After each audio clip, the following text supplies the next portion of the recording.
New York City, 6 a.m. An out-of-control satellite radio show is being broadcasted to millions of Americans.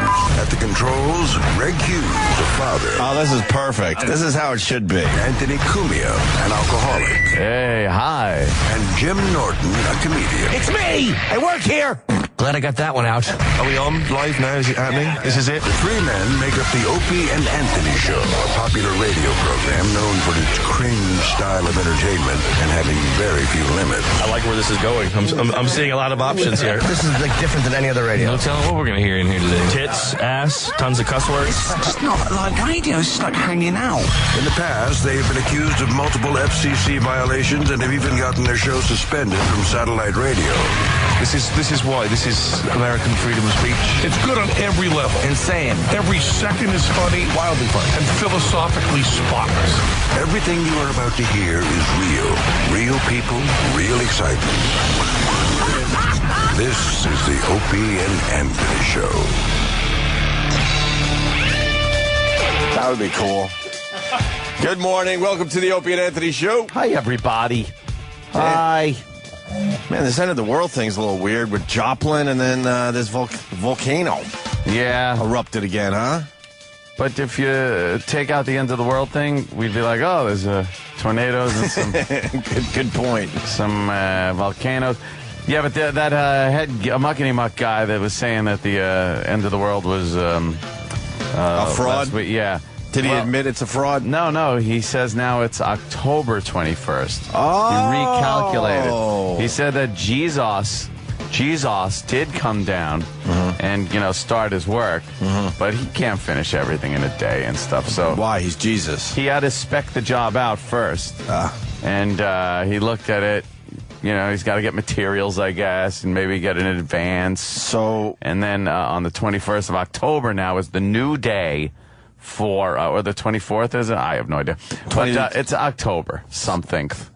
October 21st. That's the new end of the world. so are people now telling this guy to shut the fuck up, or are they going to buy into this and we have to wait another 6 months? I'm sure crazy people are completely buying it. This guy, though, was just milking this for all it's fucking worth. Because he saw all the publicity they got. He was sending a bunch of people to that dumb website, whatever it is. Yep. Who cares? I won't promote it. Not on this. Not on these are words. Very good, sir. Very good.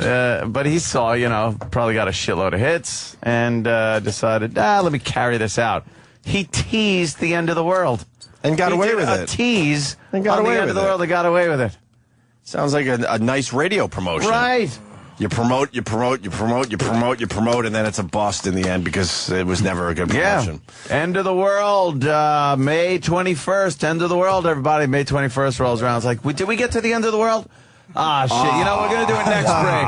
We're going to do it next break. I swear it's October 21st. We're absolutely getting to the end of the world. Sponsored by Yeah. I Hate Steven Singer. Jesus, we got a word.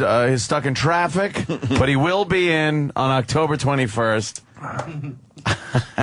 What's his name? Harold Camping, I think. Harold Camping. Here's the official. Harold Camping's a doof. Here's the official. This is why the world didn't end on May 21st. We were convinced that on May 21, God would return here in a very physical way. That is, God, do I hate this guy's voice. We were convinced that on May 21, God would return. So we were expecting, it's God coming back after all these years.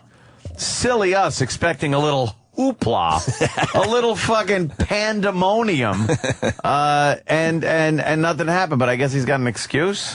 Yeah. Were you out and about on Saturday? Dude, I was fucking racing cars. You weren't out and about, and I want to talk about that because I didn't hear you recap that yesterday.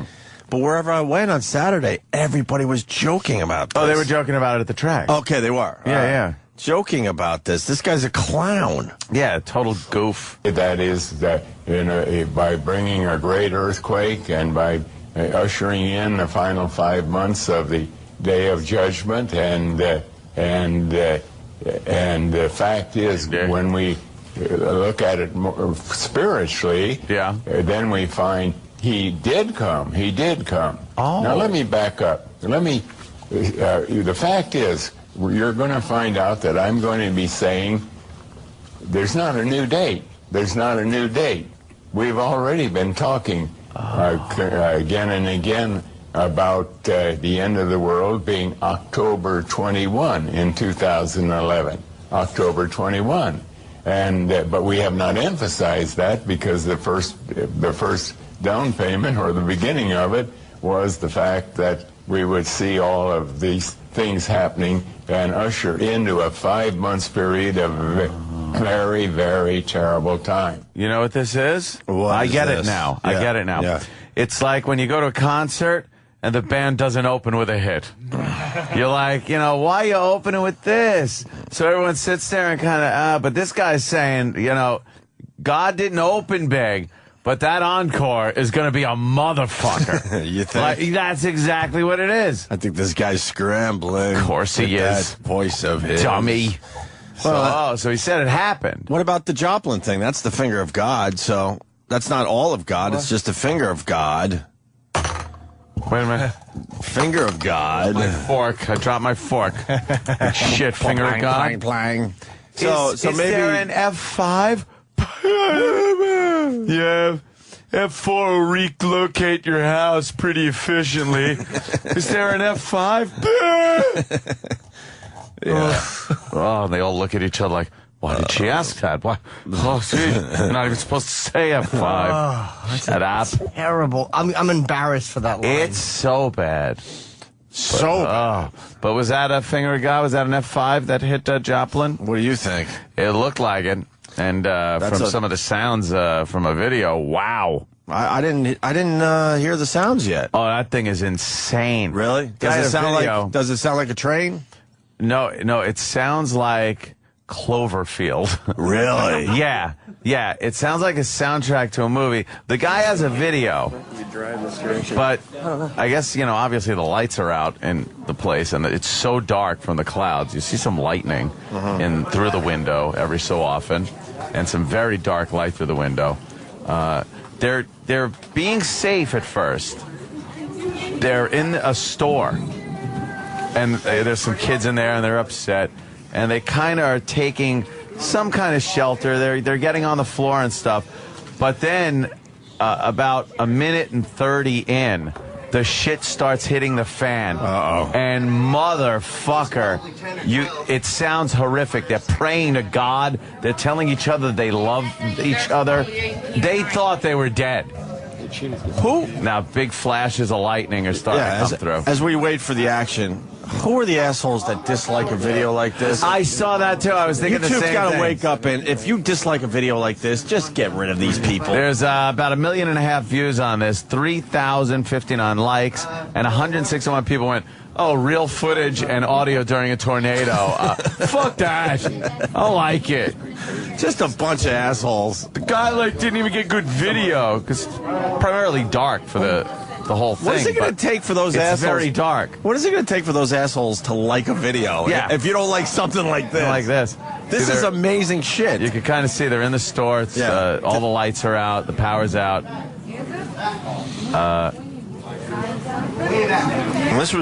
Was this End of the World Day? No, this is the 22nd. That was Sunday. The day after. Okay, because if this happened on Saturday, these people had to believe the end of the world was upon them. You could start hearing something's going on outside. Sure. And they're like, okay, they're just chatting about safety. What? You hear that low rumbling? Yeah. And then shit starts shaking. Okay. Oh my God. We need it. And they're already scared. But this is nothing. Why aren't they running? There's nowhere to go. They have to stay inside in their shelter.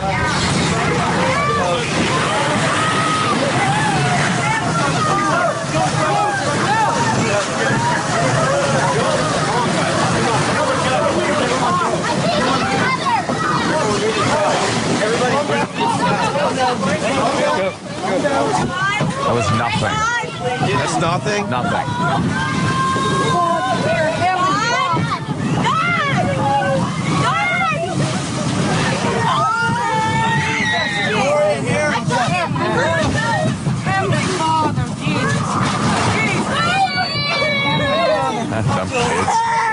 We're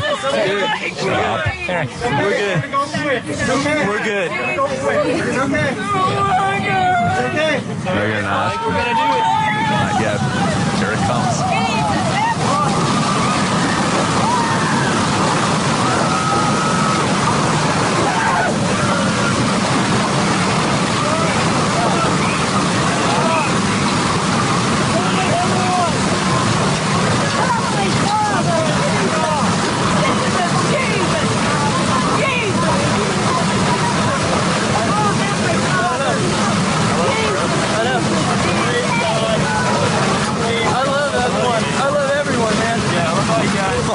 That's what you say when you're dying. Jesus, Jesus, Jesus.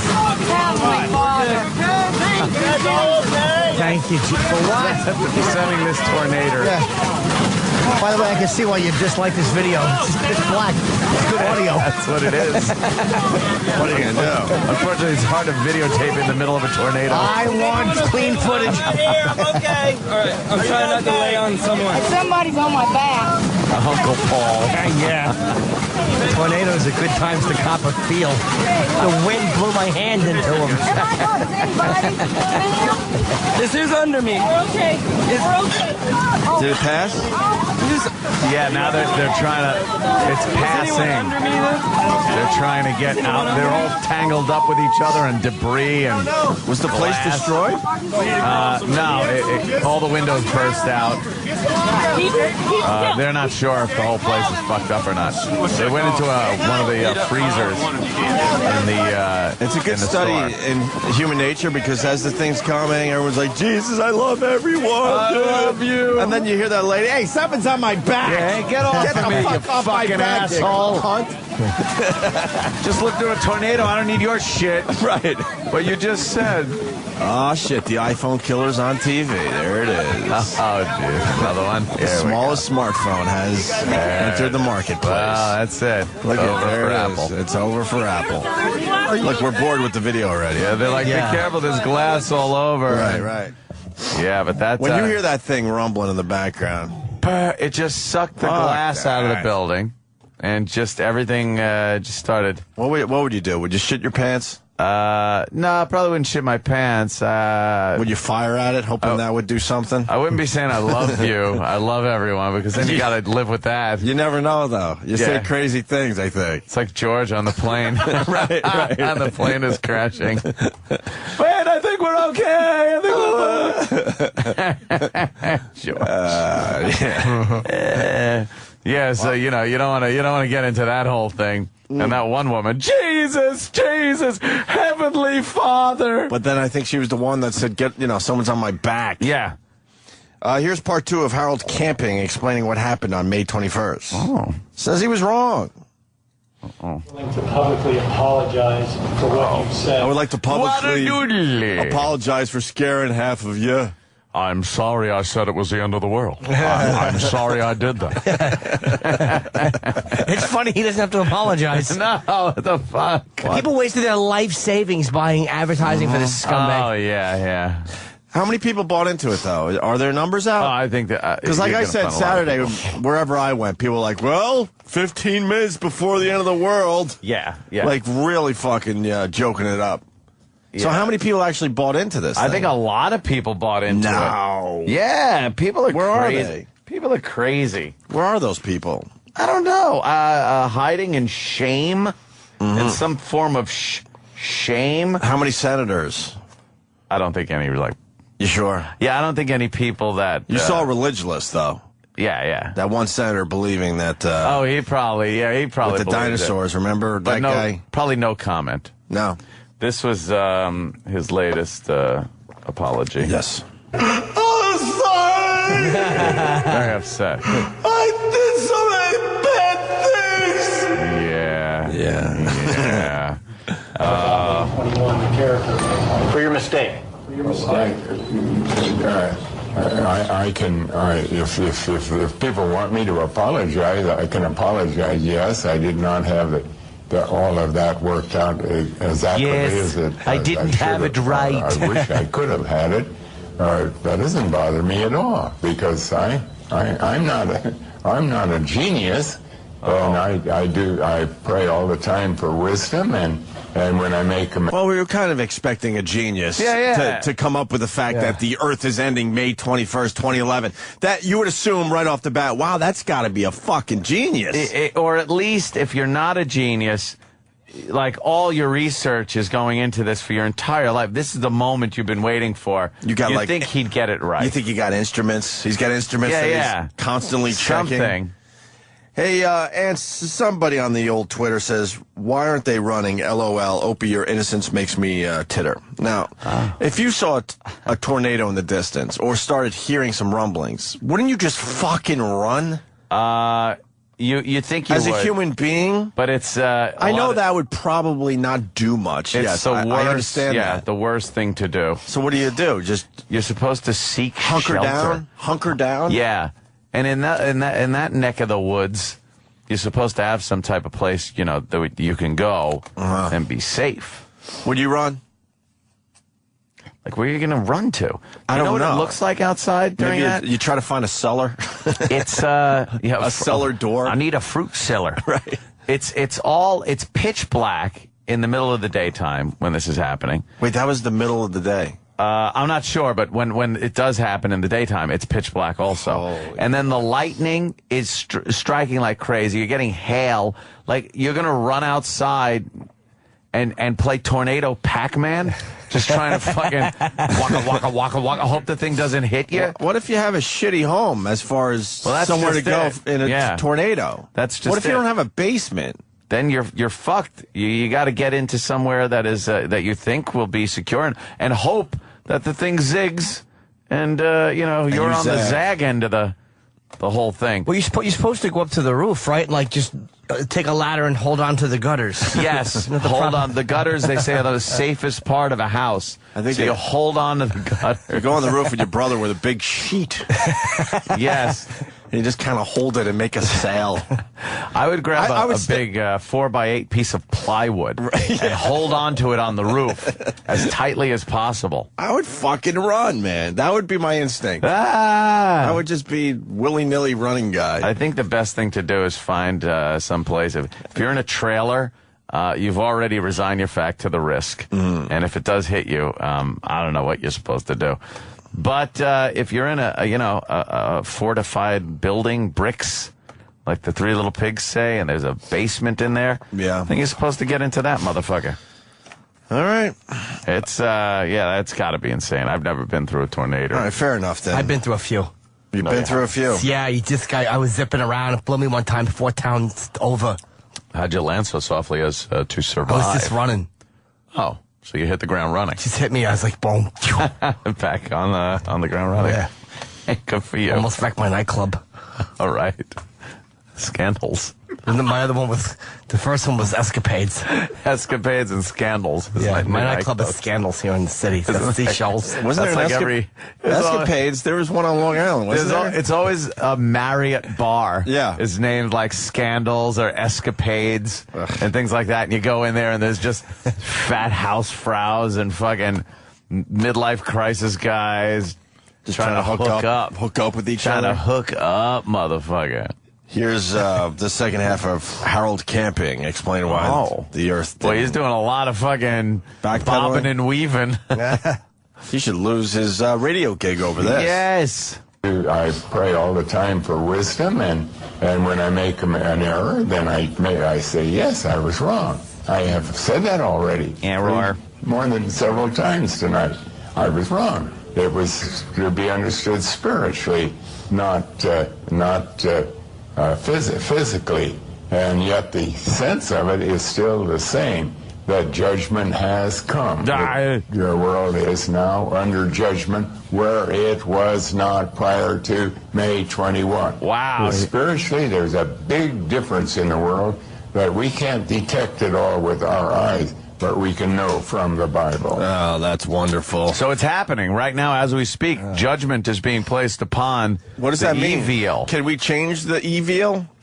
No, I think we're done. Why? Judgment means you're still being judged. Yeah, but you can't like the case has been done. The final. Oh, the case is over. Yeah, case is over. The defense and the prosecution have given their closing statements on your soul. Mm-hmm. And now it's just the jury's deliberating. Oh, boy. Jesus and God deliberating. There's no change. You can't present new evidence and stuff. It's done. And I don't think there's any appeals court to this one. So this is the on October Supreme 21st. Court? That's it. This is the last one.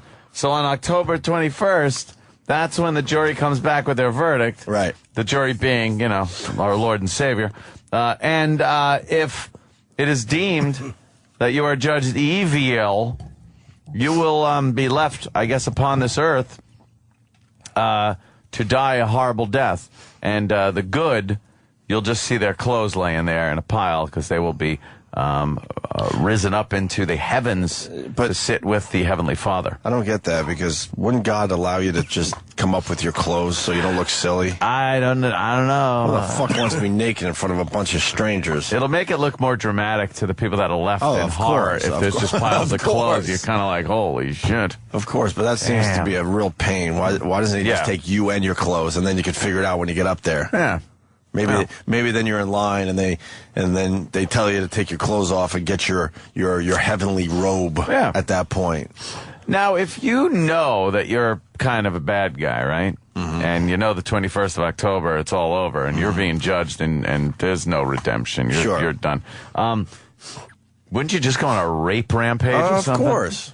Robbery. Of course. And then blame this guy. And then blame this guy. Then blame this guy. Go, hey, I thought it was over. I'm screwed. I thought the rules didn't apply here, sir. I'm not sure about the redemption thing, but I think you're done. I think if Judgment Day is started, it's Judgment Day. It's not atonement. I think you're done.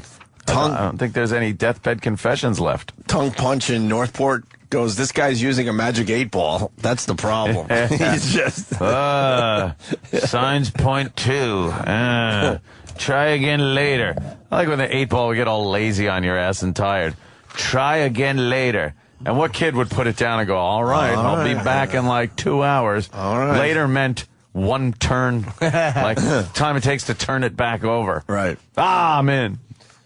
So I guess we're done with this guy, or we're going to have to hear from him up until October? He's got one more in him, I think. Is he making money off this? I can't imagine... let's see. Family Radio, I guess, is his organization. It requested an extension to file their nonprofit paperwork. I guess they're required to submit financial documents in a lot of states where they solicit donations. And in Minnesota, they requested an extension from their July 15th deadline to November 15th, which is after October 21st. So... the legality and the paperwork so they could pocket a little more cash and shit like that, that goes past his deadline. It's got everyone paying attention to him. Bamboozled. We can't get anyone to pay attention to us, but this fucking guy came up with a great scheme. Why didn't we come up with this? This is a good one. Because it's a hoax. Oh.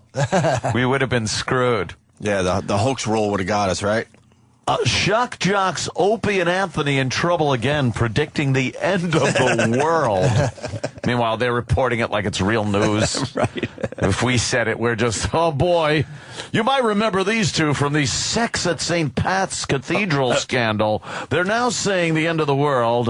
People are calling for their ouster. Yeah, really? Did you guys get the audio from the news stations on Saturday? No, what were they doing? It might be worth trying to find, Travis. Yeah. I was watching a little bit, and I think she's on MSNBC, and she has to fucking dolly herself up to do the news. Gussied up. And it drives me fucking nuts, because I know she's more concerned about her appearance than being a newswoman. You know what I mean? Yeah, yeah. She's using a curling iron before she goes on TV, and the makeup's got to be right. And they're all trying to compete with the Fox News broads. Right, and then fucking modeling model after model. Holy right. shit. Hottest fucking girls over there. Oh, without a doubt. MSNBC has broads, and Fox has some babes. Yeah. You're right.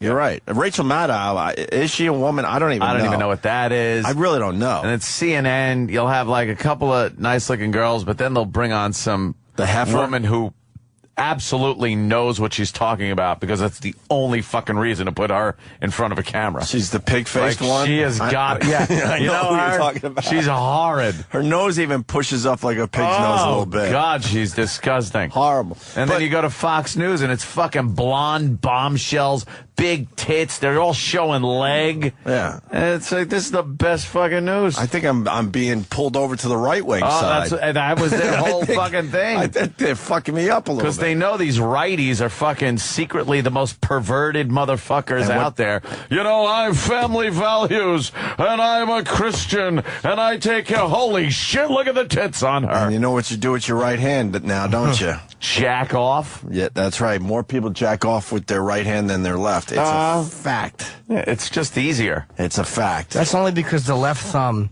is better at ball nudging. The left thumb is what happens is you take the left hand. Oh, you're talking the reverse jerk. No. I jerk regular, but I take the left hand and I slip it between the sack and leg, and I take the left knuckle and the top of the knuckle, and it works as like a little fucking thing for my balls to rest on. I put a speed bump.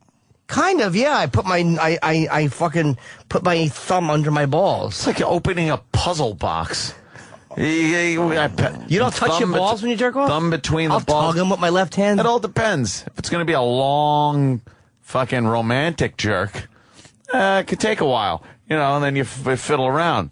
If it's, you know, I got 10 minutes here and I, got a shower also, then your basic tug and complete, get the fuck out. My nipple, I've played with my nipples so much in the last few days, it's actually sore. Really? I realize fucking it's awful. I know, That's the oddest thing. I don't understand that nipple play. I wish I didn't. Ticklish. That's Look weird. At these fucking Look at these girls. Fox chicks. The 11 hottest Fox News reporters. There are stations you can't find one hot reporter, and it's not like the 11 hot reporters on Fox. This is the 11 hottest, which means there's other ones. They just aren't as hot as these 11. I've never seen. Who is that bitch? Oh yeah, I've seen Jill Dobson. Okay. Yeah.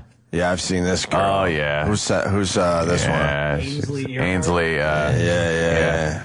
And then you got Kimberly. Yeah, I like Kimberly. Kimberly's hot. Yeah, Julie. Yeah, she's all right. Banderas is all right. Yeah. Jane is nice. She's all right. Yeah, Martha. Yeah, she's hot. Oh yeah. Heather rules. Heather's very hot. What's her last name again? Yeah, she rules. Oh yeah. Megan Kelly not feeling it. Megan Kelly not feeling it. She dropped a couple of kids. Not feeling it. So her eyes are too far apart, yeah, there's and her something nose is going a little on. too thin. Not a fan of hers. Oh yeah, Lauren. Now we're back Lauren's on a little Lauren. pixie kind of a thing going Where's on. Greta? She's Where's small, Greta? Yeah. Greta's number one. I don't know if Greta made the cut here. Greta brings down the fucking average, pal. Fucking Courtney. Courtney Friel is very attractive. Oh shit. man. The fuck are Right? you doing? So attractive they gave her 2 pictures. Yep. Maybe 3. Holy shit. Holy shit, she's in a fucking bikini. Wow. With a little sarong. Oh, they just keep gave going. her a fuckload She's of got pictures. 5 pictures. Courtney Friel's great. Is she number one? Yes. They're Yeah. basically saying she's number one. Where's Greta? Greta Van Susteren? She brings down the average from a 9 to a 5.5. Yeah, that's to give this station credibility. Greta sucks. Credibility, I call it. When I was doing the Kentucky Derby piece, we're on one level. Who was riding Greta? Slob. And this fucking beautiful blonde leans over and he goes, Jim! And I finally talked to her because she was on a level higher than I was in the... Everyone is. morally, spiritually, in the entertainment. And I don't remember her name, but she was one of the Fox reporters. I knew her from Red Eye. Really? I just couldn't remember her name, but it might have been, I don't know if it was, it might have been Courtney Friel. It was one of them was Courtney. really... Did you want her to suck your penis? Oh, It would have been a nice option, but it wasn't offered. It wasn't. And there was no vibe It wasn't on there. the table, as they I say? hugged her goodbye, and she kind of, I think, got the creeps, but I was just trying to be friendly. Yeah. Did you feel her boobies when you hugged her? I don't give really sexual hugs. I'm actually, one thing I'm Kind of not... hey, big pat on the back for the girl. She's like, yeah, ow. I give her a clap on the... I cup the pussy and I go, hey. A cup. Nice lump. We got the 9 hottest CNN reporters now. I'm going to have an open mind. And the Kate, Fox is going to be tough Chuck to beat. Scarborough. Kate, she's all right. She's all right. It better She's get all better right. from there. Yeah. Let's go. Brooke Anderson's cute. Brooke, It's a bad picture of her. Anderson. She's saying cheese doodle right there. She looks like she got a light bulb head in that picture. Yeah, it's not happening. Yeah, Wait, who she's is a that? bass mouth. That's Kieran. Kieran Shetty. Yeah. Nah, she's not happening. No, and then Erica Hill, look at Erica Hill and blowjob Erica mouth. Hill has really got a whole. She's doing it. Oh, yeah. Robin Mead. She's all right. Robin Mead. It always sounds like your nose is stuffed when you say Robin Mead. I don't like her name. Not as good as the Fox girls. Christy Paul. Not bad. Not too bad, bad. though. Ugh. Brianna Keller. I'm not feeling it. Maybe that's a bad photo. Yeah. A lot of bad photos. Oh, come God, on. no. Susan Hendricks. Look at her neck. Oh, Yeah. How old is she? And then a publicity shot of Samantha Hayes. So Not good. Not No, Betty. What's Betty's name again? I've seen her a few times. Betty Nagayan? She's got to be a teenager. Yeah. That's it? That's it. Oh, no, CNN loses. no 5 shots of one of them in a bikini. Nah. Do we have an MSNBC list Oh, please. with Rachel Maddow? Rachel Maddow. When that one commercial she does where she's standing in front of that bridge talking about how so wonderful stupid. America is. So fucking Lean stupid. forward. Oh, I get it. It doesn't lean left or right, man. We lean forward. We're progressive. Shut up. Shut up and give me the If news. forward is a left. Oh, that's right. You're not the news anymore. Yeah. Oh, anyway, so the end of the world on Saturday, right around that time, they did a news report. And they're like, so, Chuck, any signs the Earth is ending right now? Yes, the news is reporting the world is ending, which is a sign of the actual world ending. But they took it seriously. Like, Yeah. so is there any signs out there? And the guy had to go, well, there was a earthquake activity over here, but nothing really happening. No, back to you. And then the next day you get, that bigger tornado in Joplin. But it's the next day. Things are going to happen every day all over the world. Mm-hmm. So what the fuck? So what do you want from me? That Courtney. Wow, wait, no, you picked the wrong picture. Go back. I saw one. No, that one's pretty She's good, very too. pretty. I saw one on the Google images. Does she have kids or no? Yeah, she had 5 kids. Oh, she looks good. Oh my God. That's from FHM, yeah. She's got lacy black panties. And she does the news, really. Yeah. I think we play red eye with all these girls. Yeah. They're always in the seat furthest from me, that leg seat. I couldn't be further from a hot chick when I'm on that show. Why? Why would they put you next to the hot chick? I'm always next to Greg. Yeah. I always sit next to Greg. It's a Greg and Bill sandwich, or Greg and some Greg, black conservative, or a guest. Yeah, Greg, and then some guest. Because sometimes they squeeze like 4 people at the table. It's always Greg, me, somebody with a penis, Bill, and then hot chick. I couldn't be farther away unless I was Greg. Yeah, Greg, me, and then some other guy. Yeah, and then Bill, and then some hottie. Or a gal. I've sat next to a few gals. Have you sat next to a few gals? What's her name? Who's the one? Jebediah. Oh, yeah, It's very biblical. Yes. Sounding. Yeah, Jebediah. She tweets a lot. Does she? I was talking to her at Fox once, and I'm like, do you ever just tweet like, hey, my kitten jumped off the couch onto my lap, and it was adorable. Right. I go, it's everything is just Obama needs to go, and that. And believe me, I tweet my fair share of those too, but occasionally I do like just a silly tweeting tweet. a crazy Russian guy firing a massive machine gun at mannequins. You know. Wow, I didn't see that. Oh, there's this Russian guy. He's hilarious. He shows off his weaponry. Right. And I don't know what they're doing over there in Russia, but this guy just can get anything. And he's like, today I fire AK-47 at water jugs. and he's got the accent, and he's hilarious. This very powerful weapon. And he was on this anti-aircraft gun. Right.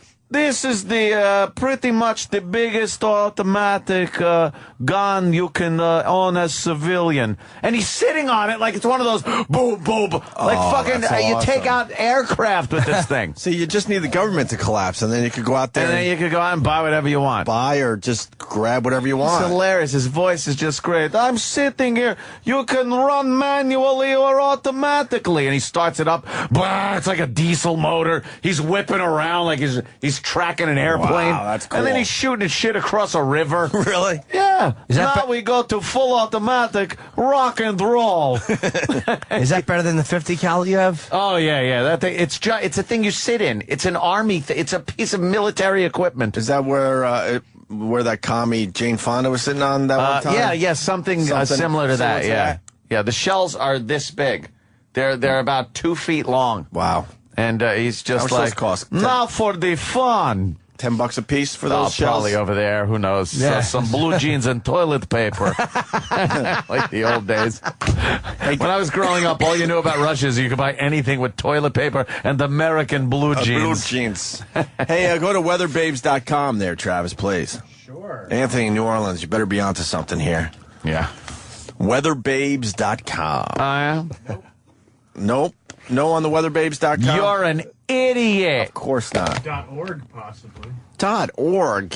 Has there ever been anything good on .org? No. Oh, good God. Look at this thing. Holy shit. That is a tit monster. That's a giant tit monster and a slinky. And when we you say, can only say that's a slinky. When we say tit monster, that's very endearing. Oh, yeah, very endearing. Very endearing. But the tits take away from the fact that the woman is also very hot. Ooh. But the tits just are everything. There was She's a born in top 1970. 10. She's 40 years old. Yeah. Wow. No kid there.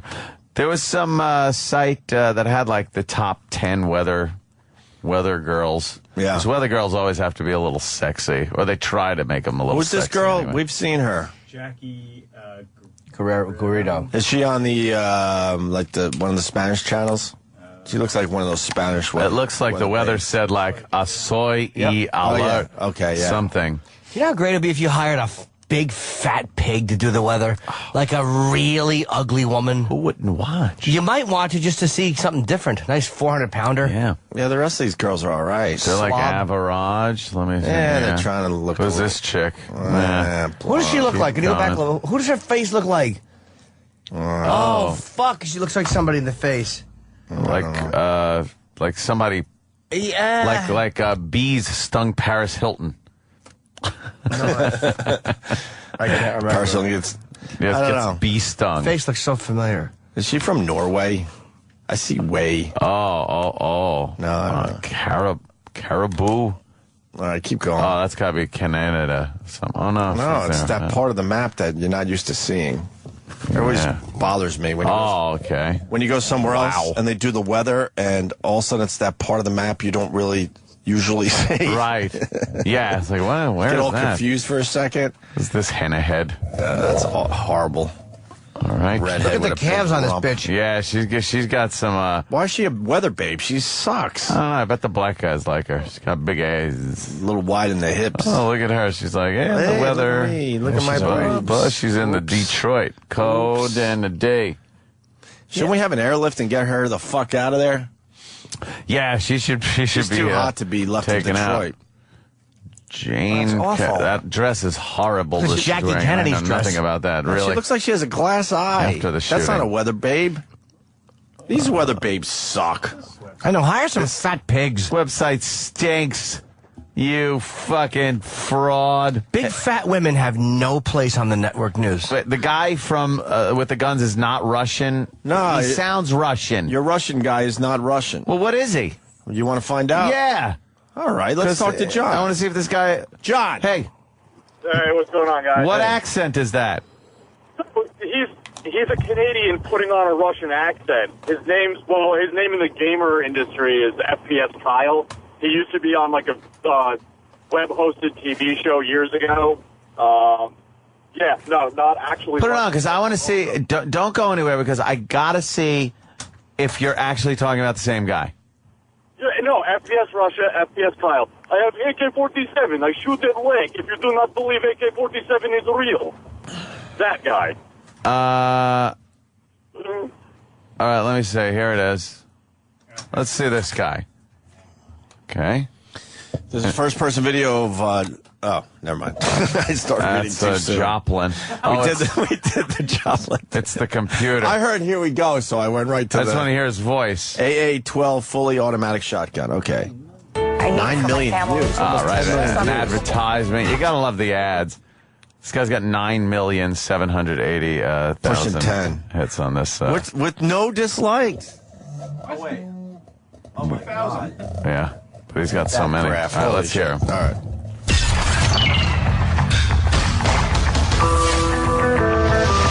That's a Russian fucking. Yeah. Hello, my friends. It is FPS Russia, and I have something very nice for you today. This is the AA-12. It's a fully automatic 12-gauge shotgun. It's a military weapon.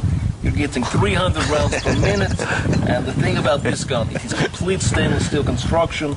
And I think he's putting on the Really? It just keeps going no matter what. In any weather It makes the condition, video whether you're a Marine, funnier. whether you're a I think he's fantastic. everything. And he gets every kind of great weapon to fuck around with. 20-round drum mag. Also comes with 8-round box. Shut up! And got some cool targets for you today. So Fully automatic shotgun. Why is there wood around it? It's camo. It's like plastic. one thing that's really cool, it's fully automatic, no select fire. This is your select fire. Jesus, the guy knows how to shoot. He's going automatic. Would you want to use that? Yes. Well, that is fucking awesome. That is fucking awesome. Oh, he hit all those targets, huh? Throw a new magazine in. Wow. And one of the cool things, you've got many different kinds of ammunition. So for anti-personnel, you have a round. For long range, you have a round. Even for anti-vehicles. So it works out very nice. Let's So this guy is not Russian. Yeah. Okay, so He's one of the Ohio. really cool things about the AA-12 is door breaching. Normally you've got one guy with a shotgun, he breaches the door, followed by a team with M4 carbines or MP5s, whatever. With this, you're the entire entry team. You can blow the door out, then go in and deal with the threat. Now, I've got the breaching choke on here. You can see it's got teeth, so it jams in. It's not going to slip off. And worst case scenario, you can always poke someone with it and fuck their shit up. But the thing is, you never know how many deadbolts are on doors. This one's been blown up. This is what it normally is. There could be one here, here, here. With the AA-12, it doesn't matter. This guy's hilarious. The entire inside of the door is gone. It doesn't matter what's there. There's nothing left. Wow.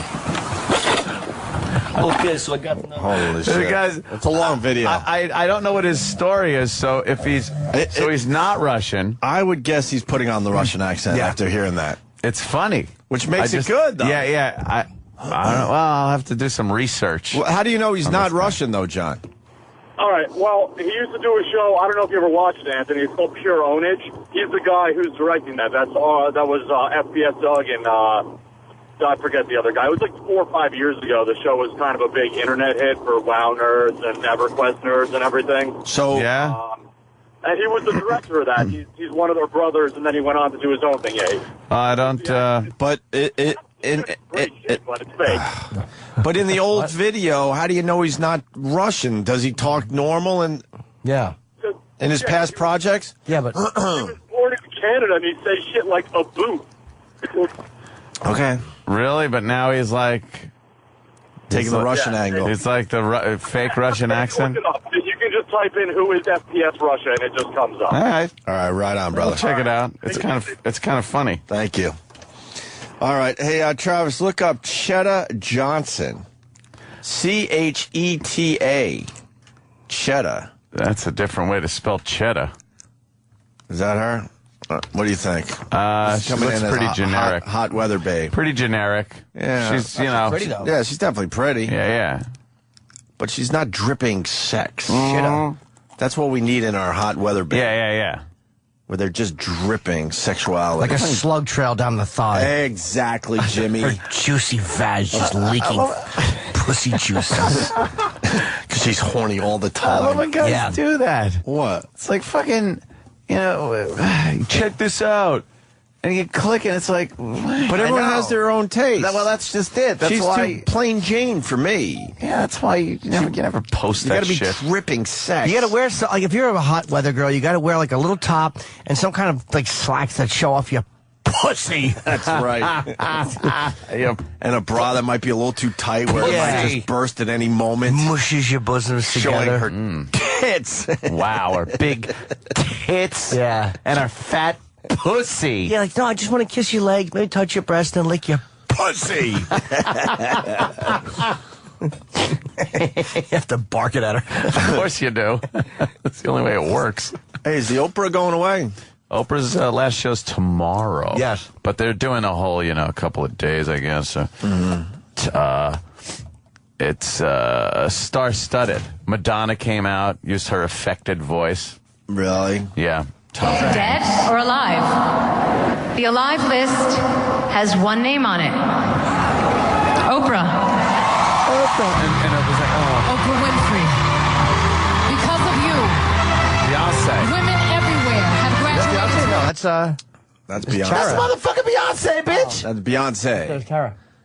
Oh, wow. Beyonce. So all these powerful And women. Halle Berry. All these powerful women came out to kind of roast her. The whole Beyonce woman empowerment thing, she did it on that stupid Billboard Awards show. Right. It's like this whole empowerment, women of power, we are that. And what she's doing to show that women have this power is shaking her fucking ass, gyrating like she's fucking an invisible man, and shaking her tits. I'm watching this just going, really? Is that your idea of empowerment? That's really Really? Because all we're doing is looking, going, wow, look at her ass and tits and pussy. Pussy!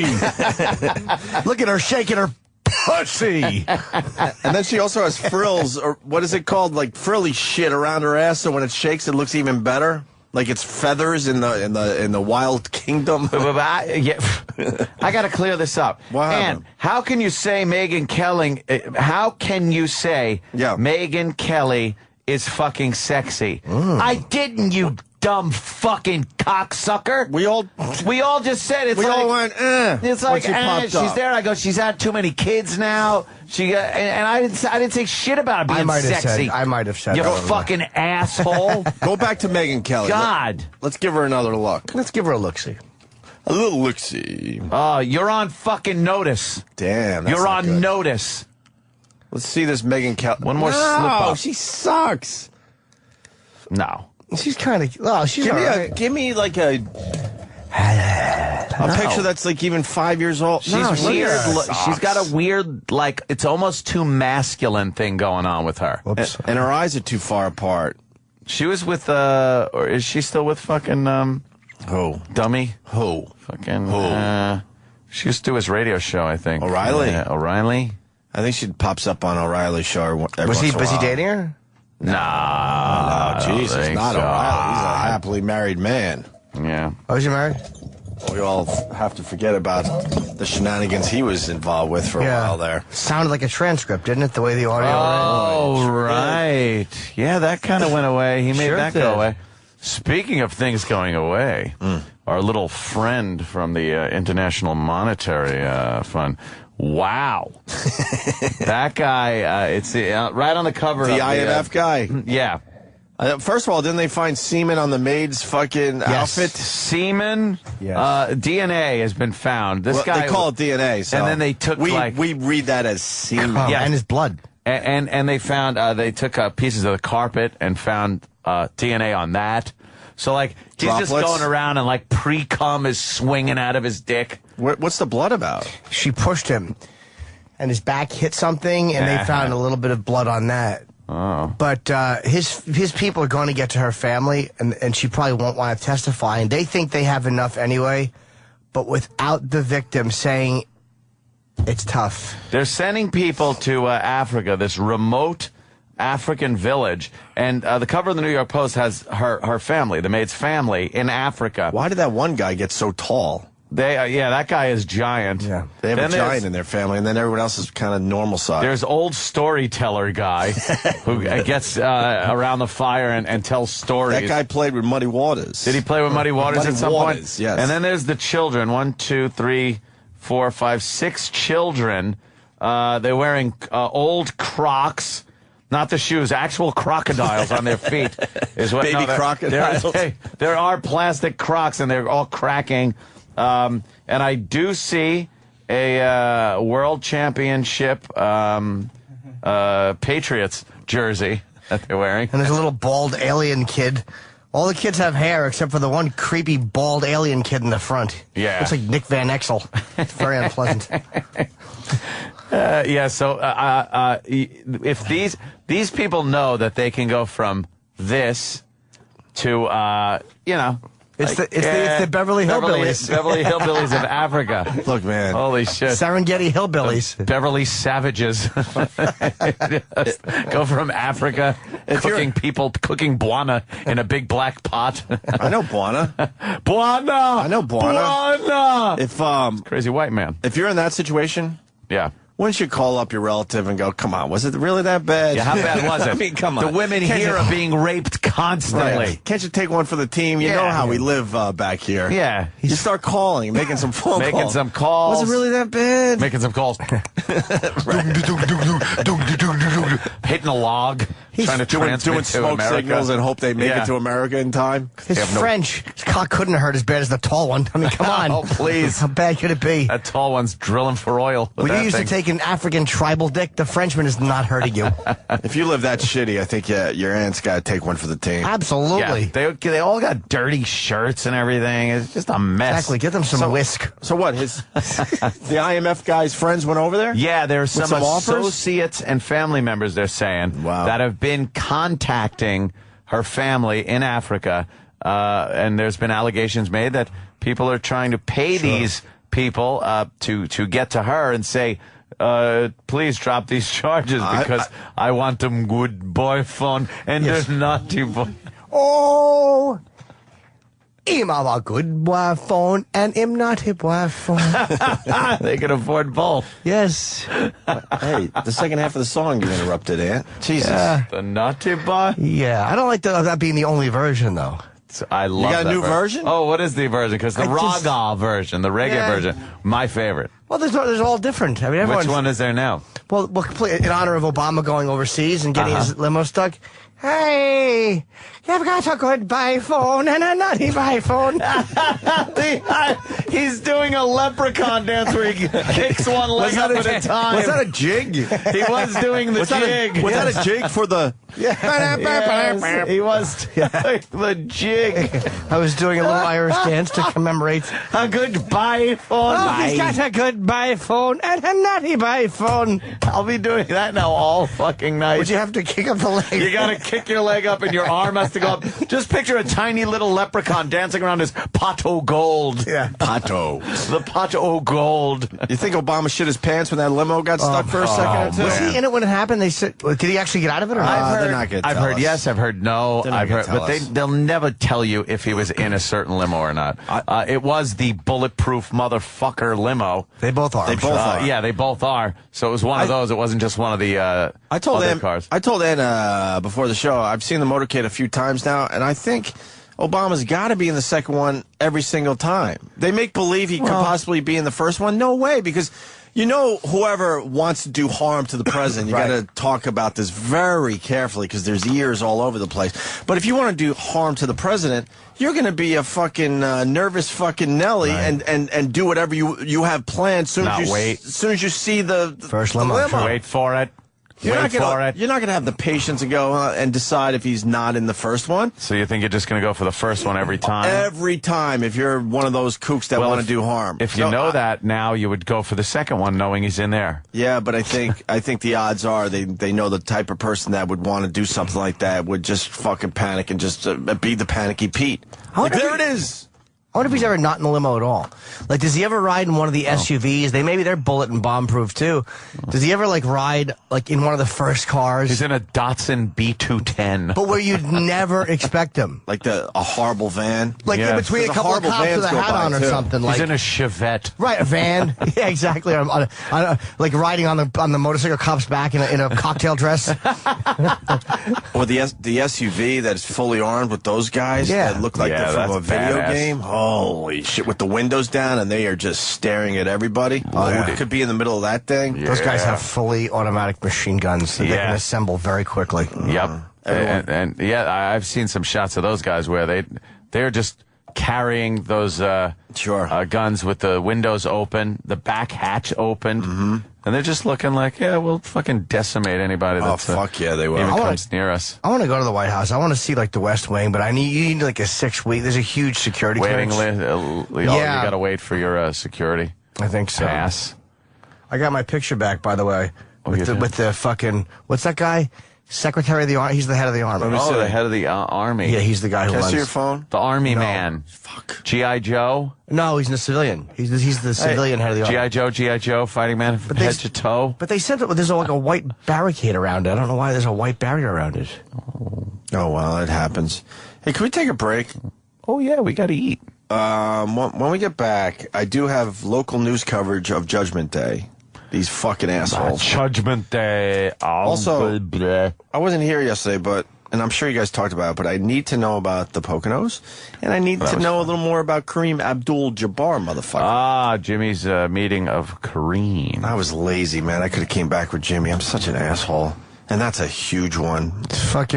He's the leading scorer in NBA history. I was telling Jimmy I saw Jimmy on the street the other day. I'm like, he's got to be top 5 greatest athletes of all time. And Roger Murdoch. What about That's right, great pilot. Yeah, he's the co-pilot. Jesus, yeah. I'm the co-pilot. Give me your top 5 athletes of all time. Yeah. Jabbar would make that fucking list. You got to go Jordan, you got to go Ali. Jesse Owens. Ali. Babe Ruth. Got to go Ruth. Yeah, I guess, I don't know, man. Athlete of all time, maybe you do. Jabbar is close. Maybe he doesn't make the top 5, but he is way the Bill fuck Buckner? Bill fucking Bill Buckner? I appreciate his work. Pele? Yeah, for soccer. Pele. He's not for us, but they stopped the Civil War one time. Pele. If this country cared about soccer, then I would put him on the list. Sorry, but we don't. And it never will. Our list has to have something to do with America. Jimmy, America. He's certainly the biggest basketball player. I think he is. I mean, come on. Michael Jordan didn't come close to his record. He retired, but no. Well, yeah, but Jordan decided to sit out. When he was at the top of his fucking game, he could have been closer. How far was Jordan away from? Huh? Oh, I didn't know he was that close. Is he right? Is he between Wilt and 6,000's about 2 to. Karl Malone's number 2. Yeah. Is Malone 2? I thought fucking Jordan was 2. No. Malone is less than 2,000 away. Is he still playing? No. Oh, he is done. Okay, good. Yeah, Malone's been done for a while. No, the only active guy on the top list is Kobe Bryant. He's at number 6. He's about 11,000. I hope he doesn't make it. He's a twat. I want Kareem to have it. 11,000's about. That's doable. That's 4 good seasons, right? About. I don't know. I think a good season you're doing. It's 2 good games. 2 good games. There you go. I don't like Kobe's.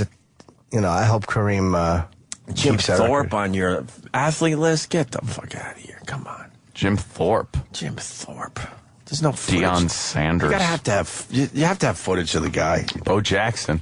Bo Nose. Remember Bo Nose? Bo was a bust. And my picture with Kareem is a fucking good one, too. Pele, Muhammad Ali. I want to get that blown up. Who would be on your list, Dan? Jim Brown. Not a huge sports guy, I understand. No. Who would be on your list? All time? Yeah. You got to go Ali. Oh, God. That's a guarantee. Sugar Ray Robinson? Jesus Christ. I think if you have Ali, that's it. You can't throw another fighter in there. But I mean, if they're legitimate, if Ali was then it wouldn't even be Ali. Probably it'd be Sugar Ray Robinson if it was. 50, I prefer Ali. Top 50 athletes of all the 20th century. Who Gretzky. Who put this together? This was ESPN Sports Century. Ooh! Is Kareem even on? Wow, Kareem's not even up there. Kareem is number 26. Ted Williams. Well, they go Michael Jordan number 1. They go Babe Ruth number 2. Babe Ruth number 2. And Allie, maybe. And Allie, Fat load. And Allie 3. We had 3 of the top 5, and then they went Jim Brown, Wayne Gretzky. Wayne Gretzky was fucking assholes. How is Ali behind Babe Ruth? He fucking knocked out George Foreman. He knocked out fucking Foreman. Babe Ruth fucked a lot of girls, and he was fat, and he smoked cigars and still played ball. Ali went to jail, or he didn't go to jail, but he was out of the game for 3 years, and then he fucking knocked out George Foreman. Yeah. How is he behind fucking Michael Jordan, who threw a ball in a hoop? How is every boxer not above fucking Michael Jordan? You can make everything sound so like... But how is Sugar Ray Robinson not against him? Over Michael Jordan? Or fucking LaMotta, who never got knocked down? It's hard to put another fighter up there if you have Ali. I'm telling you. They should all be hard to fighters. do. They're tough. They're top athletes. This top 10. So then you got Wayne Gretzky at 5, Jesse Owens at 6, Jim Thorpe at 7, Willie Mays at 8, Jack Nicklaus at 9, and Babe Zaharis. Wait, let me get this. So Jesse Owens, and then your next fighter is Joe Louis at 11. Jesse Owens, who fucking ran against racehorses, is behind Wayne Gretzky, who skated. How the fuck does that make sense? That makes sense because running a race against a racehorse was just silly. While he was skating, he didn't even have a chance. He did happen to put the puck in a goal a few times. No, but I'm saying, as far as being a pure athlete, he also won in Munich, Jesse Owens, and Hitler refused to shake his hand. Jesse Owens should take him off the fucking list right there. Didn't Jesse Owens only have to run 100 yards and the stupid horse had to run a quarter? I mean, come on. Still. It was he got a head start. It was horrible. He got a head start or something. That's wacky sports. Zany. I don't like wacky sports. Muhammad Ali did wacky sports. What did he do? Yes, he did. The exhibition things. The wrestling thing. Yeah. Where he fucking fought a wrestler. And the wrestler was just on his back the entire time. So fucking Ali did wacky sports. Jordan never did wacky sports. Fucking Sugar Jordan did wacky sports. He did baseball. That's wacky sports. I put the oil can up there. The Boyd? Yeah, sure. He was crazy. The Boyd? That was fun. They're just trying to mix up all the sports to be, again, that's like putting a woman on a list or a black guy on a list or a white guy on a list just because you have to. Don't tell me that fucking... Why am I taking this so seriously? The list isn't that bad, Jimmy. Sugar Ray Robinson. It's not that bad at all. It stinks. Sugar Ray Robinson's 24. Hold on. And fucking number 11 is Joe Louis. Joe Louis is 5 behind fucking Wayne Gretzky. But that's because Ali, using my theory, if you put a boxer way up there, then you can't put another boxer close. And that's why, if you have Jordan up there, that's why you got to push Kareem down on the list. I get it. Will Chamberlain's 13th place. Will fucking Chamberlain scored 100 points in one game, and he's in 13th place. No, it's an athlete list. Which Babe Ruth hit over 700 home runs, and before that, he was a very successful pitcher. And he was you're right. And Babe Ruth was also hitting more home runs than teams were back then. That's why I didn't go. I freaked out, and then I went, oh, okay, I kind of get it comparatively. Where's Macho Man on this list? The Macho Man. Where's the Macho Last Man? on the driving list. Oh, yeah. Who else? Go down the list more. Look, Aaron surpassed Ruth, and Aaron's 14. You know? Right, but when Aaron was doing it, there were also, but also when Babe Ruth was doing it, you'd face the same pitcher through a doubleheader. No, so it was a little bit different than Hank Aaron was doing it. But that argument doesn't hold up because Babe Ruth had more home runs than entire teams. No, it does. But I'm just because other teams had the same shit where they were facing the same pitchers and they weren't as successful as Ruth. Hey, OJ, and then 49. Some people would say though that's because the hitting psychology was different then. They weren't always going. But why was there another player? It's a horse on the even list. close to what Babe Ruth was accomplishing. That's what's so creepy. I think he belongs up there. I just, I'm annoyed that Ali isn't first. Come on. The Iron Horse, Lou Gehrig, 34? Yeah. Sure, he played the most games in a row. Why not? No. He should be higher up on that list for having a disease named after him. Where's Ripken? Is he on there? He should be number 1, but... come on. Mookie. Julius Erving, 43. Dr. J? My point being, Kareem Abdul-Jabbar, 26, that's a little rough. Who's number 100? Oh, it's the top 100? Who's number 100? Jack Johnson. Jack. Yeah, sure, Jack Johnson, number 100. 84 is Man o' War. That's good. This list fucking eats my ass. Look at 80. Richard Petty is not an athlete. AJ Foyt too, you idiot. Richard Petty, not an athlete? Over well, Jack let me Johnson? tell you something. In my NASCAR career, I've noticed it does take a lot of physical stamina. I want to talk about the Poconos after the break, definitely, because... insane. Yeah, absolutely. This list bugs me. What? This list bugs me. This list really is bothering you. Why does it Mario bother? It's Andretti. okay. There's a lot of race car drivers between 50 and 100. Andretti, AJ Foyt. Man. Because they're sacrificing the right answer for the better athlete just to get the other sport in there. Hey, where's Derek Poundstone on that list? No, I don't think he made it. No, he didn't make the top 100. Where's Payne Stewart? Is he in there under freezing? Freezing. Just dead in the air. Holy being really cold, yet still flying. Didn't they say like a plane went close to see everyone just dead in the plane? Everyone was dead, and the plane was on autopilot, just God. waiting to run out of fuel. It was like just a plane of frozen dead people. God. That is creepy. Who was the last guy alive going, holy shit, I'm really fucking cold. It's freezing, I got no air, and then just looking around like... Oh, my God. And the plane's just like... Just flying through the air. Did they all just pass out, you think, though? Like, Yeah, that's what they saying. passed out before they died. There was no pressure in there. And then they noticed the windows were frozen from the inside when they pulled the plane next how to that cold one. was it, though? Like, Fucking, it had to be really cold. It's up there at cruising altitude cold. no, but why does it get cold when they lose pressure? Like, why couldn't the pilots feel that coming? Or did they think it happened immediately? Wasn't there was a it must leak, have been. right? Yeah. There was a leak. There was a leak. I don't think it was one of those catastrophic things. I would think it was one of those slow things that made everybody just kind of But you know what? pass out. But when you're cold, a warning. when you're sleeping at night and you're cold because maybe a Tootsie's a little cold, Hanging you wake out. right the fuck up. So why didn't these guys wake up going, I'm getting fucking Yeah, cold? getting a little chilly. What the hell is this about? Because the lack of air, they would probably... Greatest coaches of the 20th century. I like how on the list they separated by gender. It's 91 men, 6 women, 3 horses. Horses. There's 3 horses. And It's a 6 politically correct list. That's why it annoys me. Greatest coach of all. No, it's not that bad, Jimmy. Nah, it's I a don't good think list. it's that bad. Fucking Billie Jean King's ahead of Jack Johnson as an athlete. Well, well, I guess Richard Petty's ahead of... It doesn't make sense to me. I guess we can't really call her a she. One of the horses, the one from that farm in Oregon. Seattle. He's a champ to me. He put up some numbers. He certainly did. Yeah. What an athlete. Wow. Colon wrecking. The old... He's great at that pelvic thrust move. Uh-oh. His friend tried to block, but nope, he bust right through. Perforated colon with a horse cock. He's got a good hoof phone and a naughty hoof phone. the horsey version. With that, we're going to go to break. Oh, yeah. All right. Oh, Jimmy Fallon's stopping by today, right? Yes. Cool. That's very cool. He's got a new little... Do you call it a book? It's got pages and covers. I know it's a great bit on his show, the thank yous that he does on Fridays. And now he made a book out of it called Thank You Notes. Jimmy Fallon with the Writers of Late Night. And it's a little like coffee table book, right? Yes. Throw it up there. And it's got legs that fold out. This is a great toilet book. Like this is the one you keep in the bathroom. It's like a joke book and you read on the ball. These books are great for that.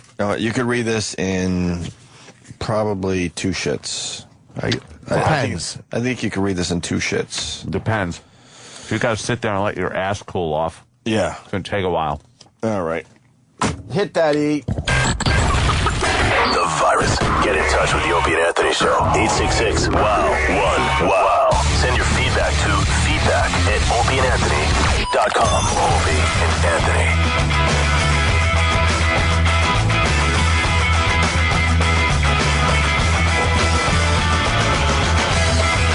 I'm wearing a U2 t-shirt today.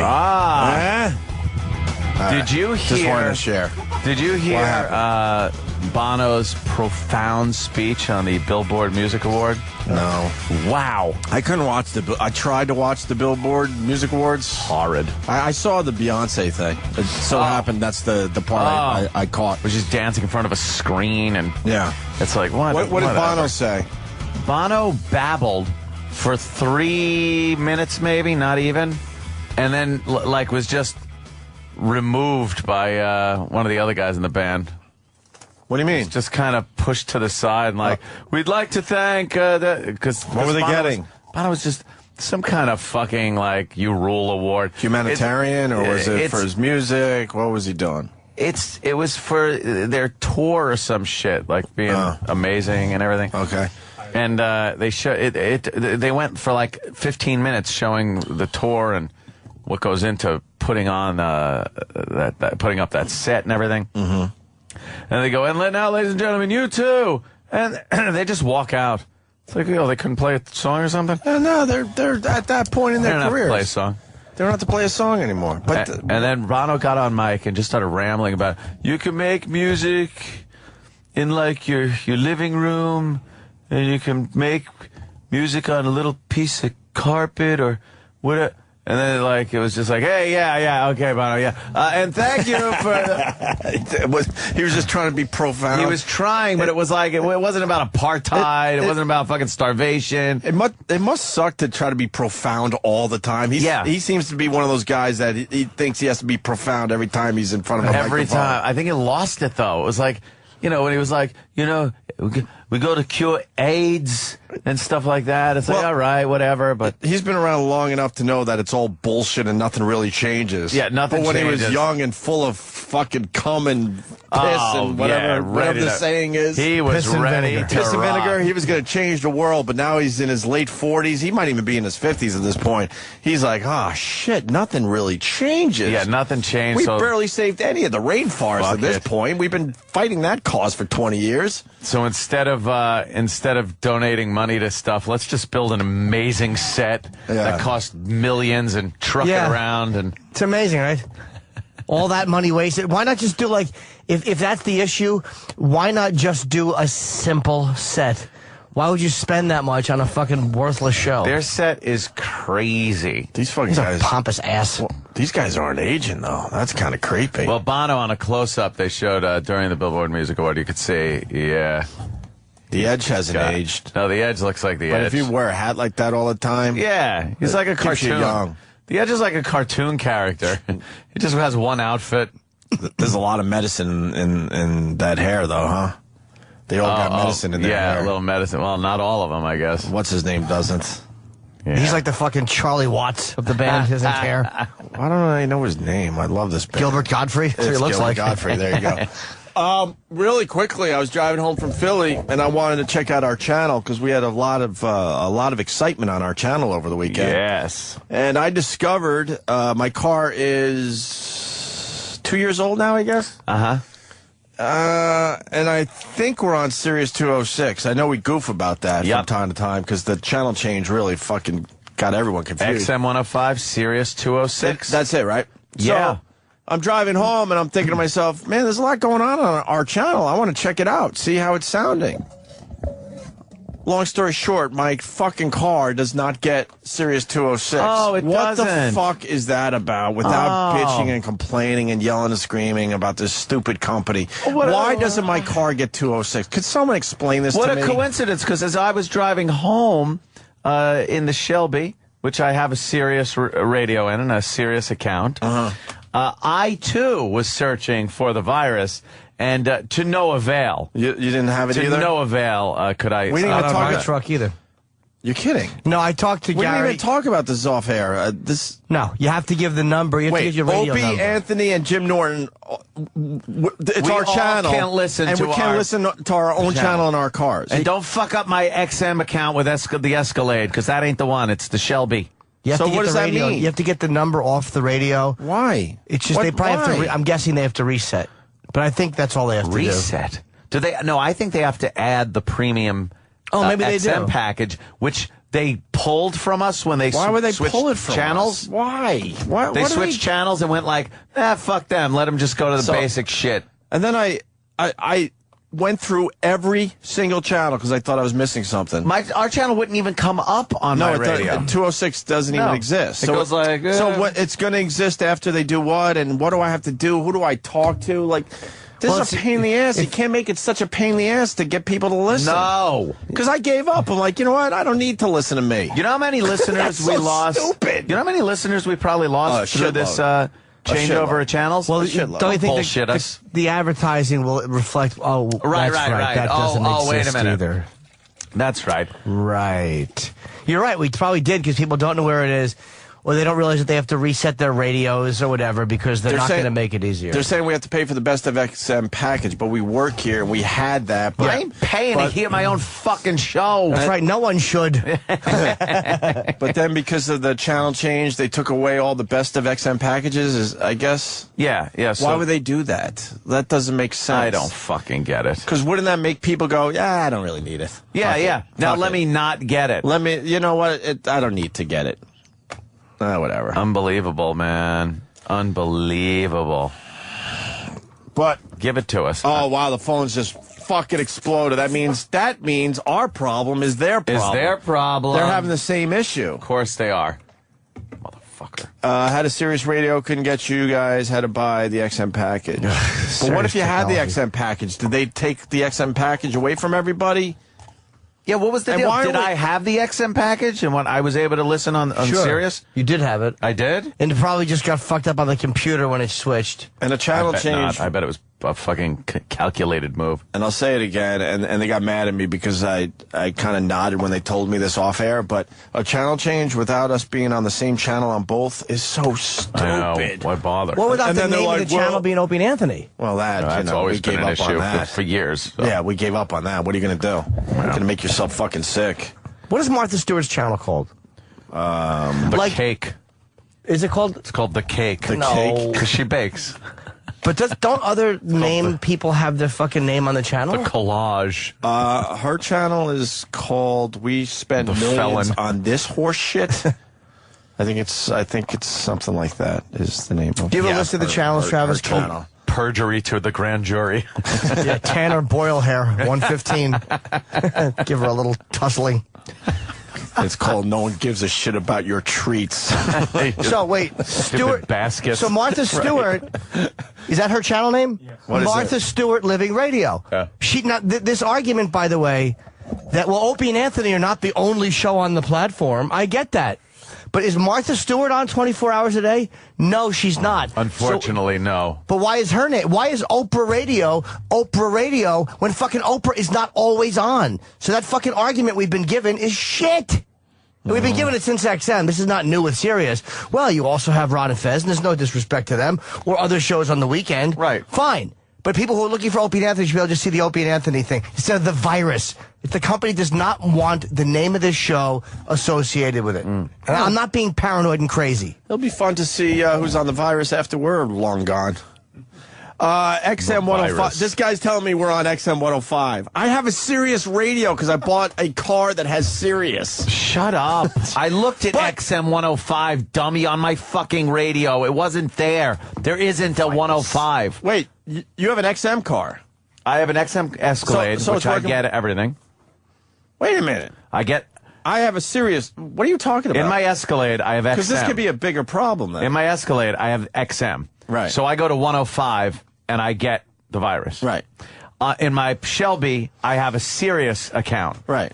I cannot get our Oh, yeah, show. okay. That makes sense. Yeah, yeah. Yeah, okay. But Which is, But see, that guy's confused because he's saying it's XM 105. That's XM 105. But that's dummy. That's the point I'm making. This is very confusing for a lot of people. This guy's trying to help us out, but he's confused too. He's totally confused. I have XM in the house, so yes, I get us on 105. Yeah. We're not talking about XM. But my car is Sirius, and for some reason they said, you know what? He doesn't need the best of package anymore. Who's he? Yeah. So then I couldn't even listen to our own channel over the weekend with all these exciting things happening. The virus. With Rogan. Yeah, right. Rogan comes on, and we can't That's even... why I want to check it out. I'm like, I want to see how I don't listen to our channel a lot because we want to get away from this a little bit. We got more people trying to help, Opie, and it's just not working. What? Fat Matt is saying exit 105 off the Parkway is Red Bank. Is it? Yeah. Nice. I don't think he understands the problem we're really trying to get across here. It's not an exit. It's our show. Is there any answers coming from down the hall? I really want to know why I couldn't listen to our channel over the weekend. I want to know why the name of the channel. We have been given a bullshit answer about that for 5 years. Yeah. Why is the name of the channel just not Opie Anthony? And naming it the virus doesn't make sense It anymore. stinks! It used to sort of make sense. Never makes. That was an ELO move. It was a bad move by ELO. I love ELO, but that was a bad move. No, that was to replace High Voltage, which was horrible. Oh, so then High we had to Voltage, quickly remember come up that? with a name that wasn't Opie and Anthony for whatever reason. So that was the best we could come up with. They wouldn't go with Opie and Anthony. I don't know why. I don't know why they don't understand that when you brand something. Because we're not household names. No. In their eyes, we're not household names. Yeah. Like Martha Stewart. This is the real answer. It hurts our egos and our souls, but this is what they would tell you. We're not household names like the rest of them, like Martha Stewart, Howard Stern, Oprah, and Foxhole. But I get that. But my argument to them would be, wouldn't you want to build new household names? How about you just, so if you got put a us channel on that there. has Opie and Anthony, you're building the brand, you're building the household name right there in front of everyone's eyes. How could it hurt to call it Opie and Anthony? It's the same as calling it the Virus. Or what's more recognizable, Virus or Opie and Anthony? I mean, even if it's not a household name, what's more recognizable? Virus is very Virus means household. nothing. You get sick. People get sick all the time. It's AIDS radio. They just won't change the name. They do not want the public association or whatever. That's why it's not in the advertising. Yeah. Well, it is what it we're is. gonna And start. Bob is not going to do anything about it. Well, we're going to start our big advertising push because I saw Scott in the bathroom, and he wants me and Ant to take wireless microphones to Times Square or something. I went, yeah. That's so we can get out of the building. And then I got in a fight with the guy. Get with the people. Again, because I go, that's stupid. I go, that's like, I go, that's hacky radio. And then I actually said to him, I go, God, I can't believe I'm saying something there, but fuck it. I have nothing to lose at this point. I go, would Howard just take wireless mics into Times Square? And he goes, well, he did. He did that in Union Square. I go, that's when he was announcing to the world that he was going to satellite radio. That was a big fucking deal. But to tell me and Ant to take wireless microphones and broadcast from Times Square is a dumb idea. I go, so you want us to do the walkover again, Right. pretty much? I go, that's it? I said, Eric Logan years ago said, when you guys go out, it should be bigger than life. And I told him that. I'm like, us just taking wireless mics and going out to Times Square is embarrassing. Yeah. But he's obsessed with us doing some weird... How about an animation festival? How about well, that's what I told him. I uh, said we had our big events that you took away from us. What happened with the animation Virus festival? tour. I don't know. They just, So what did happen to that? They just wanted too big of a piece or something. What, I don't understand what they wanted. What piece of what? The action. What action was there to get? There wasn't any. Was there money to be made there? Yeah, No. what was the we difference? did it for free. What was the difference between the first one? We did it for free. And then the one we wanted to do again?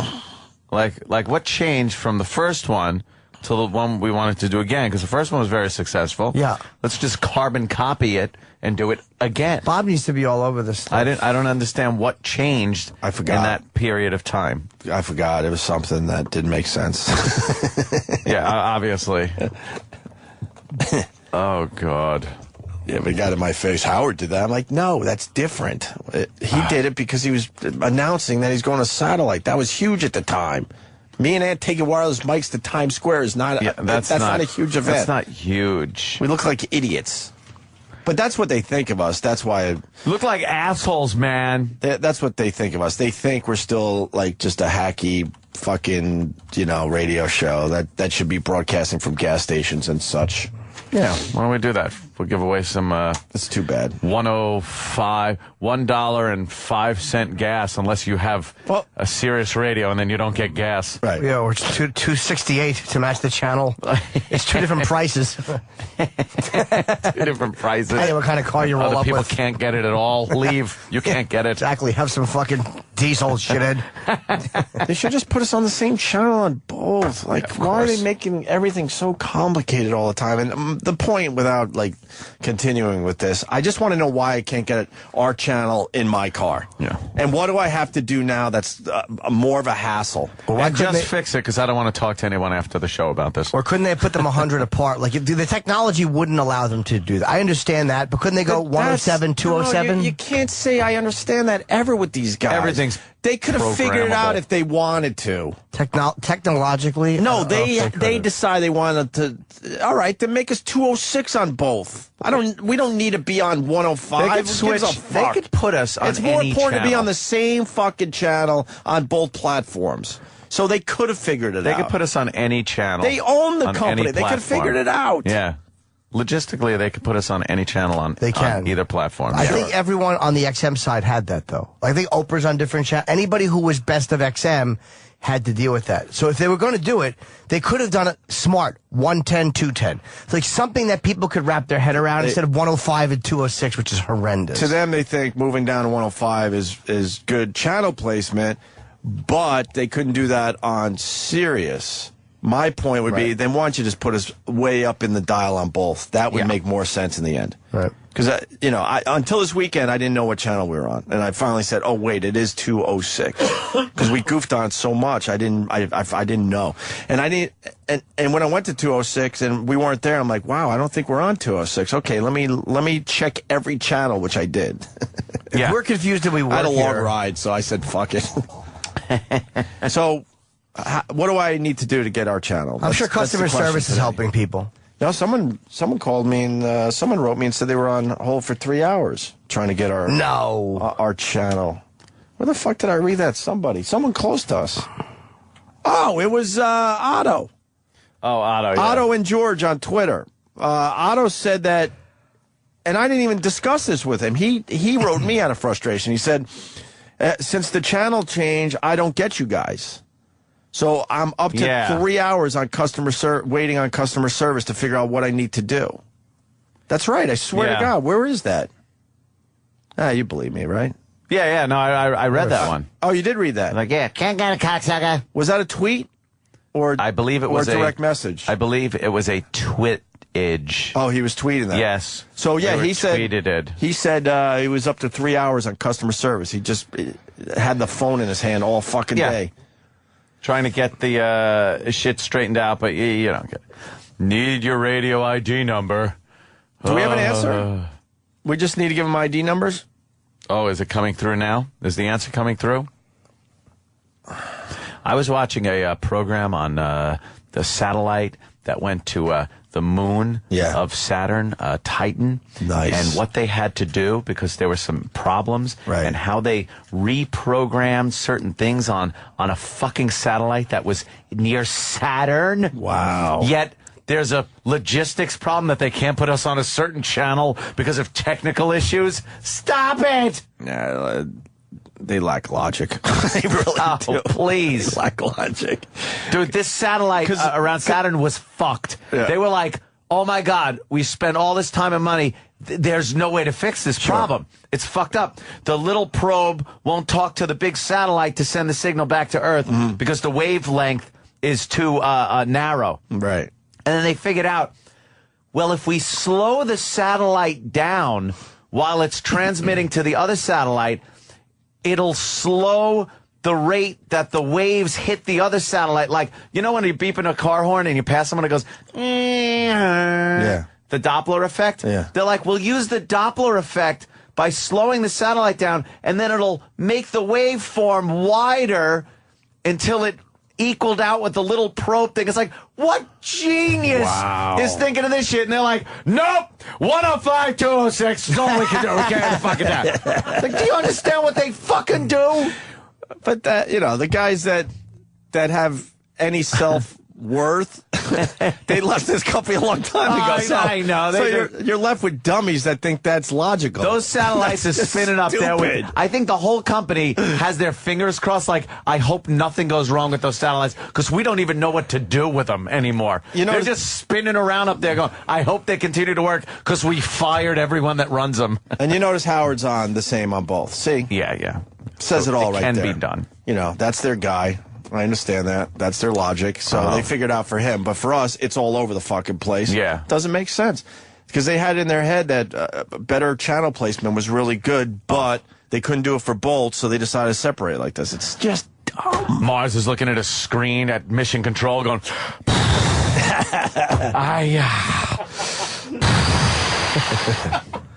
don't have unplug it. Cable. Yeah, unplug it, I guess. No, next week. Someone's going to come in next week with the parts for that. Who came up with this? The channel change thing. And logically, this made sense to people. Because when you run promos and stuff, people don't listen. The first thing they learn about radio, they don't really listen as closely as you think they do. Yeah. So when they hear promos 105, 206, they're like, what? Hey, great. They're promoting the channels. Imagine when we're on regular radio if we could have been on every same dial placement. How great. They would have done that in a second. Yeah, amazing. Because that was confusing for everybody when we were talking about Philly or Boston or something, Or just go everywhere you tune in, we will be on blank. This frequency. They would have done that in a second if they had the opportunity. This place had the opportunity and they decided not to do it. It's very difficult. All right, so I have to give them my radio ID number, and how do I find that in my car? Channel 1. No, I don't think Channel 1 exists anymore. Let me see. I didn't. No, there's a way to get it. If you click on any station. God, it's just. There's a website Don't you can go do it. to while in your car on the radio. How about this? I emailed Gary a picture of it. I took a photo of the radio ID number and then just sent him a text or whatever. How about this? Clever. At this point, they should know all our radio ID numbers. I guess. Yeah, shouldn't they be on file somewhere? You're right. And why do we have to every 3 months? Whatever. This is too inside now. But we have to reset our radios every fucking 3 months because they get rid of VIP accounts all the fucking time. God forbid, It's like Opie, Anthony, Jimmy, here's their ID numbers. Never turn these radios off. Thank you. I'm not even kidding you when I tell you I was paying up until months ago. Am I still paying? I was paying for probably 6 subscriptions. My own, different people, for the house, I was paying because I just couldn't deal with the problem of trying to fucking get it done. It was just cheaper. It was easier to just aggravation-wise for me to just go, fuck it. And then I would call up. I'd call up and be like, yeah, I want to connect. Okay. Well, this is customer service. What's your name? Well, she ain't going to know who I am. She's out of the demo. Mm-hmm. Hi, it's Anthony Cumia. I need that, blah, blah, blah, blah. Thank you. Do you need anything else? Do you need a channel guide? Yeah. Tell me what channel I'm on. I have no clue. Did customer service know the show? No. No, I'm not even joking. They don't know the show. Who the fuck does the customer somewhere. service? It's all outsourced. Somewhere else, it's outsourced. I almost can't get mad because at it's a lot cheaper. Why wouldn't you at least educate them on who the fucking shows are? Because they're probably the same people that when they're doing customer service for this, like after 2 o'clock, some boss comes. All right, you're on Dell now. You're on the Dell customer service now, and at 5 o'clock, I want to put in some overtime. Could I get on the General Motors fucking customer service? And do you get your credit card shut off? No, they call me sometimes and say, hey, mine gets shut off constantly because my billing address is L.A. And I try to explain to them every fucking time. Because all of a sudden What's your billing address, L.A.? Because everything goes through, not that's weird. Why? Because that can fuck you up with addresses and shit. Yeah. If you want to deliver something, I have something to delivered to your house. I have to do the 2 different addresses. 2 different things, and sometimes they don't like that, especially with big items. So every time I use my credit card somewhere new, that they just shut it off and I have to go through customer service. And I go, you're looking at my screen right now. Can't you put some kind of flags on there like don't fucking shut this guy's credit card off this easily? It drives me nuts. And then I get someone that's obviously not even with the company. Yeah. So I'm yelling at these people. They don't care. It's just another phone call they're taking. I've had a few instances where I've bought some high-end items at the Apple Store over there at Roosevelt Field Mall, things like that. And they call to check. You have to put a verification thing in there. And then I'll go again and pretty much buy the same kind of things from the same stores and stuff. And they're like, there's a problem. Call us. Yeah. I call up and it's like, did you make this thing? It's like, yes. Could you just take 10 minutes? Not even 10 minutes. It's like seconds. Just look at my record and see what my spending thing is. It's like, shouldn't you know that, like, this is what I do? And they say it's for your security. It's not. It's a pain in the ass. It's for their security. Yeah, they don't want to fucking... they don't want to be buying someone else's laptop and shit, because in the end, you don't have to fucking pay for that. Stuck with the shit. So it's a pain in the ass to you. All right, whatever. So fucking turn on my stupid radio. It was a bummer that I couldn't check out our own channel with the Joe Rogan thing this weekend. I missed a real bummer. Yep, wasn't able to listen to that. So then I listened to Pearl Jam. I listened to radio. Lithium. Pearl Jam radio's gotten old, though, man. It's the same fucking concert over and over again. I know it's different dates, but after a while, holy shit, how many different versions of Elderly Woman Behind the Counter in a Small Town can I listen to? And I love Pearl Jam. My answer is none. None. I love Pearl Jam, but I was thinking about it. Eddie Vedder must be bored shitless to be singing these songs. You see, like Can't find the virus channel. you see him singing like Nothing Man from, I don't know, 2000, and then, you know, you get out of your car, you get back in, and then 2009, you hear him doing Nothing Man again. And, and you got to think, he's got to be bored. That's why he made his ukulele album. He's got to be bored, though. He's got to make believe he loves these songs still. He can't love those songs anymore. It's a different set every time. I think bands can't love their songs that much anymore after years and years of doing it like that. No way. I love it. I'm a fan still, yes, but you put yourself in Eddie Vedder's body, and he's going out on a stage every night singing the songs. He tries to adjust it a little bit here and there and throw in some, like, you know, covers and things, but it's got to be a boring fucking life on the stage doing it. I think he's having fun. Oh, God. You think he really has passion singing Jeremy still? Absolutely, yeah. I've seen them over a dozen times. I've only seen Jeremy once. What do you think, Ann? I think he's got to be sick of some of that shit. Night after night. But knowing people have singing to pretty hear much the same songs in pretty much the same way. Maybe if it's a band that literally goes on tour with the same 13 songs and just plays them night after night, I could see them getting sick of that. But a band like Pearl Jam or Radiohead or like Neil Young, I mean, you've discussed seeing Neil Young. Disappointing the audience. No, but they switch it up every night. It's a different set every night. Springsteen, like they take advantage of their catalog, you know? In what way, you think? That it's not the same songs every night. I celebrate their entire catalog. Celebrate. Pearl Jam Radio, I couldn't get through 3 minutes of it. No! It's just not my style. It's not my. I'm sure it's fine. Elvis Radio, I can listen to. I do like it, but I just think Eddie's got to be bored. Why do they call it Pearl Jam Radio? Oh, I get it. Because they're Pearl Jam. Why do they call it Elvis? Because of recognition. You're trying to say we're as big as Elvis? No, but I'm trying to say that the name of this show would drive traffic there a lot more than the name The Virus. Yeah.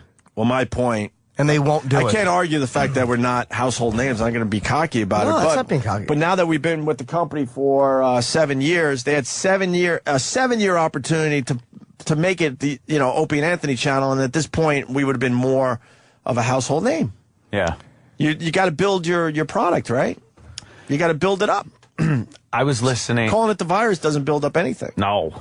No, it does not. And I again, the name in all the markets that the show is syndicated in Philly, Boston, whatever, it's still more recognizable there than the word The Virus. So it's like, it doesn't make sense. We tried, though. They didn't want to hear it. No, they didn't try. Bob should have tried harder. Hear that. They didn't want to hear it. They don't want to hear it. They don't want to hear it, man. Who said no? They don't want to build up new brands, really. They want to hire brands, but they don't want to build up new brands, and I think that's going to bite some people in the ass eventually. Anyway, I was listening to the 40s channel. Oh yeah. On the way home. Well, you're Saturday. in that right age group. Yeah. You know, bring back memories. You're in your 40s, I meant. Yes, of course. Not that you're from the 1940s. Do you do what I do with that channel? What? You know, these broads were being finger popped and stuff, but they make it sound so like it was romantic. Romantic. Well, that was a romantic. That was the whole thing I was getting to. Oh, you were. It was like they were singing about like New York City, and making it sound like we take the subway uptown, and it's like you just picture you and your best gal walking around Harlem, and everything's fine, you know, and it's like it was always for a kiss. Yeah, it's like, and she gave me a kiss. It's like, oh, is that what happened? You know what that really means, man. You know, she's sucking dick. Finger popping, she's fucking grabbing the back of that Miss Crabtree hairdo, and just fucking that bun on the back of her head, holding it like a doorknob, screwing her head on his fucking dick. but they called it a kiss. Yes. And that was a kiss. But basically, they're trying to talk about how great the blowjob was. Yeah, having a great time in old New York town. Right. They call it New York town, like it's a little village. Watching the push carts on Broadway. What? You know, some guys. Now it's some fucking the New Israelites watching the New Israelites yell at me because I'm white. That's great. But watching some fucking crooked black guy try to sell me a CD. But you know, back then, some guy had smelly fucking pussy fingers as he's trying to drink his martini. Oh, yeah. But they were talking about how it was all romantic. Getting home from the office after smacking the secretary's ass 800 times. Right. Sitting in some bar in Manhattan. Yeah, the good old day. They were always fucking. Always. It was a hoot, though, listening to that shit. The words of the songs, stuff they tried to rhyme, it was real dumb. Mm-hmm. And but yeah, very innocent, very romantic. And they had the Andrews sisters, like that weird vocalization that they don't do anymore. Yeah. Very over-the-top affected voices. Yeah. Listen to this. Makes me luckier than throwing a 7. Takes me nearer to heaven than anyone's allowed to do. Terrible. When your heart is talking, I feel like I'm walking on a cloud. Know what that means? She wants it in the shitter. Yeah. This is absolutely anal. But they have to talk. They have to talk in code. Yeah. Like it puts me on a cloud with you. Yeah. That's the pillow her face is in. Exactly. It puts me on a cloud and there's a log nearby. That's because she wasn't ready for anal. She wants to be floating because she's not going to be sitting anytime soon. If you do it right. Right, guys? Right. This is horrendous right song. I want to hear this in the Overlook Hotel playing fucking, throwing a ball against the wall Tuesday. Getting some avocado on me. Yeah, while my fucking skinny wife is upstairs with her fucking Adam's apple. Period blood coming out of the fucking elevator. She's wondering what to kill her. A lot of instrumental parts in this too. Kevin from Connecticut. Words and grabbing those pointy missile tits. Yes, those fucking bras that were like fucking missile tits. Did you even get to touch the nipple through the bra back then? You wouldn't feel anything. Over bra back then was useless. Yeah, you were just feeling useless. Cones. Yeah. The traffic cone. Right. Yeah, and to get under that bra was crazy because the straps and the snaps on the back, those little latches. You feel like the sweat underneath. I hate bra sweat.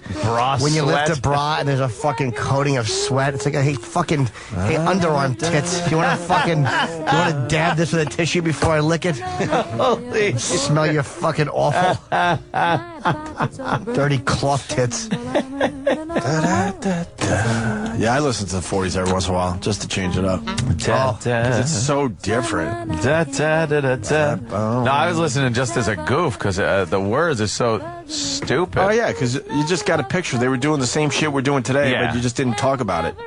That's what makes that channel a lot of fun to listen to. And there was one talking about, like, some guy, he didn't have a dime or a nickel for the subway, and he couldn't afford the bus, and he didn't own a car, but he was coming to see his gal anyway, so he had to walk.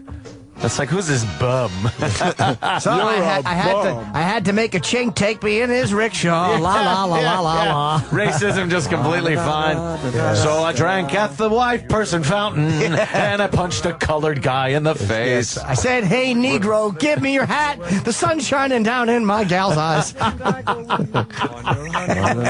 Carry me on your back, buck. I gotta get somewhere fast." Stupid back buck. Turn this up. I want to. Let's try to figure out what he's singing about. I had to pay another bill. Oh. And if I'm not mistaken, that's Bing Crosby. That means he's slapping somebody. He's paying a bill. Remember hospital bill. Remember me? First kid. Yes. A Cuddy Sark bottle mark in his cheekbone. How do you forget Bing Crosby when you have all that bruising? He kinda sorta looks like me. Oh, what? For I'm the boy whose only joy is loving you. Oh boy, no, he's singing to his bottle. Till he hurries home. That's balls deep right there. And I'm balls the guy deep. you give your goodnight kisses to. Yeah. Blowjob, remember. Remember me. Ah, yes. Yeah. And now he does a little soft shoe. Yeah. He rolls up his fist in a tight ball and clocks his son in the with jaw. a roll of quarters in his hand. Soft shoe. That's how he got his name. Because all his son heard was bing, pow, bing, bing. That's the sound the quarters make when they fucking shatter from him punching the boy. The bing, bing, bing, bing, bing all over the floor. You have to pick them up. off the metal sink. Just beating his children relentlessly. They call it soft shoe because you're hoping that he's wearing soft shoes that day. Yeah. The son's going, please make it soft shoes. Please. Yes. Is it soft shoes today? Those combat boots. And he's doing a little number right here. It's like, I got a good boy phone and a naughty boy phone. A good boy phone and a naughty boy phone. The good boy phone calls only white people. The naughty boy phone calls the Negro gals. When I need... That's great. Little angel on your knee. Oh, swoon equals ass to mouth. I didn't know that. Thank you. Swooning, yeah. Thank you, Kevin, from Connecticut. Yeah, that's a rusty trombone. That is, huh? Kind of sort of looks like me. Kind of sort of looks like me. Too many words, Bing. What's wrong with you? Shoehorning his fist into somebody's teeth. Between two fucking lips that are pursed. Trying to resist the fucking sock. Please, Daddy, no. Me, I'm sure that your kids remembered you for quite some time. Yes. I won't remember you because I was in a blackout when I elbowed you in the mouth when you went for a hug. You show me your bruises in the morning. I don't have a clue how they got there. I have esophageal cancer from drinking so much alcohol. Punch a spook. Oh. I'm the most overrated guy in history. Sleigh bells ring, and so do your ears when I hit you with a ruler. Fuck him at his Christmas. My fist on your face, power up a pum pum. Once again, the sound of fists. Yes. What is this one? We're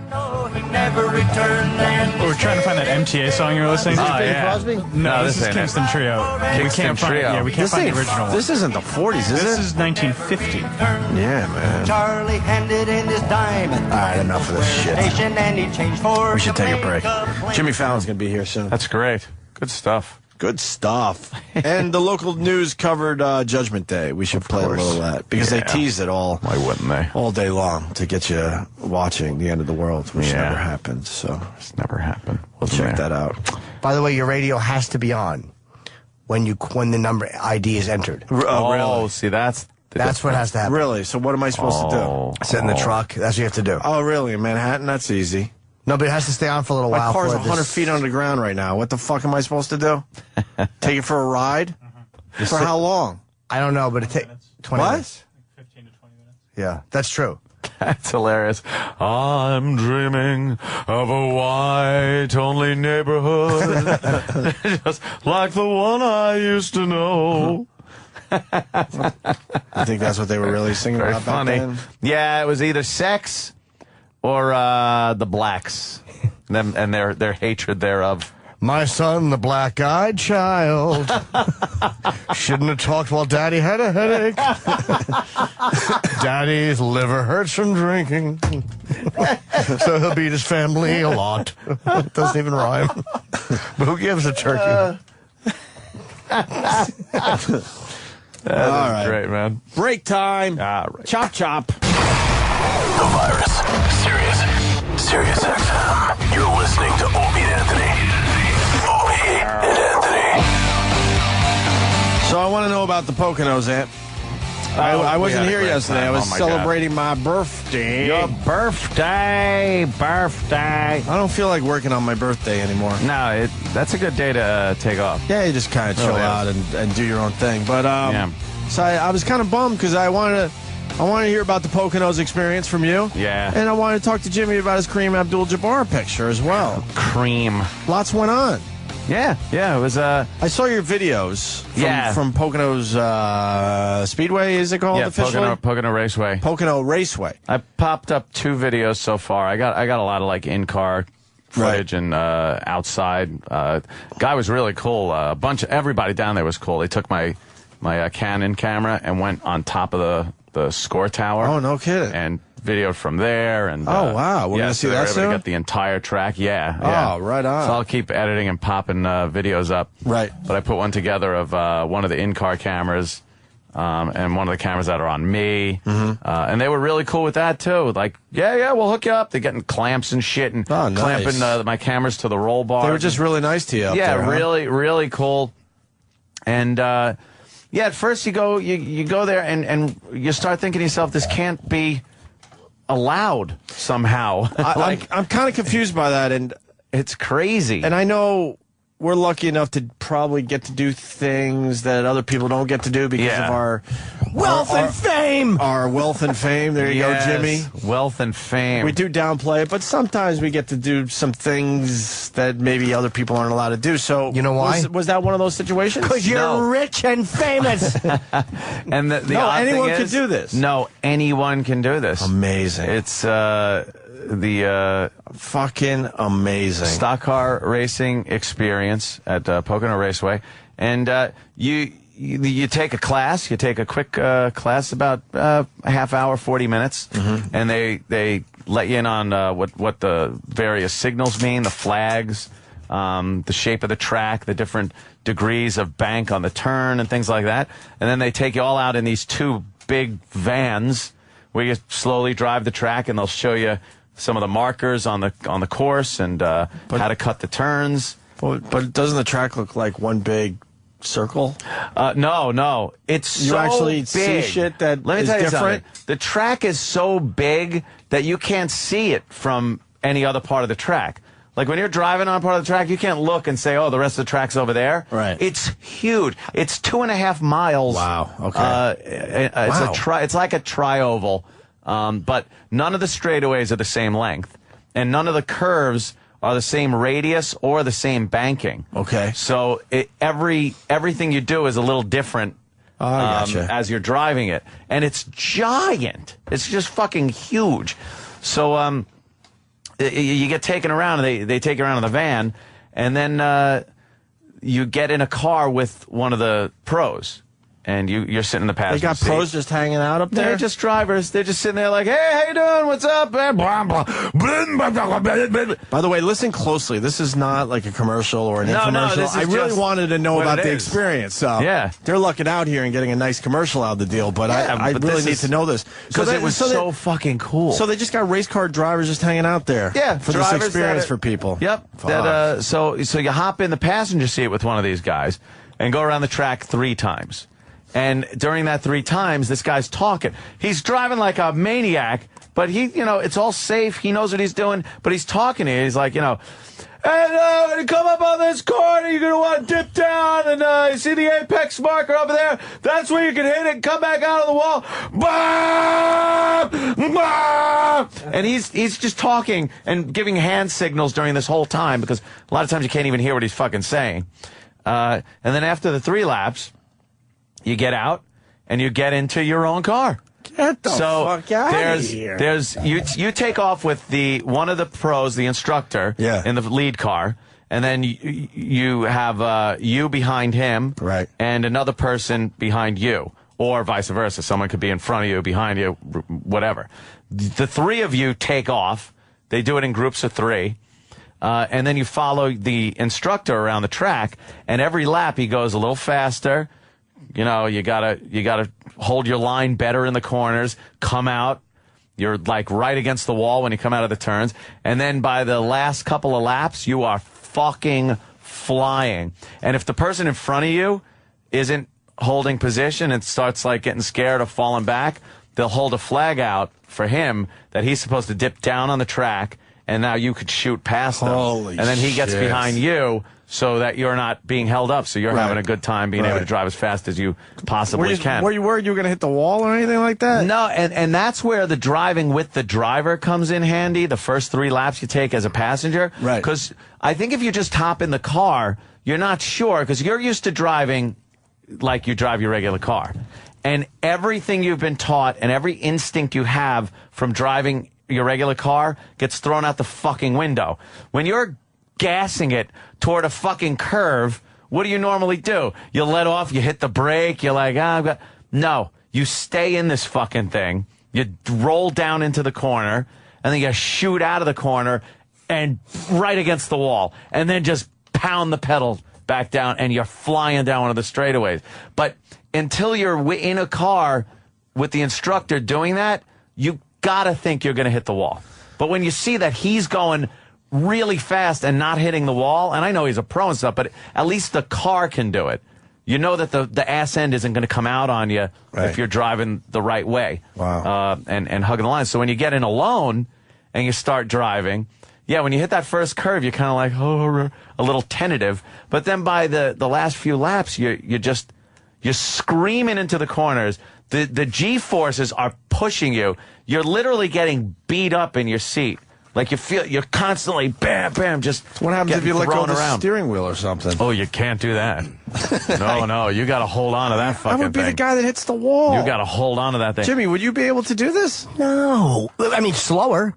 Sure. But you I'll can't use go signals and beep. Then you might as well just go on the road. That's what I would do. Slow on booze, enjoy the road. That's sober.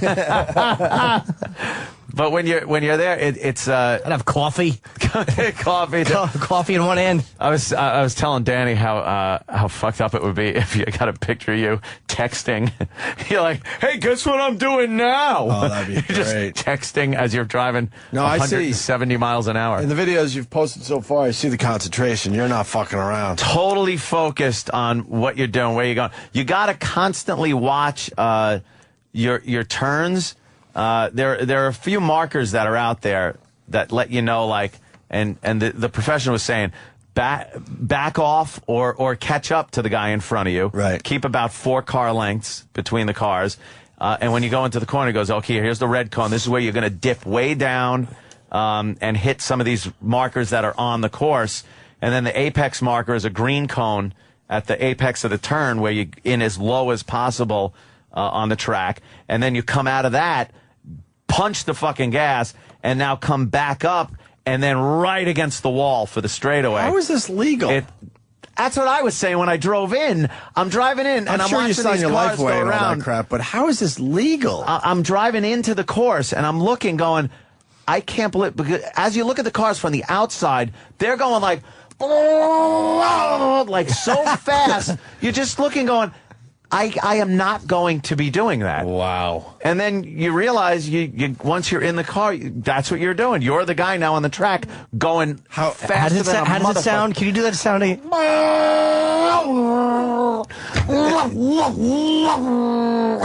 It's amazing how that is exactly what it sounds like. It's crazy. It's crazy. How fast can you go?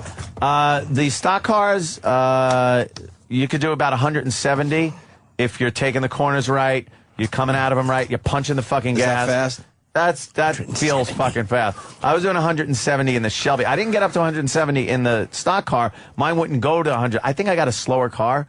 I was punching it on the straightaways, and I couldn't get past like 7,500 RPM.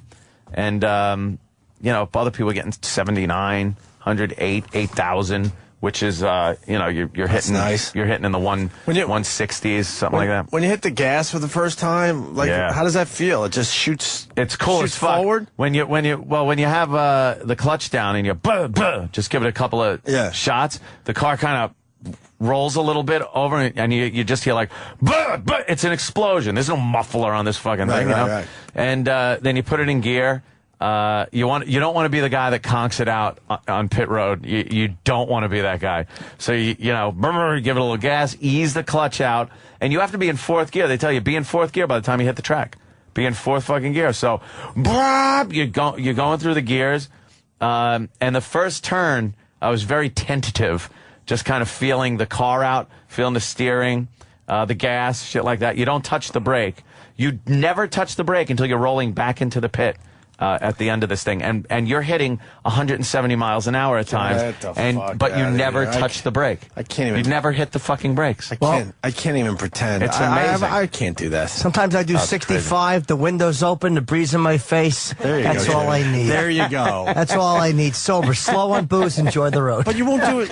But you won't do a zip line. Hey, well, come on, Ope. No, I never said I wouldn't do a zip line. It just didn't interest me as much as doing the ATVs when I was down in Mexico. Right. But it's something I think you get a little more comfortable as you're going through it. When you first pull up and look at the cars and how fast they're going, and you get intimidated by the fact that you've watched stock car racing and how fucking insane it is.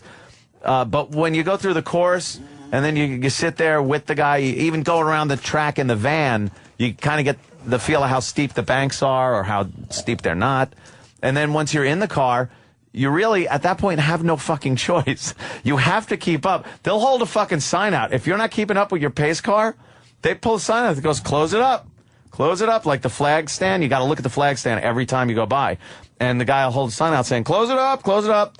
And if you don't close it up, they'll hold the pass flag out. You get passed. If you fall too far back, they have to send another instructor out so you can follow him at a slower speed. Or if you freak out, you just got to, wave your hand like this and pull into the pit and just be yelled at by your friends. Do you know who you're going to love tomorrow? Fucking Brian Johnson. He's a racer. A race car, yeah. He races for real. He's a maniac. Really? Yeah, he's like a fucking car fanatic. Yeah. Yeah, I thought I'm reading his book. I could not stop thinking of you. Cool. We'll have to talk to him about that. But I mean, all these weird fucking, the same things you're talking about. This fucking high from... It's one of those fucking just, it is a high. It's a fucking adrenaline rush. It's amazing. The other thing, so you're in the stock car and you explain all that, and then you get to take your Shelby out? Yeah, then I was able... Doesn't that fuck you up because it's completely different? I was more nervous with the Shelby because first of all, it's my car. Secondly, these stock cars are made to just turn left. I mean, obviously they turn right, but they're not made to race Everything's and about make that right left turns. turn. It's about the left turn. So the tires, the suspension, everything's set up to go around that track. My car is made to turn both ways, drive on the street and stuff, but it's also been modified to go very fast, and the suspension's been modified to hang in on the turns and stuff. So I wasn't taking the turns as fast, but I was going faster in the straights than I was going in the stock car. And that's that one clip of me going down the stretch. That wasn't even the fastest I had gone down that straightaway. It was really cool because I'm so used to driving the Shelby on the highway and trying to get maybe, a little bit of a burst of speed, get up to 120, and then you got to back off. You got to worry about the cops, other traffic, shit like that. 120 on the highway? But that really is nothing in that car. It's a lot. It's twice the legal limit. Crazy. And so is my alcohol level at the time.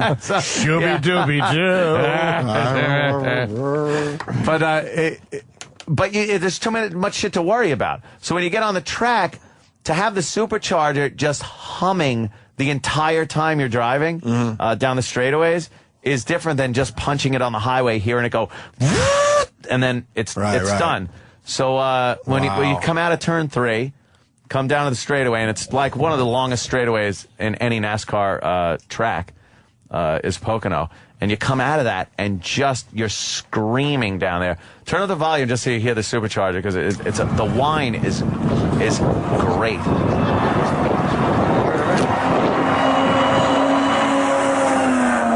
Jeez.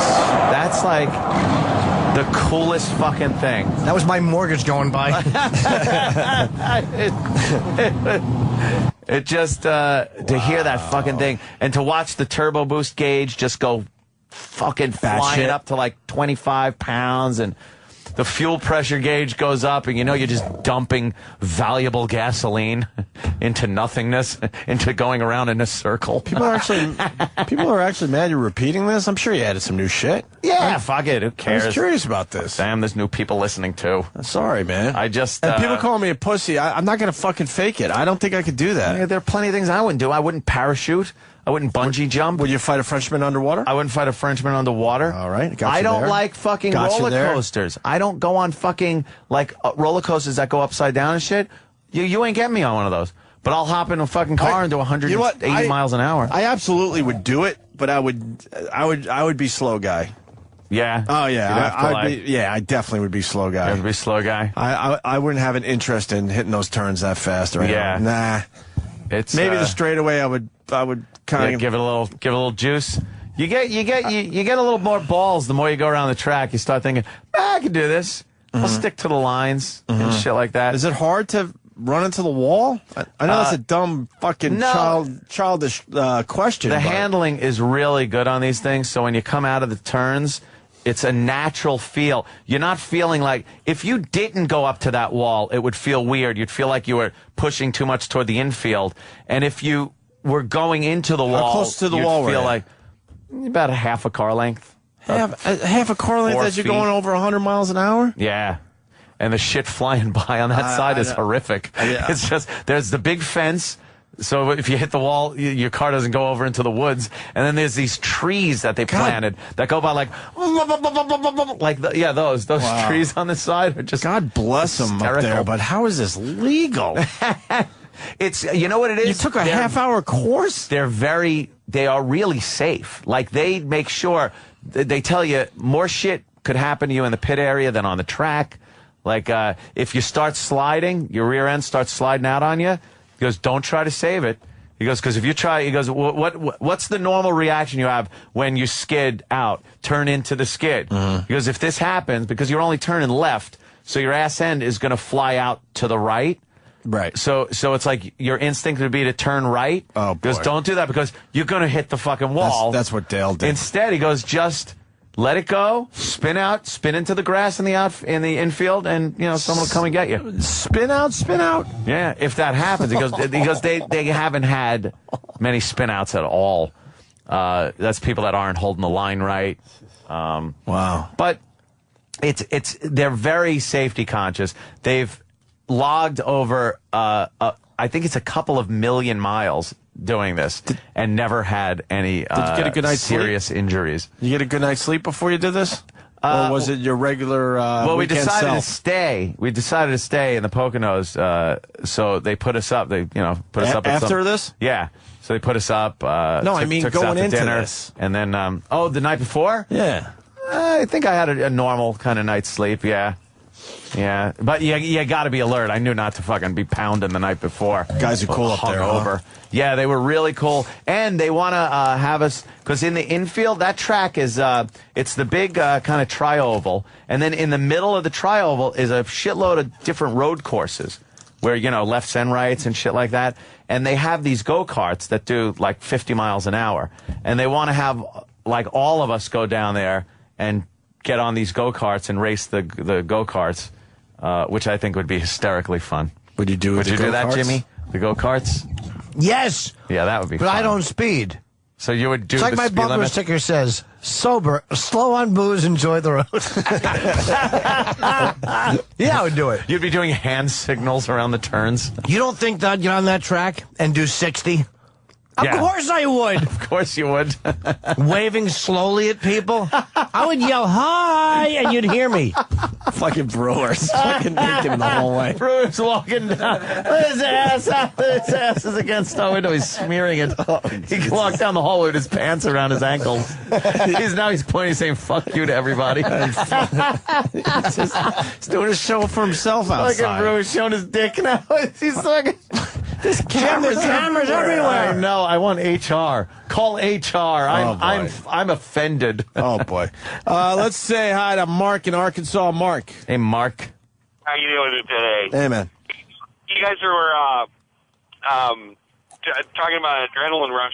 Would any of you jump off the Stratosphere Tower in Vegas? I would do something like that. No, see, I wouldn't be don't happy like that. about it, but I would do that. Yes. I wouldn't do that. Nope. I definitely would do that. I don't like falling things. My girlfriend did that. I was fucking so nervous. That's crazy. You were nervous? Were you all nervous I was for like, her? please let it snap. Yeah, no, I was very nervous. Were you sweating and stuff? Were your palms all sweaty? It cost $100, and I almost didn't pay for her to do it. Why didn't you do it? I couldn't, even though I knew it would be a Wait, quick... this is how it goes? I don't know if I Oh, do it's this. crazy. It's a decelerator, right? Yeah. So they drop you down, and then the You're closer you get to the ground, Yeah, you decelerate. but Let me see. it's fucking horrifying. All right, when you stand out there on the ledge before you jump, your feet are over the edge. That's crazy. And you just step off, and you fall 900 feet. Let me see this video. Let me see if I would do this. They use these in Hollywood, these decelerator rigs, to make it look like the actors are I'm falling. gonna and then be they very honest. CGI out the cable, so it's the same kind of rig. I'm going to be very honest. Would I do this? Hold on, Mark. I would. We're We're watching a video. a Yeah, video. hold on. And then... Now it's So yeah, I would do that. You would See, do it that? looks. But when you're standing on the, it looks fun there. But when you're standing on that fucking edge, because I looked out the window and people were, it's horrifying. That's crazy. I would do that. I'd be scared. I'm not and all, a big but- fan of falling. I'd be afraid that the cord would snap back and yank me back up and hang me up. Would you bungee cord? No. No bungeeing. Why would I? There's no reason. I'm going to go down, come back, and go down. I'm already down. I don't need to do that. I'm already I'm down. here. What am I going to go on a trip and ride up and wind up here? I'm here. Shit. Look at this. That's gotta be hell on your back. You want to jump from this height? Look at that. That's crazy. I saw how he stepped over the edge. I think I could do that. I couldn't. Look at this. Look how fucking high that is. But I would never skydive. Never. Oh my god, that looks crazy. Yeah, no. What if it broke? Thanks, Mark. You're dead. But that's the Trade Center. That's what people were seeing when they jumped out of the Trade Center. Like that's, I know. See, that's what I can't get out of my mind. Like, And That's how high you are.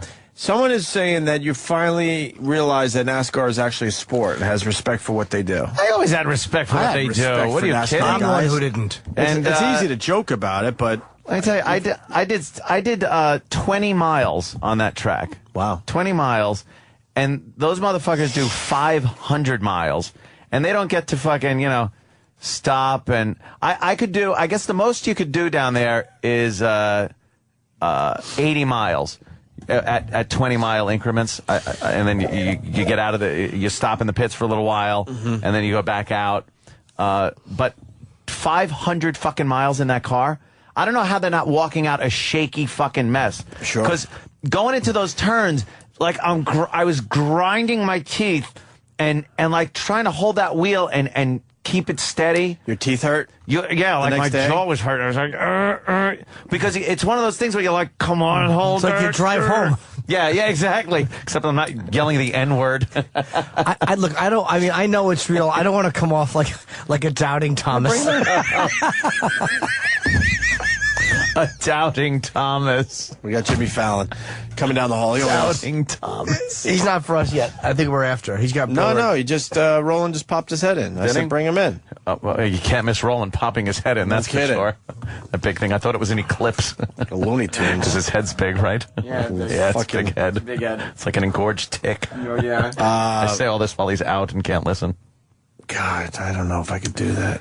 That'd be fun, but they want us to do the go-karts, and I think we should during the summer head out there. We'll all hop in those little go-karts and race. It's fucking because then you all go out on the track at once and just race, spin out. I'll lose because I'll go slowly. I don't do speed things. No, I don't believe in them. Yeah, well, they're true. There was another thing I was watching online last night. There's something called the Texas Mile. Yeah, and it's a mile-long course. Right, and people go as fast as they can go. And I've seen cars doing like 250 miles an hour, 250 down this track. Wait, it's insane. What, regular guys? Yeah, anyone who wants can go Where's on this this? Texas. I got it's called distracted the 'cause Texas Jimmy Mile. Fallon just walked in. Hi, Jimmy. What's going on? How you doing, man? We're just yapping about autos and driving fast. Just so you're in on the conversation, Anthony went to Poconos Raceway over the weekend and got to drive in a stock car after a half-hour lesson. It's great. Wait, this is crazy. You go down there, you take a little course real quick, and then you get on the track, and you get in a real NASCAR stock car and drive it around like 170 miles an hour. Oh, why were you nervous? This is crazy. No, you kind of. I get nervous playing video games like that. I play the video game, I crash. I go, it's too much for me. Yeah, but being in a real car, actually, maybe get hurt. You kind of, the nerves go away through the course of the day and shit like that. We got anybody else around here today? And then I got to take my own car though, because I got a Shelby Mustang GT500, and they let me take that out on the track. I got one of these new video games, like a Gran Turismo. For PS3, and someone sent me a steering wheel and a gas pedal to hook up to Doesn't it make the game so much better? You're like crazy. My wife was like, she's like, this is insane. You're 36 years old. You look like an idiot. I got plastic gas pedals and a steering wheel. And I'm looking next to like there's like a baby. We're babysitting. The baby's got the same fake plastic. They're like, whatever, There's buddy. Jimmy beeping the horn. Yeah, I mean, it was the You have the floating steering wheel, so it's not even attached to anything. I'm not even driving I'm driving a Mini Cooper because that's an option. So it's like, why? You're not even driving a fast, cool car. You're an idiot. Jimmy, you should do, not that you need my help, but you should do this for your TV show. Look at this. You in a stock car? It's complete and Isn't that utter crazy? insanity. It was in the Poconos? Yeah, There's Pocono Raceway. It's Jimmy, great. there's nobody in the car with him. They say, all right, take the car out, have fun. And No, now this is you what the just- video game looks like, except it's a video game. Yeah. But this is frightening. But this is it. Yeah, you only get, that's his you only camera. get one car in this game. Yeah. If you hit the wall, it's And you're not drunk driving in your video games. I mean, this is insane. You're getting thrown around in there. You never How realize fast were you how- going? About 160 Are in you this. out of your mind? I would never do this. It's so much fun. And then you come out of the turn and just gas it again. His actual Do you know how to drive? Right on the wall. You're a good driver, clearly. No, I'm a very impatient, horrid driver in the city. But you took lessons? How long did you learn? Nah, about Half hour. 30 minutes in a classroom with a driver, and then they give you these 600 horsepower NASCARs. And I mean, I don't see airbags. I don't see anything that I need. The safety equipment is pretty much the harness, and they strap your head back so you don't break your neck if something happens. That's once anyone goes, you might break your neck doing this. I go, I don't want to do this. I This don't is want so to you do have this. use of your feet in your old age. Yeah, that's nice. I mean, that's always a good thing. Yeah. He just described this for over a half hour. I said probably 20 times, how is this legal? Like, how are you allowed? How is that Yeah. legal? Yeah. Well, I think once you walk onto their property and sign a piece of paper, if anything happens, hey, it's your fault. Yeah. We don't care. Like a guy could come up to you that owns the place and shoot you in the head. Yeah. And your family can do nothing about it. Or if you're struck by a bolt of lightning. Yeah. Is the Poconos still? Is that still the honeymoon type of place? Poconos. I think they have a couple of those places. Remember that? That used to be a big deal. Mount Airy Lodge and stuff. Yes. As a matter of fact, after me and my buddy Danny did this, we went in a big champagne glass bathtub, bubble bath, and I was gonna say, just watched each other. Celebrated? That's a manly thing to do. Bed. It was but that was the heart-shaped bed. It used to vibrate. And when I was a kid, I remember the commercials. The beautiful Mount Airy Lodge. Oh, here it is. Whoa. Horseback riding. And you went recently, though. Oh, Within no, the I last went 10 years. Within the last 10 years, I went. Me and my chick went. They give you a swimming pool in your room now, right? Yeah. in the shape of a heart or No, something. well, this is an actual swimming pool. Yeah, it was like a little. It was It's one of the options It was you a get. rectangular swimming pool, but you walk in there. It's not that big, and you just know so much fucking went on in this pool. Oh, it's totally, just like, totally. Yeah. God, I hope this. But they really, you don't know what's grosser, the bed or the pool. You know? like everything was horrible. Whatever you look at, you go, oh, someone had sex on that. Yeah. You're taking a black light. It looks like a Peter Max painting. It's just all over the room. It's just glowing. It's horrible. Looks like a Jackson Pollock. The white over here. Yeah, gross. I was daring my girlfriend to look in the skimmer for the pool. You don't want to see what you're going to find. Trees in here, but it's full of something. Well, welcome to your room. Does the filter work? It looked like it works. someone dropped a toupee in there. It really was. That's awesome. Took the romance out of it, but we went there, and it was the saddest part was going to dinner, and they have this kind of family dining thing, kind of in a dining room setting. So you sit at this picnic table looking thing, and we were there like goofing around, just drinking. Lewis Black was playing there, so we were watching. Was Lewis doing the Poconos? Lewis. Yeah, he was doing the great Poconos. is that? That really made me happy. That makes you happy? Champagne, we got it. I see y'all in your glasses. Oh, he must have been miserable. Romance, the only bathtub I have is in the shape of a heart. I hate romance. Yeah, the clogged artery.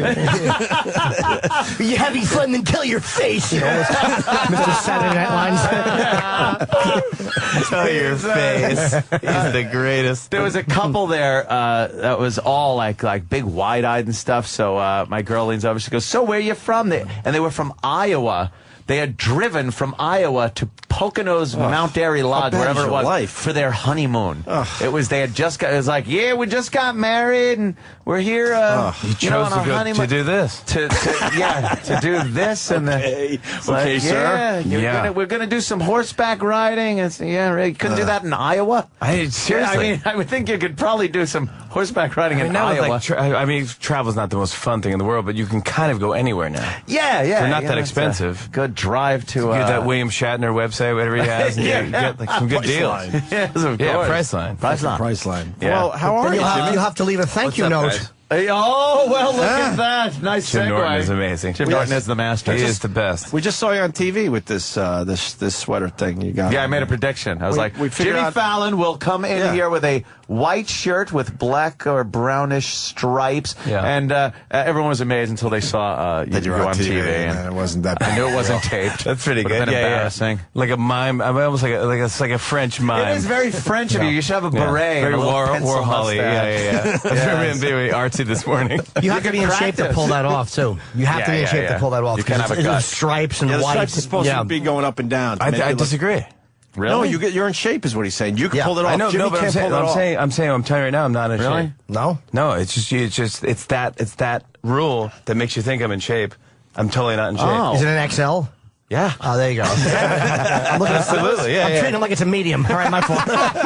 If people don't understand why stripes are kind of a thing that could show you're fat, look at those things. You ever see where they have to show space in the universe and how gravity acts on it? They make that grid.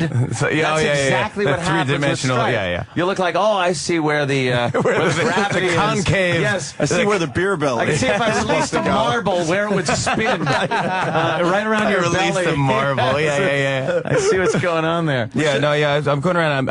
I'm plugging this. Thank you book. notes. Yes, I've been keeping up on your tweets. You're a good tweeter. Yeah, I like it. You're because you have funny tweets, and you also you play little games with people. Now you and let then. people get involved. Hashtag games. I like that. Yeah, the hashtag games are fun. Hashtag. Yeah, we'd like to just get as social as we can with our show. It's so. Do you still enjoying the Twitter? Yeah. You are. fun.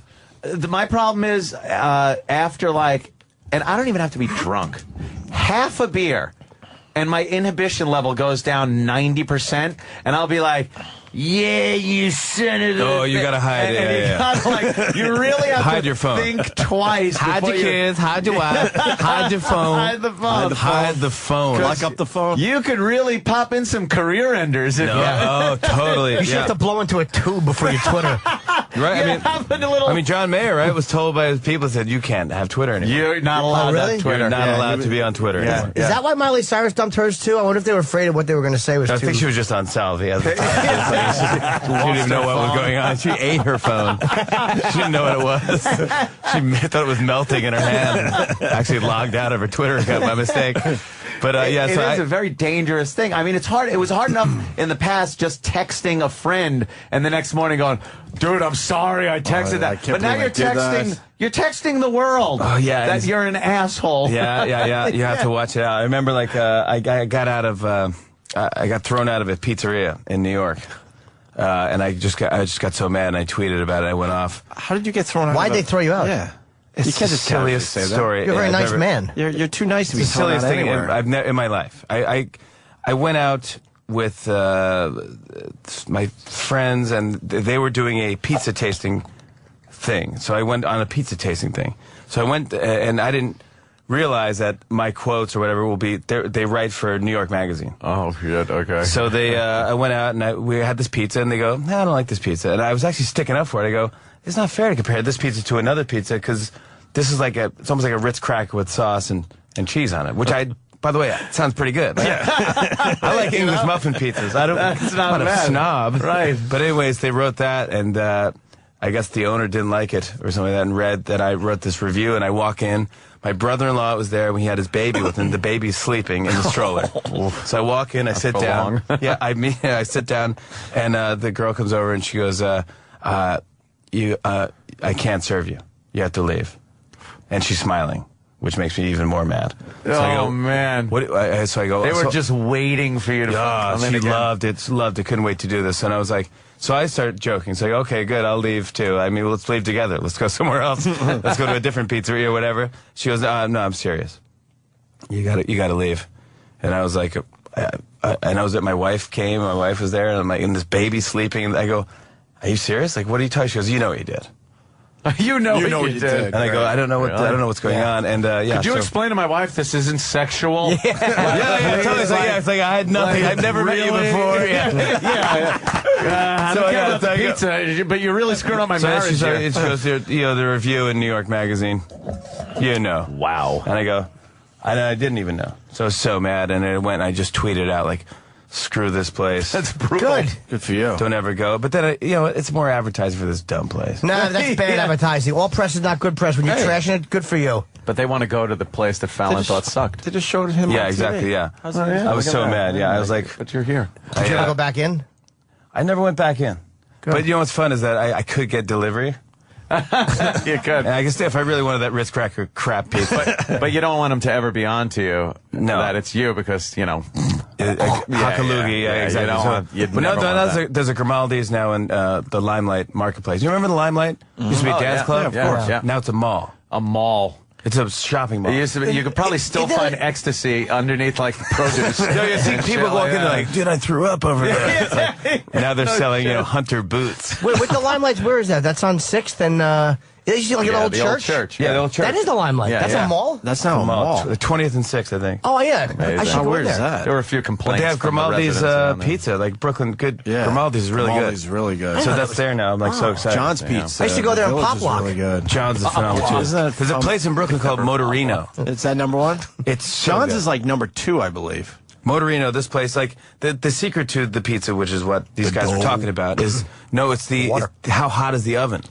Really? So if the oven's like 900 degrees, it should take you only like 2 minutes to cook the pizza. Right. You throw it in, seriously, it's like microwave. It's fast. It's like that's what I'm saying. So it's like a Celeste pizza. Mama Celeste. Mama Celeste. Remember those in the freezer? I still have them in my freezer. Oh, man, it's fantastic. But then they pull it out in the it's a little burnt. You have a couple burnt crust, bubbles there. I was stupid because we went to John's Pizza and I like pasta. And I saw spaghetti on the menu. I'm like, I want spaghetti. Why would you do that if you're at the number 1 pizza place in all of... you shouldn't even have it on the menu. And their spaghetti sucked. Yeah. And their Tastes like pizza. Their meatballs were awful. And then I had a slice of the pizza. I'm like, of course. That's why you go here. Don't order anything else. Then you go to like the pasta place go and you get a already? slice I of know, pizza. Jimmy doesn't have a lot of time Roland here. just said you gotta You're go. a very busy man. Oh, Roland, I can stay. Roland's the best. So I got to Roland ask you Campos. something. It's like, Yes. when you first got on to do the show. Yes. A lot of skeptics. There were a lot of skeptics. Can Fallon handle late night and shit like? You have been really tearing it up. I'm sure you knock wood when that happens. Completely. It's like great. But do you feel like you've shown people like, hey, I can do this? Because as a performer, everybody probably thought, oh fuck, if I fuck this up, I'm gonna look like an asshole. Oh yeah, I mean, I knew this was my last thing. Yeah. Do you feel vindicated? Not really. I don't think I ever will. I mean, I still a fight. I think it's going to take, I'd say I'm only been on for 2 years. So I'd say if 5 years, if I'm still on, then I go, okay, then I can go, I did a decent job. But there had to have been some kind of buzz and support right from the beginning because they don't give people that long, It's... yeah, I mean, you guys were on when I first was on. I mean, I think I've changed even since then. Yeah. First 6 months or something, you guys came on. But Absolutely. It's like we're calmed down a bit more, and you don't know the crew, you don't know I don't know how to host a talk show. I don't know how to, probably when you first came on to do, radio, you didn't know how to do radio. No, It's like you learn by doing it, I guess. Dude, you sang with McCartney. Like, how great is that? What a great gig that is. Some of it got crazy. I mean, some of the shit you're able to do is like, wow, man. It got really crazy. I mean, when Springsteen wanted to do a bit, and you go like, this is just getting crazy. And it's like, you have to put horseplay and just gotta go, I was going to ask think about it. How do you hold it together when you're singing with McCartney? You're like, that's fucking, I don't care who you are. That's fucking Paul McCartney. I went down, he was on Saturday Night Live that week, and so I went down to his dressing room to get him to, just to say what we're going to do on the show. Oh, they let you back in there? Yeah, they allowed me back in, yeah. I still have my old key, so my old ID pass. So I went in and he goes, we're just going to do a chat, we'll just do a quick chat and that'll be great, Jimmy. Your show's doing good, I go, cool. I go, and I was like, I don't think he's ever seen the show. But I go, okay. He's being nice. So I go, well, I was wondering if you want to do this bit, because I know, when you wrote Yesterday, the original lyrics were scrambled eggs. Yeah. Because, back in the day, so he wouldn't forget it in his sleep, he wrote, scrambled eggs, oh my lady, how I love your legs. And so that's what he remembered, like, da-da-da-da-da-da, just a tune. So he goes, yeah, that's true. I go, well, me and this writer, it was this guy, Mike DeSantis, we wrote the rest of the song, Scrambled Eggs, the original. And he's like, oh, I think I'm just going to do a chat. That's a quick talk, and that's all, okay? But your show's great. It's really great. I'm like, I go, okay. So I go, well, can I just do it for you? I just want to sing it for you quick, and if you want to do it, you can. If not, I go. Sing in front of McCartney. Wow. And if you want to do it, you can. If you don't, then I'm going to do it either way. I'll wear a wig, and I'll do it. He's like, well, okay. So I go, scrambled eggs. Oh, lady, how I love your legs, but not as much as I love scrambled eggs. Oh, have you tried scrambled eggs?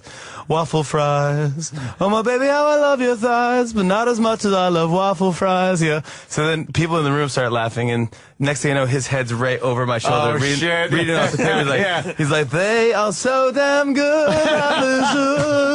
And he's singing. I was like, so then he gets his guitar, and I'm like, oh my gosh.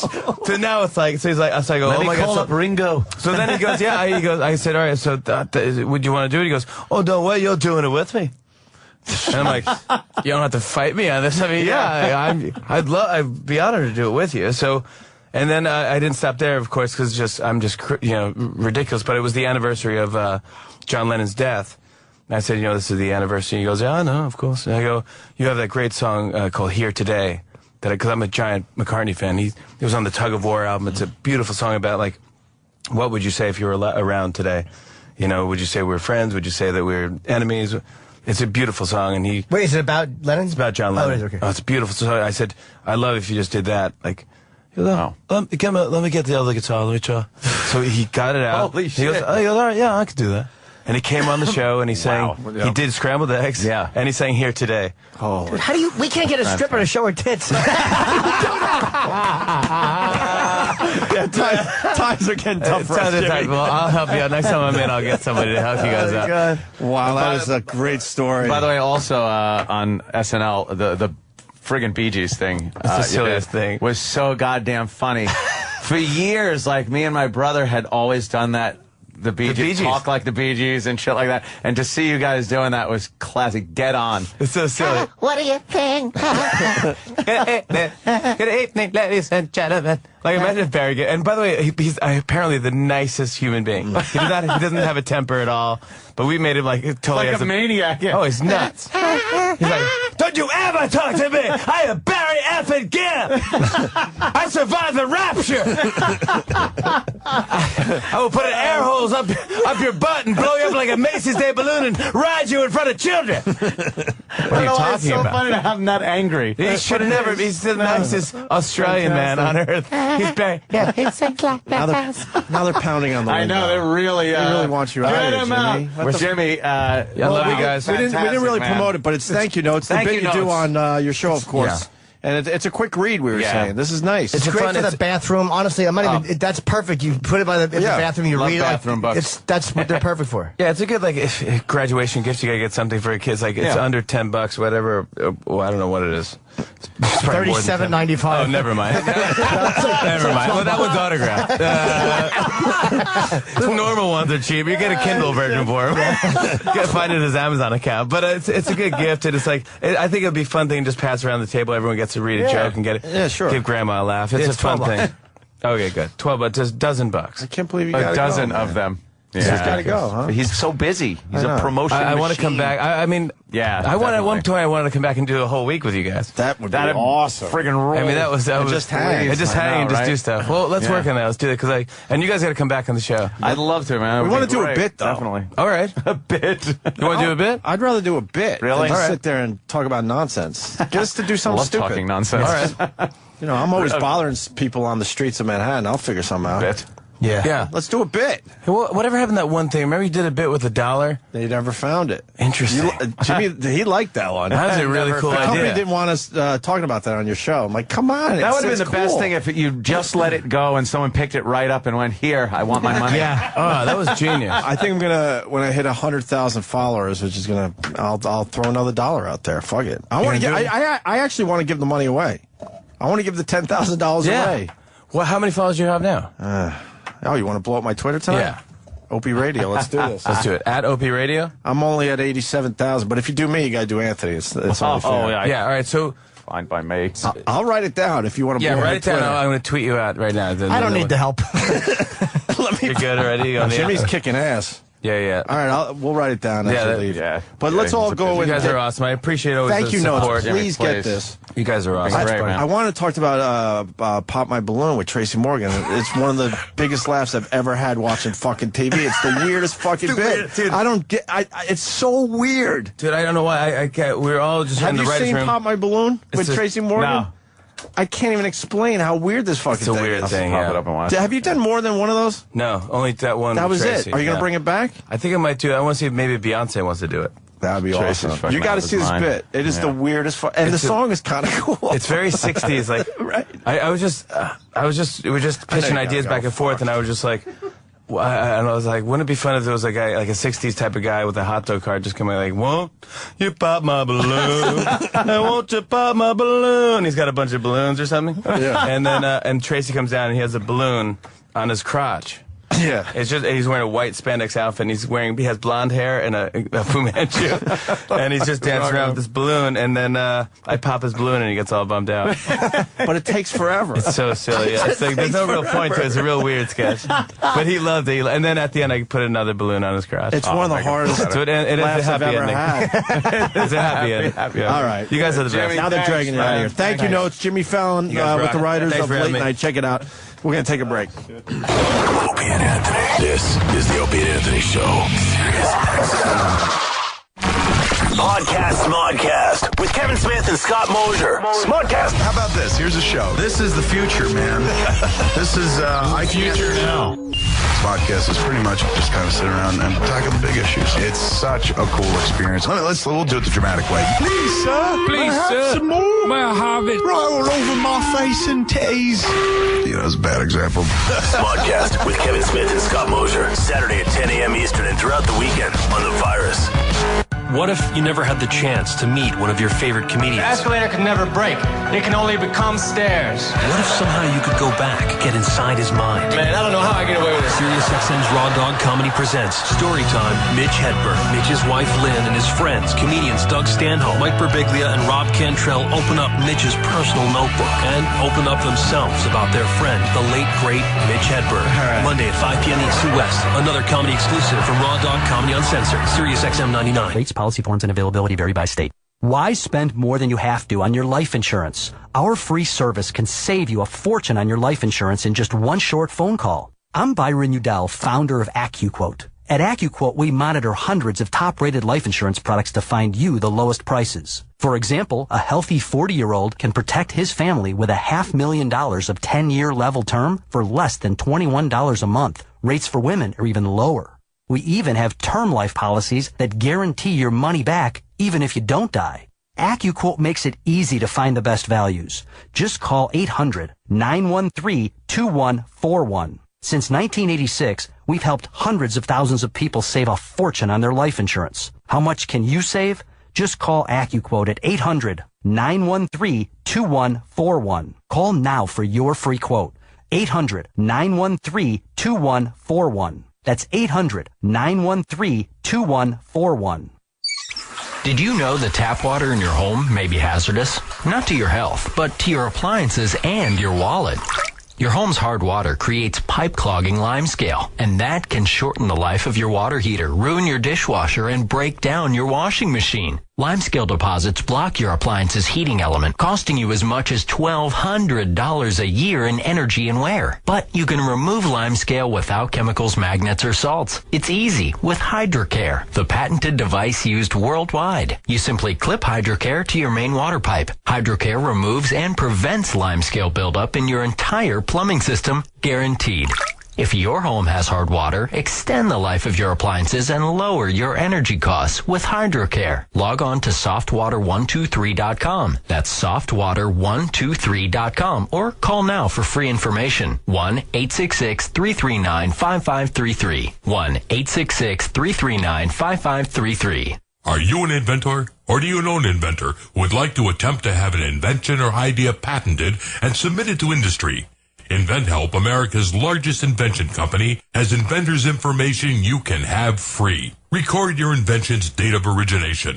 Plus, get an informative brochure and other material of interest to new inventors from the company whose patent referral services have helped secure more than 7,000 patents. Even if you only have an idea for improving an existing product and don't know where to go with it, you'll want this free inventor's information. It shows how InventHelp may assist you in trying to patent your invention and submit it to industry.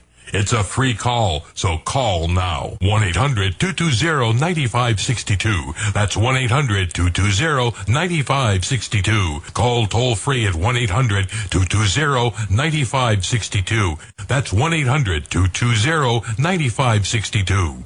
InventHelp is a fee-based company. Protection against web-based threats like malware and phishing has become a serious challenge for companies with distributed workforces. Barracuda Networks, the world leader in content security, application delivery, and data protection, with more than 130,000 customers worldwide, can help. Web Security Flex combines physical and virtual gateways with cloud services to protect both on-site and remote users from a single portal. Stop web threats. Visit barracuda.com/flex to try Barracuda Web Security Flex free for 30 days. That's barracuda.com/flex. Hey,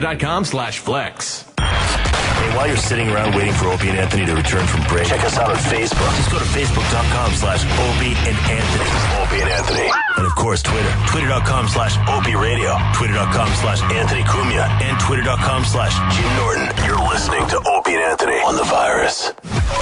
Sirius XM NASCAR Radio has you covered for Charlotte Race Weeks with exclusive access to NASCAR's biggest events. We're live from the NASCAR Hall of Fame induction ceremony. Roush Fenway Racing, Pastrana Waltrip Racing with Richard Page, Denny Hamlin, Clint Boyer, Kurt Busch, Jack Roush, Carl Edwards. And we wrap up the week with the Coca-Cola 600. Log on to SiriusXM.com/NASCAR for daily schedule, keeping you up to speed on Charlotte Race Weeks. Sirius XM NASCAR Radio, Channel 90. If you think of yourself as a technical person and want to pursue a career in technology, get started by calling ITT Technical Institute. At ITT Tech, you can develop knowledge and skills to pursue opportunities in a variety of career fields. Fields like electronics technology, information technology, and drafting and design. Call 800-554-2307. That's 800-554-2307. Thousands of graduates have launched new careers after attending the ITT Techs nationwide. Classes in day or evening courses meet at convenient times and teach skills used in the workplace. Financial aid is available for those who qualify, and career services are available for graduates. Make a technology degree program part of who you are. Call ITT Technical Institute for more information. Call right now. 800-554-2307. 800-554-2307. That's ITT Tech. 800-554-2307. This is an important consumer alert to anyone driving any car or truck with less than 150,000 miles without extended service coverage. Due to the recent economic conditions and major automotive companies filing for bankruptcy and auto repair costs on the rise, you could be paying thousands of dollars out of your own pocket for unexpected repairs. Protect your car with an extended coverage plan from Allied Star. Allied Star provides drivers with a low-cost auto service program that is now available to the public. Never pay for auto repairs again. Allied Star pays 100% of your covered repair bills for you. This is not like a dealer warranty. It costs less and is customized to fit your budget during these hard economic times. You pick your coverage amount, deductible, payment plan, repair shop, and Allied Star will pay all covered parts and labor, rental cars, some lodging, meals, and towing. Plus, it's 100% transferable. Call for a free quote and protect yourself today. Call 800-567-9901. 800-567-9901. Again, that's 800-567-9901. Thank you for calling Rosetta Stone for your free language learning demo CD-ROM. Yeah, what's the catch? Excuse me? Your ad says I can get a free demo of your language software, so what's the catch? No catch. We're so sure Rosetta Stone is the world's fastest, easiest way to learn a new language that we'll give you a free demo. To get your free demo from Rosetta Stone, call now. 1-800-441-6787. 1-800-441-6787. 1-800-441-6787. The virus. Sirius XM. The Opie and Anthony Show presents Primetime Sam Roberts and one question with a guest we couldn't get.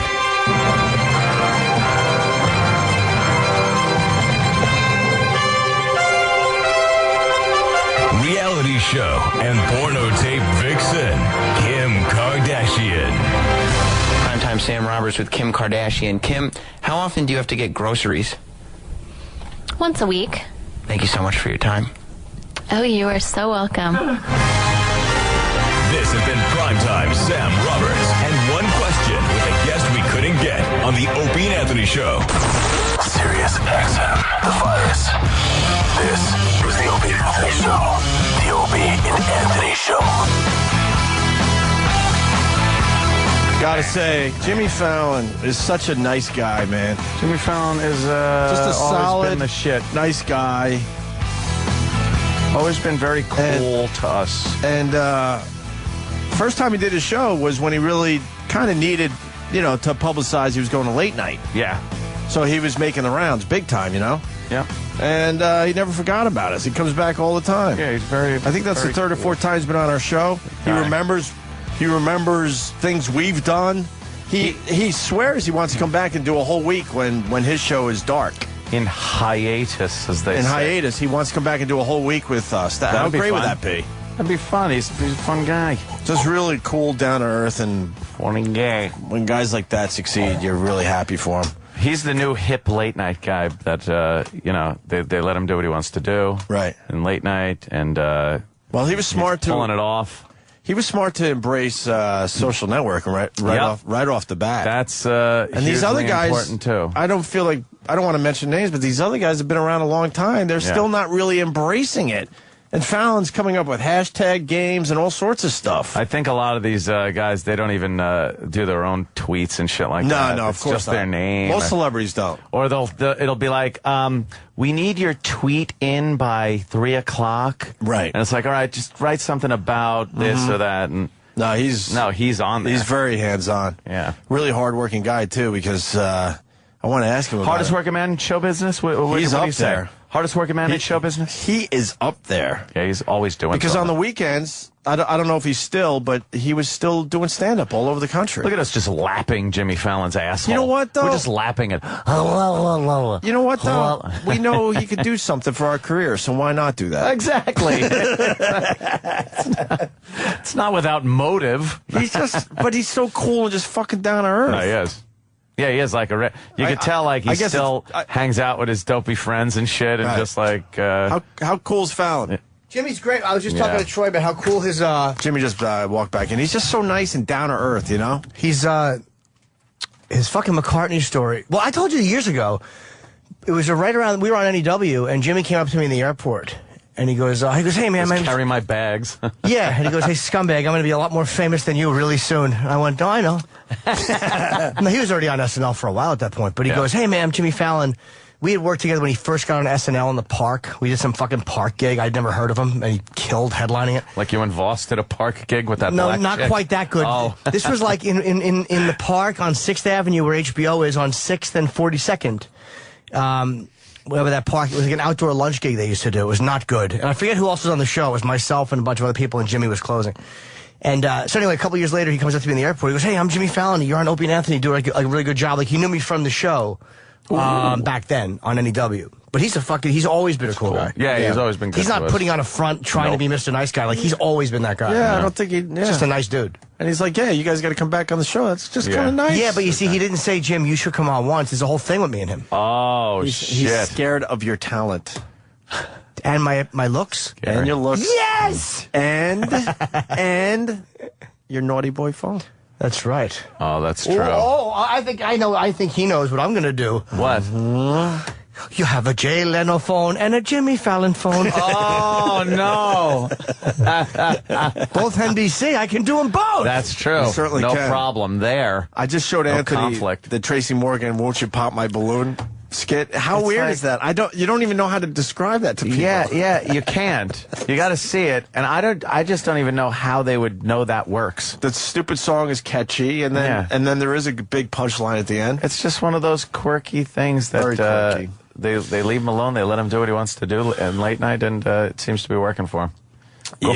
Go for him. All right. I guess Brewer's coming in after he interviews Fallon, I'm hearing. That'd be nice. Was that it? For him to say hi. How long are they going to be hanging together? They could, talk about SNL. But they could bash SNL for a while. How great was that story with McCartney? Can you imagine it? I thought it stunk. You write a little... It was phenomenal. You write a little bit. Write a goofy song. And then all of a sudden he gets into it, and now you're singing with Paul my McCartney. God. That's fucking crazy. Right?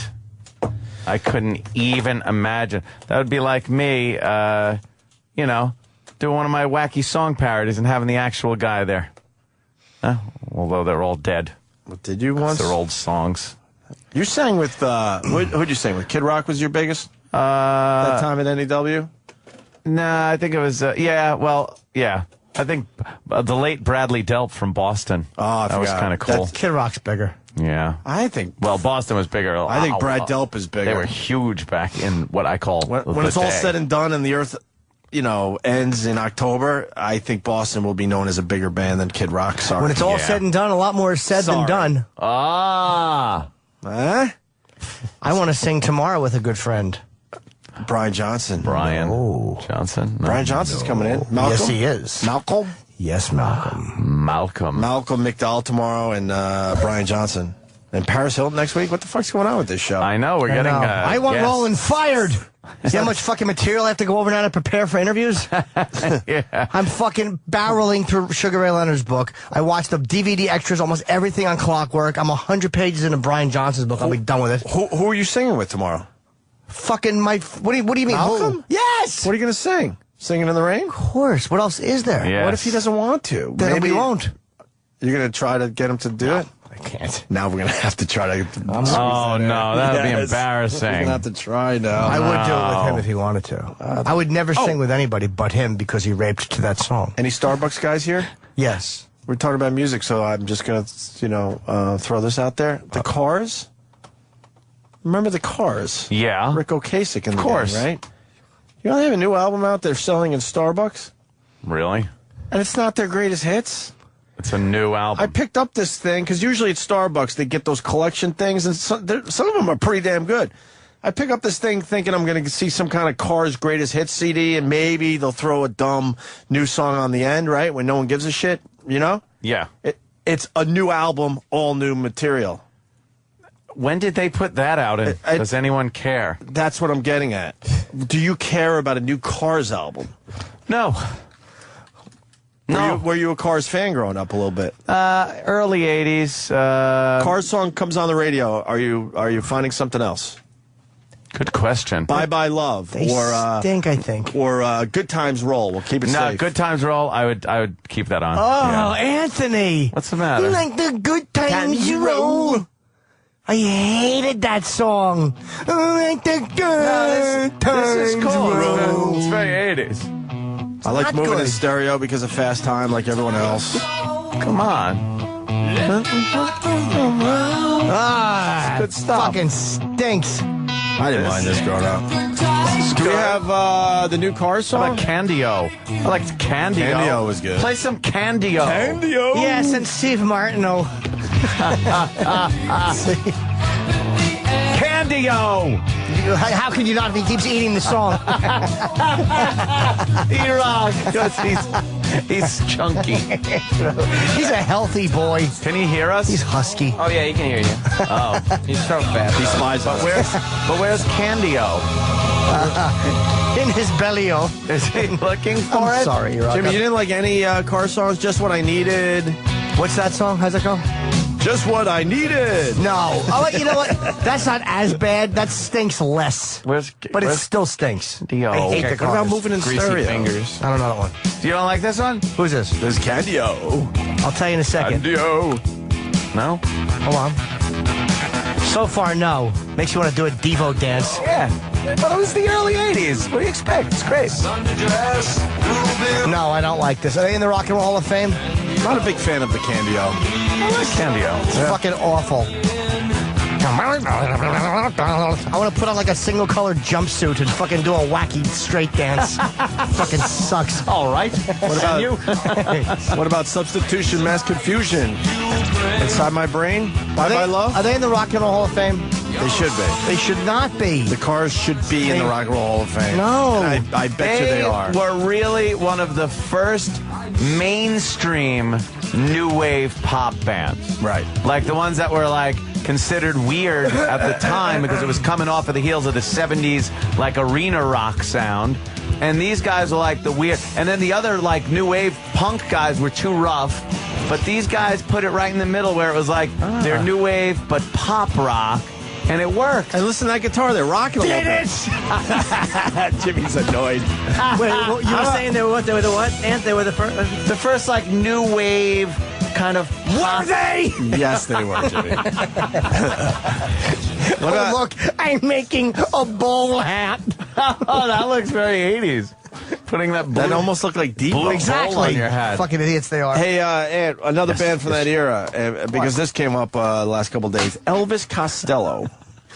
What a fucking creep. Elvis Costello had a couple of hits that I thought were kind of... Would you go see Elvis Costello? Good. I wouldn't go see him. So I went to... But if a song comes on that I like, I'll leave it on. This was within a 10-minute period. I see the Cars' new CD at Starbucks. I'm like, who's going to buy this crap, was my first thought. Yeah. And then I walked by the Beacon Theater, sold out Elvis Costello show. And I'm like, really? Who's still going to see Elvis Costello? Jesus. Would you go see Elvis Costello? No. I saw Lou Costello, his album, Get That Kid Out of My Pool.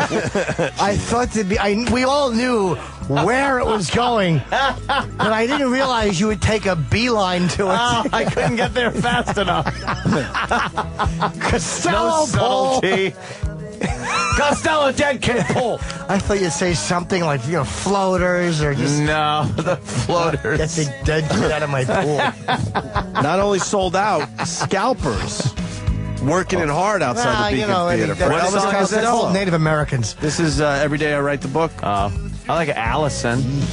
Yeah, I mean, there was a couple songs, but... And what's his other What about hit? Best Friend's Girl? That joke. By the Cars. Best Friend's Bombed. Girl. Peace, Love, and Understanding is a good. That's one. a good song. Elvis Costello. Give us some Peace, Love, and Understanding. Best Friend's Girl, it tongued my fucking asshole. Best Friend's Girl. Best Friend's Girlfriend. Be my best friend's used to girl. be mine. But someone's saying Best Friend's Girl was about a squirter.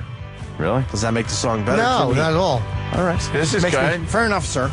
Fair enough. Remember the video for this? He was making wacky faces. He used to make some odd faces. I wasn't. This is a good song, though. I would keep this song on the radio. This is a good one. If it came on, but I think he's a little overrated. Well, he wasn't really that highly rated. He's a nerd. Nah, he's up there in rateability. Yeah? That's what's weird. I never got Elvis Costello on that level. Really? Not really, man. All right, it leads us to the new Car song. I got to hear it. What's the big single off this dumb thing? It's called Sad Song. And rumor has it Rick Ocasek is getting a divorce, and that's why he said he dragged his bandmates back in the studio. Paulina I think so.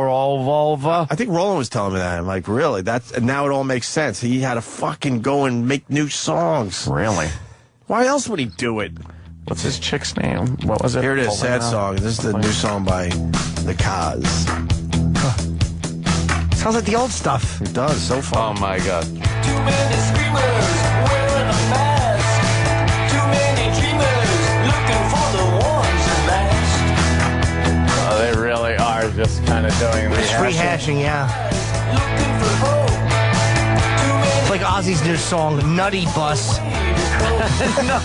Nutty Bus.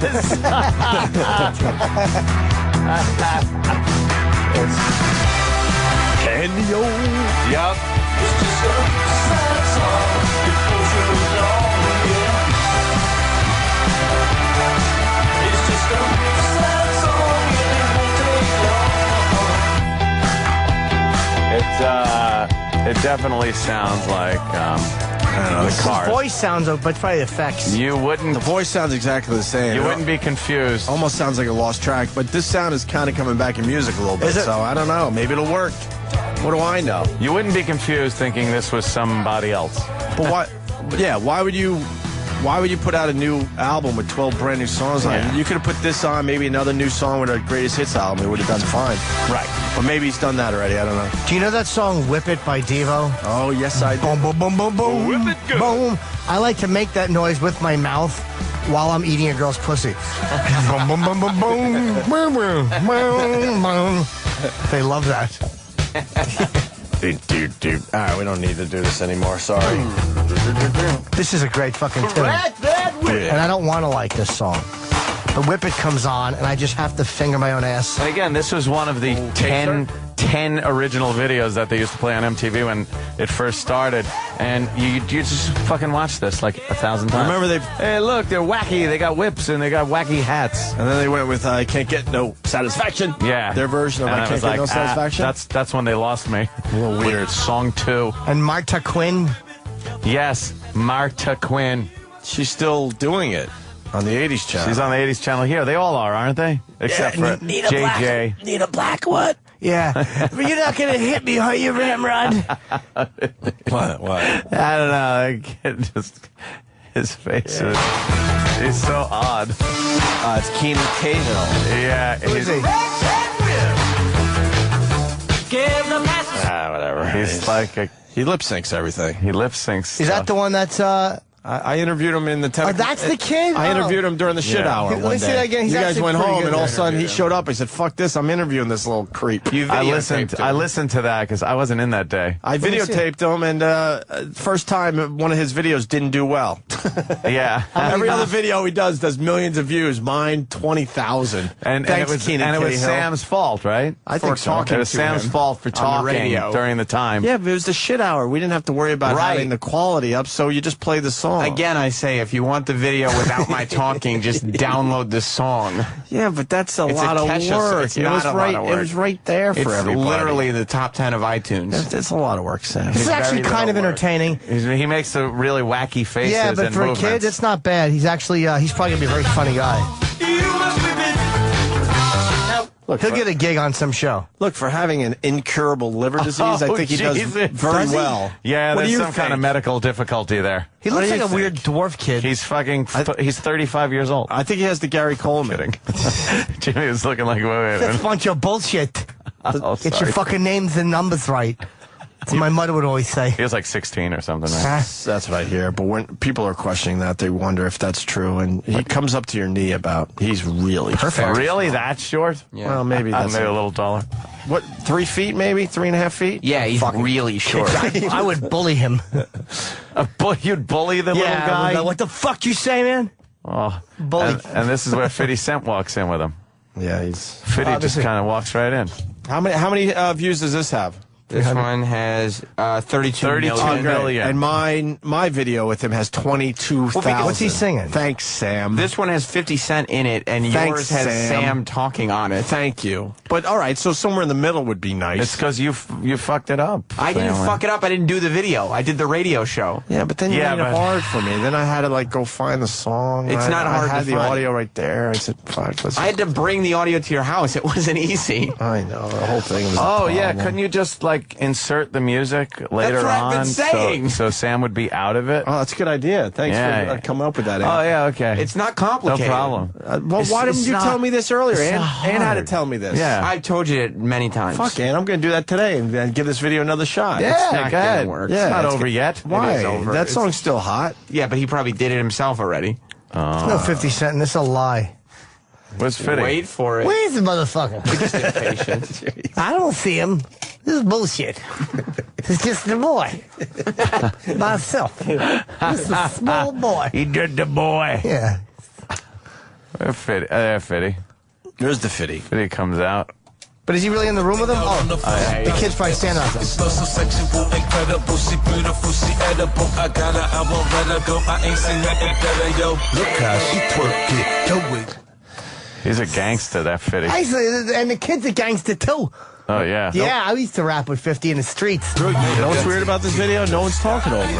Yeah, hey. Yeah, because I guess somebody who's more skilled must have made it, because it's not a radio show. I don't make videos, I do radio shows. Well, You now do that, neither. now that Anthony gave me the good idea, I'm going to Yeah, go home and I redo already this. gave you that idea. You have a good... Hey, just put the He music has a over good, it. a good idea phone and a bad idea phone. A good idea phone and a bad idea phone. I've been waiting for the country version. I hope that comes out one day.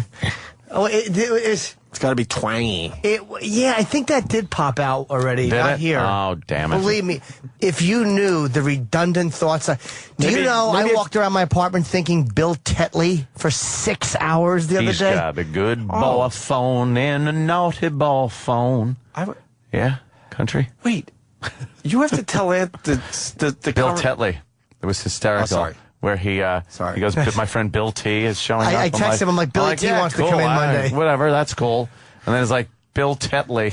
I'm like, what? Billy Tetley. And then I'm like, I was like ready to text. He goes, text Travis. Make sure the name's in the system. And I'm like ready to text Travis. I'm like, Bill Tetley's coming. And then you know why? I had to say it out loud. Reading it, I'm just like, yeah, okay. And then I said, Bill Tetley. Bill Tetley. Ass. Bill Tetley.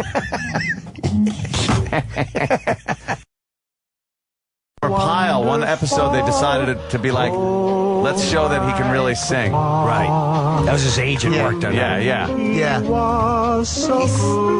people were like, what? Yeah. Did Sergeant Motherfucker come in and... Yeah. Hey, Frank, you know what you got in the register? Yeah. Who's the queer?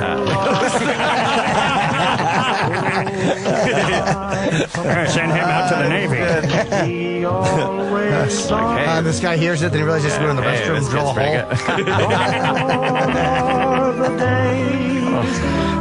Look at this. What's this dump? He's in some kind of a lounge, and it's Gomer Pyle. It's from the show. Yeah, he's wearing his naval uniform, whatever it is. Marine. This guy's in love. Oh, yeah, he's right. What the hell's that about? My papa. This guy is Oh, look, this guy's ready to start crying. Yeah. The guy that owns the club, and he's a scumbag. He's thinking about his papa. The guy that just walked in is Bill Hitler. He's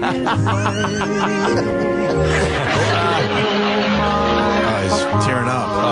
They had to try to put. They tried to put a laugh on. They put the canned laughter in there. They almost won an Emmy for this one. Yeah. All of a sudden, a Tet offensive breaks out, and Gomer takes one to the skull. Excuse me. Not the Tet offensive. The Tet offensive. We just watched all of Oh My Papa from Gomer Pyle USMC. We're pathetic. The show's gotten really weird today. Hey, we got Brian Johnson tomorrow. I do too. Yeah. Isn't that gonna, Isn't that gonna him too? badass? I'm going to tell him you guys are stupid. I don't know that. Have you ever had him yet? No. Oh, You talk him, yeah? You're going to have a ball with him. Yeah. He's funny. Yeah, You're going to need a translator though. That's all right. You're going to need a I mean, I'm not he's like, oh, you see what I'm doing the singing, Opie Anthony. I'm just, whoa. He can understand a fucking word. When I first started writing a book, I see, when I was kid, and I got this great fucking joke there. It's going to be a great time now, so I say, so really got to go and fucking, and here have you seen it as a dumping. He really has never left Newcastle. Really? Yeah, he's part of England, which is like our Alabama.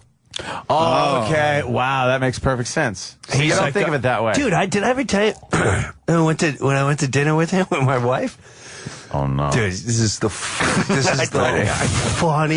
and we got we go to dinner now. My wife is not born again, but like at first she went born again. She scaled it back. She pulled it back. I remember she pulled it back. You saying that. She's still there. Okay, so she's like, he calls up. He's like, we're gonna bring our lassies to dinner. Let's go to dinner and bring our lassies. I said, let's do it. So I bring him to my friend's place down Low Italy. So we go down there, and he brings his wife, and Dee's there, and we started. Now Dee at every meal bows her head and just silently does a quick. So when so when she does that, I try to distract her. Like, hey, so who's the opening band at the Garden? Who's playing there tomorrow? Yeah, it's a big game. Did you see the designing over there? It's a beautiful Italian art. So shit. But now me and him are drinking. We're just plowing through red wine, and everything out of his mouth is fucking cunt. Everything. It's fucking cunt, fucking cunt, and he's over there, big fucking cunt. And I keep looking over at her, and she's laughing her asses off.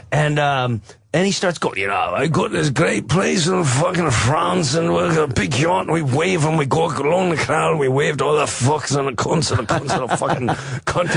And then I gotta come to Florida, like a big fucking pool of fucking cunts all around the fucking, it's a great fucking time. So it's about 550 cunts, 10,000 fucks. And we finish dinner, and we're leaving, and Dee's face is laughing. She's like, he's one of the funniest guys I've ever met. I told you, he's fucking hilarious. Great. She's like, hey, what a sweetheart. I said, how cool, though. He wants us and the kids to go down there. She's like, we're never, ever going. So he said, cunt 400 times before he knew my name. Can't put our kids around. We can't put our daughters around that. I'm like, it's Brian, though. She's like, Jim, he said cunt 500 times. And that's perfectly understandable when he says it. It is. You can understand when he says that, it, it sounds like art. Right. You'll see. Yeah. He'll do it tomorrow. He's like, yeah. Well, you know, they're driving a fucking cunt and this fucking cunt and fucking cunt. And it's not, cunt is not as bad over there. No. It doesn't No, mean and it's not the way he says it, too. He says cunt. Cunt. Yeah. You'll see. Fucking cunt. Oh, don't miss. Kevin's saying we had him on before. I thought we had the other guy. No, we had Angus Young. We had Angus is completely different. Yeah, he was very odd. Did you see, by the way, you're an AC/DC fan, right? Yes. Oh, yeah. Have you seen the new freaking DVD? No. Holy shit. You remember that AC/DC video that came out, the concert Thunderstruck, video? yeah. This is that times 20. I'm not. Why? I saw the ad for it. It looks fucking insane. The crowd is bouncing. Bouncing from the first song to the very end. And the whole time I'm looking for all the editing. I'm like, all right. They took one section, they just kept they sing along to the guitar riffs. So when it's going down, 100,000 people, and then they just start. It looks like liquid. It looks like liquid. It the does. Crowd. It really does. Like waves. And Brian Johnson's voice. I keep listening for how they. He is clearly singing the way he sings. It's crazy. It made me realize no offense to the Stones, but this probably is the greatest rock band that ever existed. Look at this shit. Look at this. No, wait. It's like a Nuremberg rally. Bro, watch when the song kicks in. This is the new DVD by AC/DC.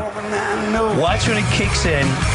It's a sea of people, and it literally, like Anthony said, looks like liquid. They just start bouncing, and they know every single word. Yeah. Watch this. This is the greatest DVD. I watched it 20 times already. Wait, look at it. They mosh pitting. They were freaking mosh pitting it. Look at that. Look at that. Shit. It's an ocean of people. Look at that. It's oh my God. I got goosebumps. You got to think you're going to die in that crowd. Oh, it was the greatest.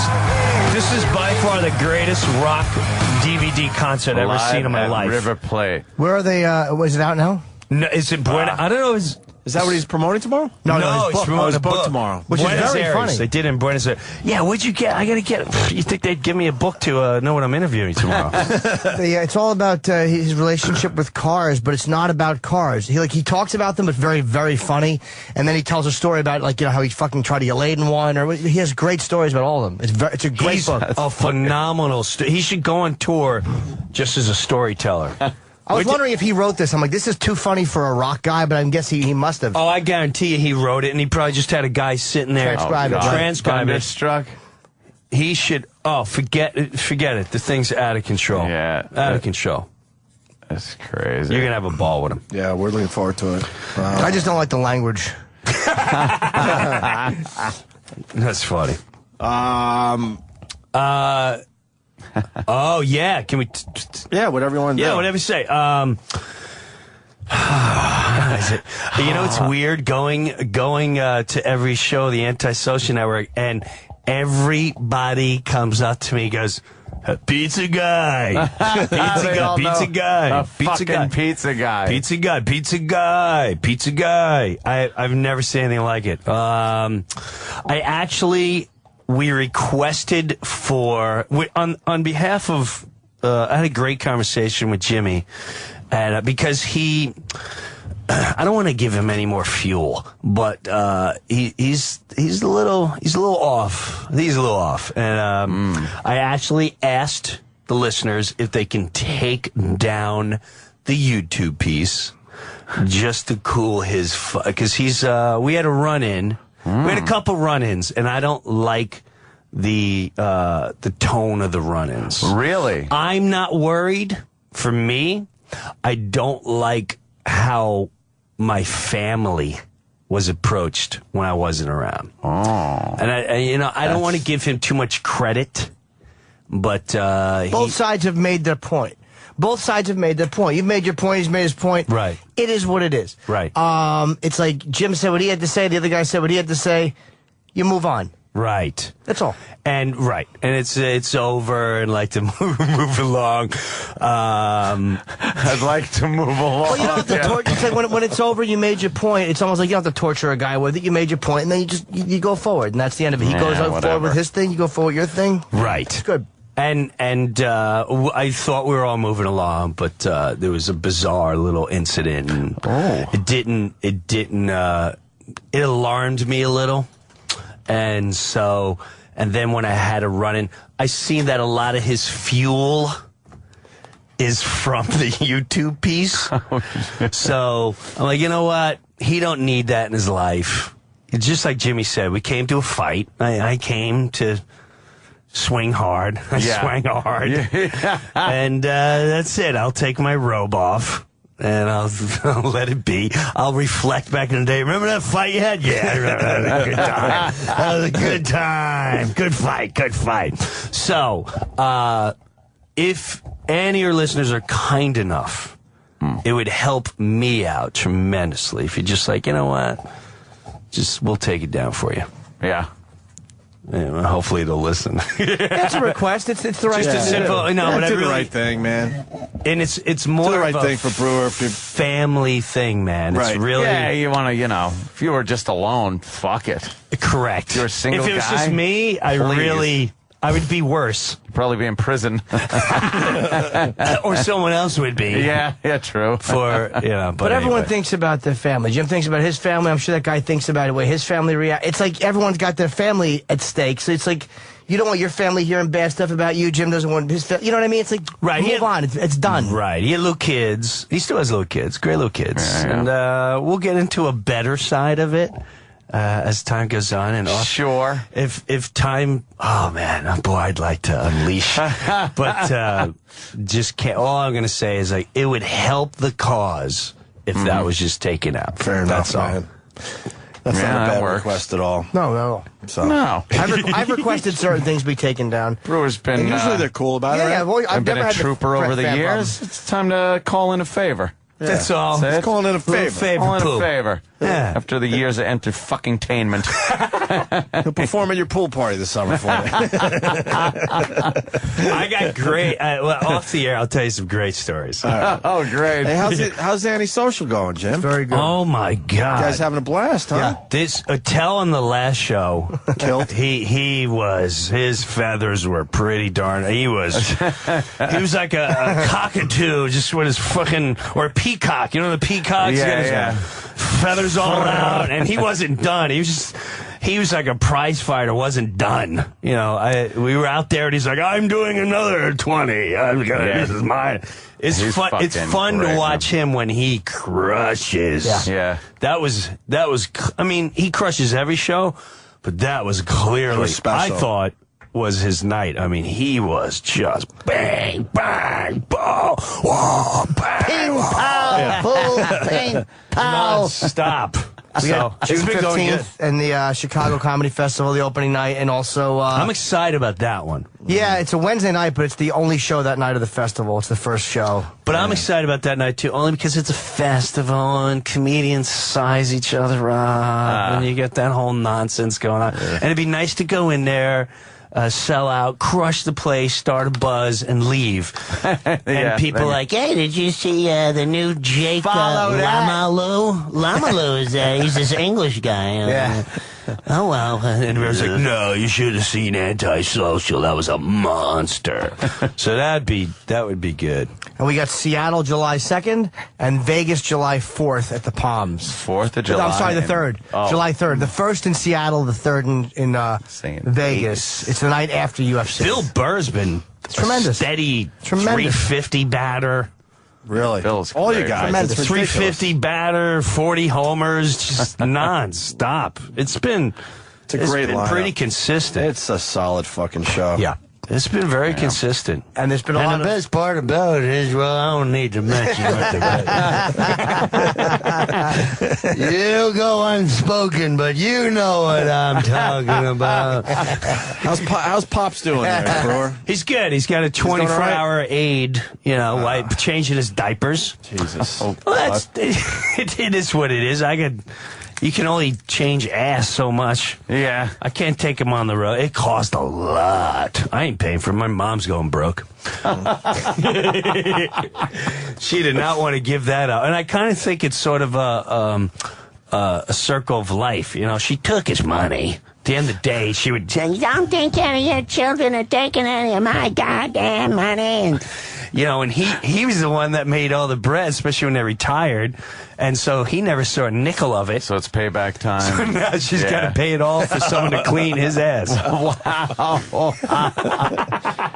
The videos you make with him and your mom are just fucking great. Oh, thanks, man. Thanks. I'm gonna make some more soon. You should. Where do they go for that? Your website, obviously. Yeah, the Facebook page. That's where I go. Yeah, Facebook. I want to show you the movie, man. You got a copy? I know, and I didn't bring it out. Again, you forgot the movie. I'll make a movie. What about you little munchkin there, little Hutsku? Just turned 1. Walking, running, terrorizing. Walking like he's on stilts. You had to raise your whole apartment 3 feet. Taking headers all the time. Took a header into my TV the other day. Oh. Nice. Oof. But then you bring him out in public, and you just expect someone to take him from you. Right. You got to get bruises. He knows. Yeah, you got to city. He's got a weird ear bruise now, and one on his cheek. Yeah. Takes headers. Toughen him up. Because, looks like he's been slugged. Well, because he's walking like he's on stilts, and then when he starts getting really wobbly, you would think he would just say, "All right, I'm bailing, I'm going back to crawling." No, that makes him go faster. So then when he does hit, he fucking hits. Right. Full ramming speed. Yes. They're like the modern day Jackass kids, but they're not getting paid for it. Right. They're just like, staircase. I just started walking. I'm going for it. Thank God I have no stairs. Thank God. Yeah, wow, a piece of, an outlet. Let me start taking my tongue in it. Yeah. They do things Steve-O wouldn't think of doing. You know how you have charges all over your house, you think nothing of it? Yeah. The fucking kids want to suck on that shit. You don't realize how dangerous your house is. Right. No, Plugged in. I realize because I have my brother and sister's kids They come over have been now. over my house. Now my brother baby-proofed his house when they were really young and shit like that, and my sister same thing. But then they'd come over for holidays at my house, And they're offended by and your I'm house, right? fucking broken booze bottles on the floor, guns are laying everywhere. There's just bullets and fucking everything's got a sharp edge. Have you seen my new authentic? Yeah, I got my coffee table was made by Schick. It's a giant razor blade that just sits on legs. Oh, man.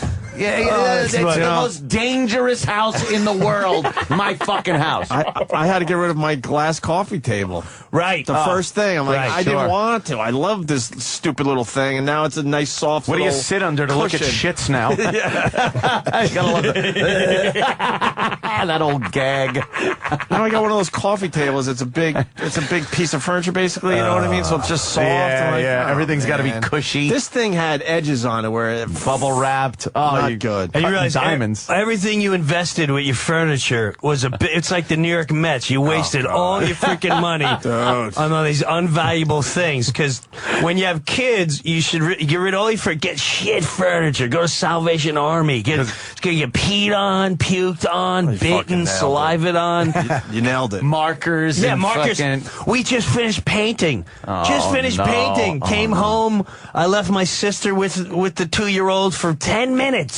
She's out there smoking a cigarette, and I got new black marker all over the all over the house. There's nothing you can do. How do you? You don't get mad, or do you get mad, or you're like, What do you do? They're 2. I get mad at the sister. Like, what were you doing? I didn't know. I gave her a piece of paper. but do you sit the kid down? Piece of paper. Yeah, here's the paper. Oh, the wall. It's all on her gums. She's painting her gums. It's so true. You have to sit her down and explain fiscal responsibility. That's really what it is. Yes, this is not helping. You gotta sit her down and explain, how is this helping the family? Helping the family. That's right. I'm at the stage where the diapers are now full-on man shits.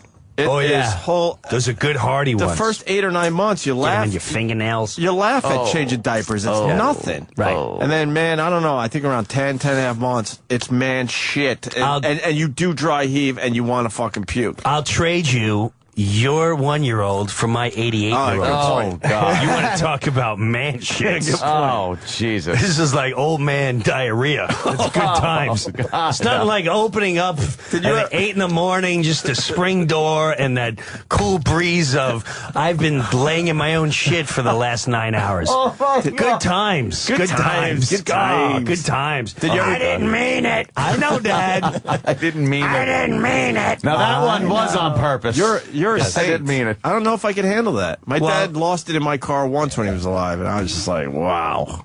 Mine did too. Lost it. He shot? Yeah. Wow. Mine did two or three times. I wanted to kill him. I come back from Long Island. He had diarrhea or something. It wasn't even like it was having an issue. It was just like, holy fuck. Nah, mine was coming back from Long Island. Break over You're the a saint. bridge. You're I a said, you got to shit? No. No, you sure you got to shit? No. George Washington Bridge. Traffic? Yeah, packed. We finally get on site. He's already, and he's got to shit again. We pull over. He's projecting. He couldn't even get his pants all over the inside of my door. Yeah. We had to hose that thing like it was a murder scene. Did you ever puke? Henry Hill's fucking trunk. That's exactly what it was. You It ever was puke horrible. over it? I never puked. I dry heaved real hard. Sure. Real hard. I will say the Brewer does a bit about that is fucking hilarious, man. Well, That- it's God true. Damn, is that I know. That's what it's truly funny. I guess Barry's trying to get up for you, huh? Yeah, I got a Barry meeting. Oh, Just Barry? Who's he's Barry? downstairs. Hey, financial That's our guy. that's our financial guy? finance guy, Barry. Oh, I don't know him. You meet him here or Barry? at your house? I refuse to let him go to my house. Really? Yeah, because then it takes longer. I have him at my house. Yeah, No, it'll take. if we're in a take lobby, forever. he can't bore me too long. I've never taken him past the first room. You know when you walk in my house to the right or left? I've been there. I'm fucking with you. I was there before the remodel.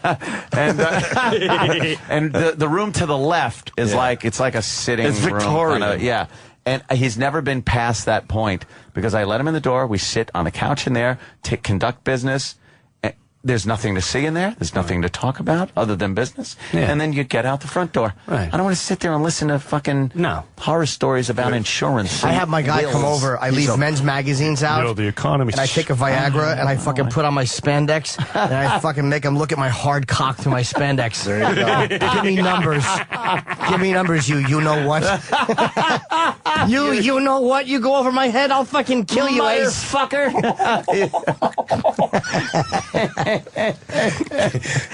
Just get to the numbers. Get to the numbers. Get to the bottom fucking line. I need Exactly. bottom line shit here. I don't need a speech about some other client that will remain nameless that had a fucking problem with this and that. I don't care. You learn from that and then, apply it to me. Yeah. But you don't have to tell me, though. Yeah. Well, Good stuff. good Yeah, stuff. good stuff. Insurance and accountants and Yeah. When are you going to whatnot. do the whole show with us, Brewer?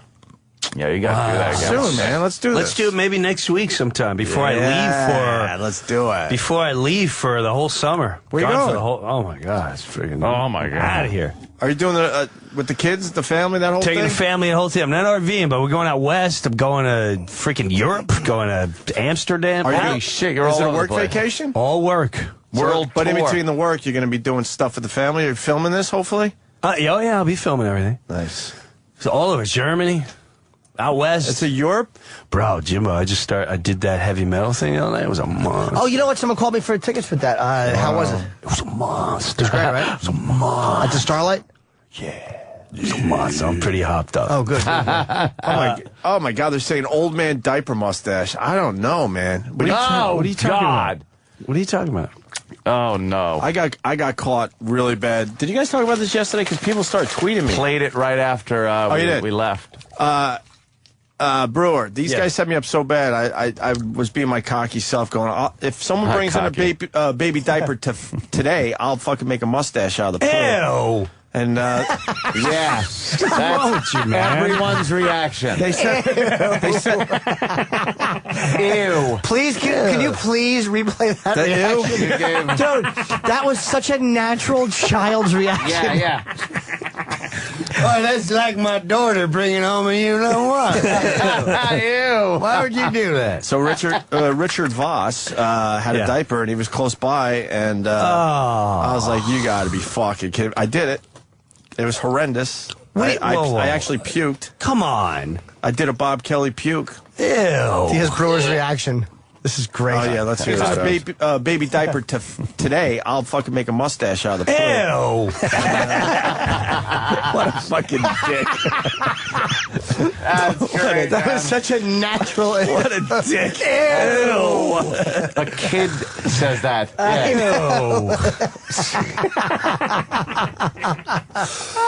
Old man diaper mustache? No. How about way. fucking Jim Norton diaper mustache? Be able to do that. Believe me, I'll drop a fucking stole in a bucket for you. There's no way you'd be able to You do need that. to start reading. Yeah. Yeah. Well, first of all, there's no reason to do it. So, of course, I'll stand I'm over not your gonna just face do and it to drop do a it. fucking Dunkin' Donuts guy mustache right on you. A nice long one. I'll give you an ear-to-ear job. Everyone's putting their coats on. Yeah, we're getting the fuck out of here. All right, How much shit talk do we have in one day? Come on, man. Brew, you promoting anything? What do you got? No, what do I got? You got antisocial. You got your Antisocial. Facebook that does well. You got your radio show. You got. I'm doing rooms or whatever. Whatever. And now I'm not gonna see you all summer because you're doing the No, I'll European be here next vacation week. thing. I'll stop by next week. And then, do you come home at all, or is it like here and there a little bit? No, I ain't back until August. Wow, that's awesome. And then I might How have can we some- do that? Huh? Yeah, right? I would do the radio show on the road. Well, all we could summer. just How take great would that a be? mic out to Times Square. We can't even do a solid broadcast from fucking the Hard Rock. What are we gonna? Isn't that aggravating? Yeah, it's hard, man. Yeah, it Isn't really that is. aggravating? You can't just go remote. Go somewhere. If you were able to go, I mean, would you not have? That's why podcasts Just are going to start taking off, 'cause you man. can go anywhere. Go wherever you want. I hear you. We're paying attention, my friend. Mm-hmm. Close attention. Oh, yeah. I ain't putting up with their shit too much longer. See you tomorrow. Later. Ladies and gentlemen, this is called Baby Diaper Mustache. Baby Diaper Mustache. How the fuck am I gonna do this? You're gonna stick your fingers in there and do it quick. It's not a big deal. It's like food, only, in the second stage. Food in the second stage is called shit, Rich. Do it, man up! Look at that This is a new law. A new fucking law. Oh my God, no. Oh God.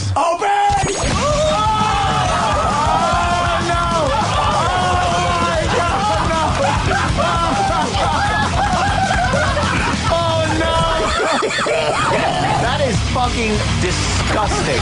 You're listening to Opie and Anthony. On the Virus. Sirius XM. The Virus. Sirius XM. And now, the Opie and Anthony Show continues. This is After O&A Live. Here's your host, Sam Roberts. You betcha. It's After Opie and Anthony Live, as the production told you. I am Sam Roberts. There's Troy walking up the hallway. He's probably going to try to get a free plug out of me today. Should really start charging him for those. Opie just left this place. We're all still here. Danny's out today. He's feeling under the weather. But the rest of us are still here cleaning up the studio and whatnot. Did you notice that Opie was talking about the baby diaper mustache at the end of today's show? What did we play on yesterday's After Opie and Anthony Live? The baby diaper mustache. Now, I'm not trying to say that this show is the pace car that O&A keep up to, but let the facts speak for themselves, and you be the judge. That's all I'm saying. Just judge fairly, if you will. Speaking of Opie and the baby diaper mustache, as I said, he was in here up until the last minute right before we went on the air, and it was odd for him. And it was mainly because his accountant, I think it was his accountant, I don't know who the guy was, some guy in a suit that doesn't work here, probably his accountant, was waiting outside the studio, just sitting there waiting for him. And Opie candidly told me, I figure the longer I wait in here, the more likely it is that he'll just walk away. So, I mean, Erect, does that sound like something Opie would do? That sounds like every day. Tell me the truth. I saw Troy just walk into your booth. Does he keep walking by this studio thinking I'm going to give him a plug? No, I actually think he's working. He looks aggravated. Working on what? Oh, he's cutting up stuff on Pro Tools. He's not working on anything. We'll find out what he's working on. I also want to find out some information from Roland whenever he gets a chance, because Roland didn't care that Opie and his accountant or whoever that guy was out there. Roland was still pitching guests, because as Opie walked off with the guy, I couldn't help but notice Roland following right behind the two of them. Not Opie and Anthony, Opie and his accountant yelling out guest names. Well, he's got to get approval for, I think, a couple are big names. Who are they? Can you tell me? I usually don't like to, because Roland gets mad. Is it Tom Hanks? No. Is it Tom Although Cruise? Roland has a Tom Hanks story. Is it a good one, or is it a Roland story? No, it's a Roland story. But he ran into Tom Hanks, not knowing that Tom is shooting a movie here in New York City by Central Park. I would love to hear that story. You ready for Friday, Eric? Are you ready for Friday? What's happening Friday? You're going to lose on Friday. Friday is the physical fitness challenge between me, you, and Bobo. Not only am I going to mop the floor with you, Eric, like literally, and this isn't even like a personal attack, like I'm going to beat you on every level that a human can beat another human. I think Bobo is going to beat you too with the attitude that you have. I thought Bobo wasn't in the competition anymore. Bobo was in the competition. Since when? It's me, you, Bobo. And Roland.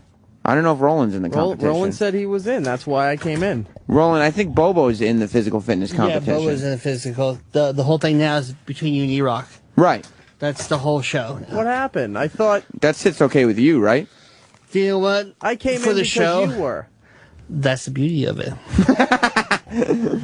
No, I said I did, but then they said they wanted Bobo instead of me. You understand, Roland, that I'm going to mop the proverbial floor with Eric Nagel. Where are you going to do with the money? What? Did you win any money, or? Anthony has $200 on me, and if I win, I get 50 of the 200. Doesn't seem that fair, but... Well, it's Anthony's bet. That's true. Troy's also got $50 on me.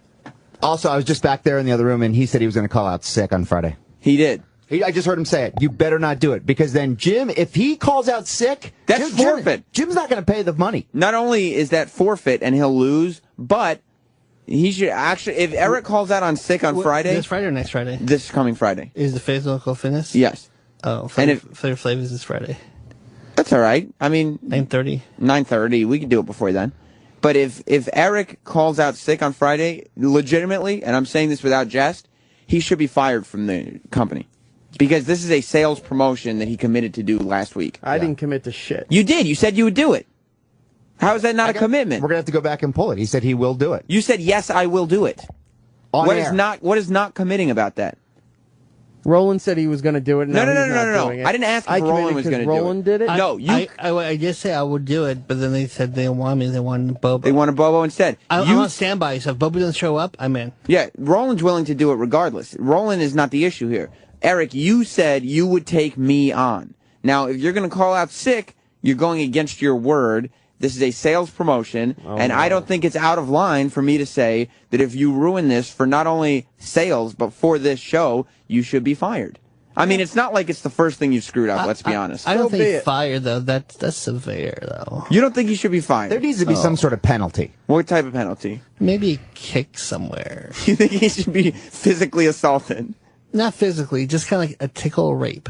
Like a tickle rape. You have been... Well, Master Poe once tried to tickle rape you, and you brought up his dead dogs. They're still dead wherever he's at. Good point. Poe, wherever you're at. Eric, people are turning against you. You understand this. You're supposed to be baby-facing this, and people are turning against you because they have that little faith in you that I can sit here and say these horrible things, act this obnoxiously, and people still think that you don't have what it takes to win. I'll say this, the Nagel will come and deliver. You think so? I think so. You're betting on him. I'm betting on Eric. He'll deliver the donuts. That's about all he'll deliver. He's done. I think he can win, though. He's not going to win. I think he can. Whether it's push-ups, whether it's sit-ups, whether it's running, because there's going to be power and agility tested. It's not fair to test only one. power and agility should both be tested, right? When you need to throw Mars, it's like how far you can throw Mars. I mean, no offense to Eric, but because he will be asleep. He'll wake up his ass. No offense to Eric, but Mars should come in here, by the way. Who would actually think Eric's going to win? I do. I honestly think. I think he could win. You do? I really do. I hope he bet on him. I think Jim bet on You want him. to bet? That's are you, their are you willing problem. to wager money? Wager money? I just give you half book. I know. Well, I'm not yelling at you. Don't give me sass. I'm just asking. I just scared you. I'm just asking. Would you be willing to bet money? $5. You'll bet 5. Troy, will you take the I got you bet? 5. I'm saying I'll do 50. Another 50? I got 50 with Jim. That's how much confidence I have in you over Eric. No offense. Troy, you don't make a lot of money. No, I don't. Sometimes I've had to use coffee filters for toilet paper because I can't afford toilet paper to wipe my ass. Disgusting. But I'd be willing to bet $50. Do what? I'll bet you a box of toilet paper, buddy. Wipe your ass clean. E-Rock, do you see the faith that people don't have in you? I don't give a shit because I didn't want to do this to begin with. And do you think you're going to lose? I don't care. What do you think, though? If you had to guess, or Nazis rape your family?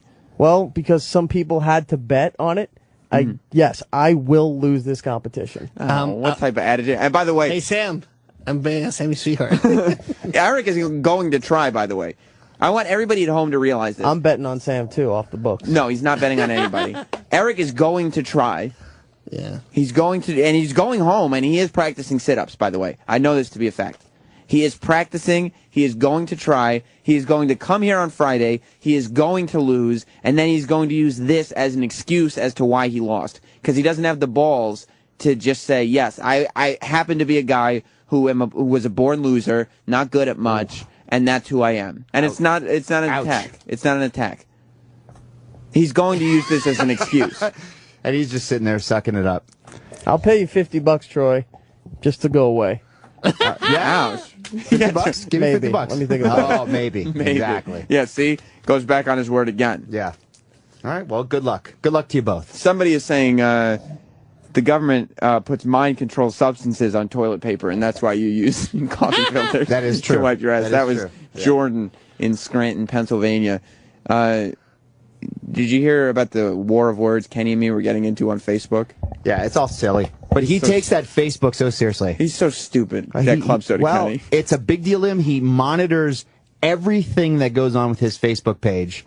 Club Soda Kenny on Facebook. What the Check it. Well, no, I mean, Enough. he hooks me up, so I got to give him a what's up. Kenny used to hate everything Facebook or Twitter. He wanted nothing to do with it. Now that's all he does. But he realized that the people want to talk to him. Do you know where Kenny goes every Tuesday? Where? 675 bar. What's going on there? Today's Tuesday. I'm DJing tonight at the 675 bar. Where is it? Meatpacking District. Nice. What is that, like a gay thing? No, it's just that. Also, asking. can I mention something else real quick, too? Is that cool? Bethlehem, Pennsylvania at the Tally Ho this Friday. I'll be DJing I looked there. on your Facebook page. You got a lot of dates starting to line up for this DJ thing. Hey, man, I'm making it happen. I remember when you were just a kid with a laptop and a dream. Dude, I got to make money, man. I got to do Yeah. it somehow. I know. You know what I mean? I You was steal going to music the from six- here, and it's I all was going to good. go tonight to the 675 bar, but I'm going to sing Hangover 2. So am I. 675 bar is where?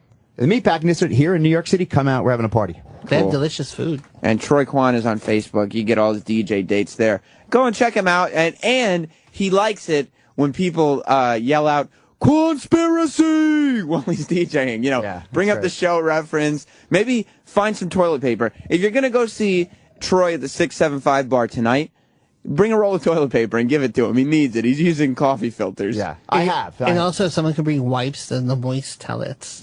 You think so? It's easier to carry in your pocket, so someone can hand it to him. Well, E-Rock, you're really not having the mentality that you're going to win, huh? I don't care. Let's remind everybody that you once... Whoa, he just gave you the finger. Let him give me the finger. Whoa. Oh, there it is. There it is again. Roland, you stick around because I want to talk to you about the Jimmy Fallon thing and how that happened. But I also want to remind everybody that E-Rock has been in a push-up contest before. And like most of the things he's done on this show, lost. Okay? You look at me, you look at Afro Wars, you look at the Ron and Fez Wrestling Trivia Contest, you look at basically any contest that I've been in on the show. Just life. I've succeeded, I've won, I'm a winner. That's sort of the standard that I've set. I have something to plug. Opie, for listening, please be at the theater by 5:15. Opie, please, 5:15. Thank you. E-Rock, on the other hand, is Mr. Close But No Cigar. It's the story of his life. It's what he was born to do. Another example of that was 2000. And E-Rock, you're a good guy. I'm not saying this to attack you. You understand that, right? Don't care. Exactly. 2007, that was what, 3-4 years ago almost at this point. We had a push-up contest. I was the referee, impartial referee. It was Travis, E-Rock, and who else was in it? Danny. And you and Master Poe. No, I wasn't in it.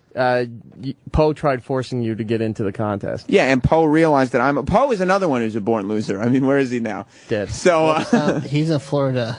Is he? Under a different name, Roberto Rivera. Okay, we've probably already said way too much. He's under Mr. Poe. Yeah, we gotta get out of this downward spiral before it gets any worse. This is the original Opie and Anthony push-up contest. I will destroy Eric on Friday on After Opie and Anthony Live. After O&A Live. Push up till you can't push up no more. That's good. I like it. Because then we can focus on each athlete. Yes, each athlete. We should get their backstory and the fucking Special Olympics. what they had to overcome. Because this abuse should be spread out a little bit today. Like Travis had to fucking emigrate here from another country in a box of swizzle sticks. Huh? Confirm what's a push-up. What do you guys? Yeah, what's a push-up? Are we going chest has to hit the floor, right? E-Rock, we're giving you a chance to shut these guys up, man. I'm pulling for Eric. You'll have bullying. slight bragging rights. Yeah, if you do more push-ups, you'll have a big bragging rights. Yep, true. Look at Danny. Danny's stretching. He's already sweating Guinness. Danny's nervous. Danny is sitting to save his energy. You're finished, Dan. Danny. All right, who wants to go first? Oh, shit. Travis? All right. Travis will Here do goes push-ups Travis. until he can't do any more Travis, push-ups. very slender. Yes. Hey, we'll... Shoulder width. All right, this is perfect. Yeah. Paul, the only thing we want from you, because you have a tendency of wrecking bits. That hit a nerve. If he's really failing with the push-ups, you just go, down a little. Yeah, but we'll have Sam count. Yeah. We don't need like drill instructor shit. If there's one or two lame push-ups, then we'll let it go. Yeah, let it go. But All right, here we go. Travis in position. There's 1, 2. This kid's good. 3. Oh, he's not even tired yet. 4. A thumbs up from Poe, by the way. 5. 6. 7. 8. He's got a brown sweatshirt on, little new, but he's pushing up 3 pounds. 11. Don't make him laugh. Fuck him and 12. his grasshopper weight. 13. His body's 14. moving really weird for push-ups, man. Yeah, it is. 15. Not fucking the ground. 16. Yeah, that's exactly. 17. I think Travis is a Let him good go. fuck. 18. Look at him. 19. Don't make him laugh. I know. 20. It's starting to strain a little. Hey, is it weird pushing 21, back without a gentleman behind you? 22. 23. All right, you gotta 24. No Wow. lower. 24. 24. 24. Wow, that was Travis. 20. He didn't get 25 up. He went down on 24. I'm here to watch you guys. I Yeah. want E-Rock to have a fair shot at this. Fair shot. He's fucking out, man. Travis is the champ. It wasn't even close to a 25th push-up, and Sam's like, it's 25. No, he was on the ground. He went 24 up and then down, and that was it. All right, 24 for Travis. Danny's up next. Go ahead, Danny. All right, Danny. Oh, this is not going to be pretty. 1, and he's out. 2. He's starting out fast. 3. 3. 4. Thumbs up from Poe. 5. Push-ups look good. He's already tired. 7. 8. Now he's going to have no problem. 9. Yes, he will. He's got 10, good form. 11. He does have bigger arms. 13. 14. He's tired. 15. 16. He just wants to beat that little 17, fairy. 18. 19. 20. Uh-oh. He He's stopped. tired. 21. 22. Hurry up, you girl. 23. 24. One more. One more. 25. 26. 26. You look like a newborn fawn. That's it. We can't have him wait too long in between. Yeah, why don't you just take a nap and come back, Yeah. shitface? 28. Can't rest too much. Can't Yeah, rest how too long are we Yeah. leaving to rest? Hey, take 20 and fucking start again. 29. Oh, he's down. 29. He did 29, but we got to have a time limit between those weights. Yeah. He That was can't pretty just impressive. stay Yeah. up there and wait. I know, he's got a connecting flight. He's in the President's Club lounging. He's holding his heart. This is going to be awful. Jesus. You know how Eric's done? Because he's All got... right, oh, hold he just- on. Eric, that's not how you start with push-ups. Wait a minute, I'm fucking. Hold on. I can't watch this. To get into position, Holy shit. Eric, he wormed into position. He just like put his arms in his knees and he fucking just wormed onto the ground. Oh, shit. Oh, no. Oh. E-Rock's going. That hat's on backwards. One. Oh, my Two. Three. Four. He's finished. 5. 6. 7. He just wants to do 10 so he can get 8. laid again. 9. He will never Straining. make it to 24. 10. 11. He'll never make it. 12. Oh, fuck. 13. He'll never make it. I guarantee it. 14. He's not even 15. I'm just gonna call it. Oh, E-Rock. You humiliated yourself. You humiliated me. Had my money on you. Oh, I God. can't even look at him. Oh, no. Barely, I mean barely 15. Wow. Open your mouth. They're paying for it. You eat it. Oh, E-Rock. Oh, I God. thought you said you were working out with weights. No, just not hard enough. Yeah. Yeah. Eric. Well, Wow. Eric. I'm just gonna call it. You knew he was in trouble when he was getting into position. He looked like a medical alert button. Looked like the old lady going down the steps. I would bet money that he's never done a push-up before. He had no clue to how you even start. Not since gym class. When was the last time you did a push-up? Oh, it's been a while. Yeah, he's kind of smiling like, yeah. Wow. Yeah, it's been a while. Most people start in the up position. He started completely flat In on the his down belly. position. Well, because he was hoping just a push up would count as one. Right. Yeah. All right, we gotta take a break. Very good. This is how you do a diamond push-up, gentlemen. Oh yeah, The bit's over. Jesus. No, it's not out there. Where's Sam? Dude, when the bits Okay, end on the air, it continues out in the hallway. That was impressive, but can you do a diamond push-up? Sam goes, the and bit's Sam's over. just like, the bit's over. I- I wasn't challenged. The bit's over. Sam, what happened after the push-up contest? Oh, well, Paul was asking me why wasn't I in the contest. Yeah. I weren't said you? I wasn't challenged. Oh, he wasn't challenged. You know, E-Rock wanted to take on Danny and Travis this time, and he needed an official, an Right. unbiased source to count, which is why I was there. But now Poe is challenging you and saying, well, let me see what you can do. Well, yeah, I made a motion like, oh, yeah, I could do push-ups doing this, and then my hands were close together. He said, oh, diamond push-ups. Diamond push-ups. Now, those are different?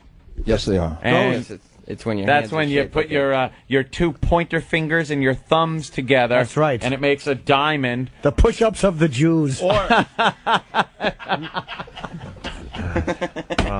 My sloppy pussy comments. That was- yeah, I could do as well was as gonna be like- I was gonna go with sloppy pussy, but And then you do it like that? So Yes. you're like on, wow, that's got to be hard. It's very difficult. Why is that harder? Let me see. Leverage. Yeah. yeah. And yeah, he said, I'll bet you couldn't do 15. And I said, sure I could, because I wasn't actually going to have to do them. So you might as well just say you can do them. Yeah, I mean, and then he said, do 15 right now. Me versus you for lunch. I guess you're saying you bet lunch on it, right? Sure, why Yeah. not? And I was trying to tell him it's not gym class. I was working for a radio show. Fucking Sam is the biggest smartass walking around this fucking place. Because he knows He's so unassuming. he knows he can't get hit. I know the game. He is so unassuming and such a smartass fuck. Oh, this isn't gym class. I work for a radio show. Oh, fuck.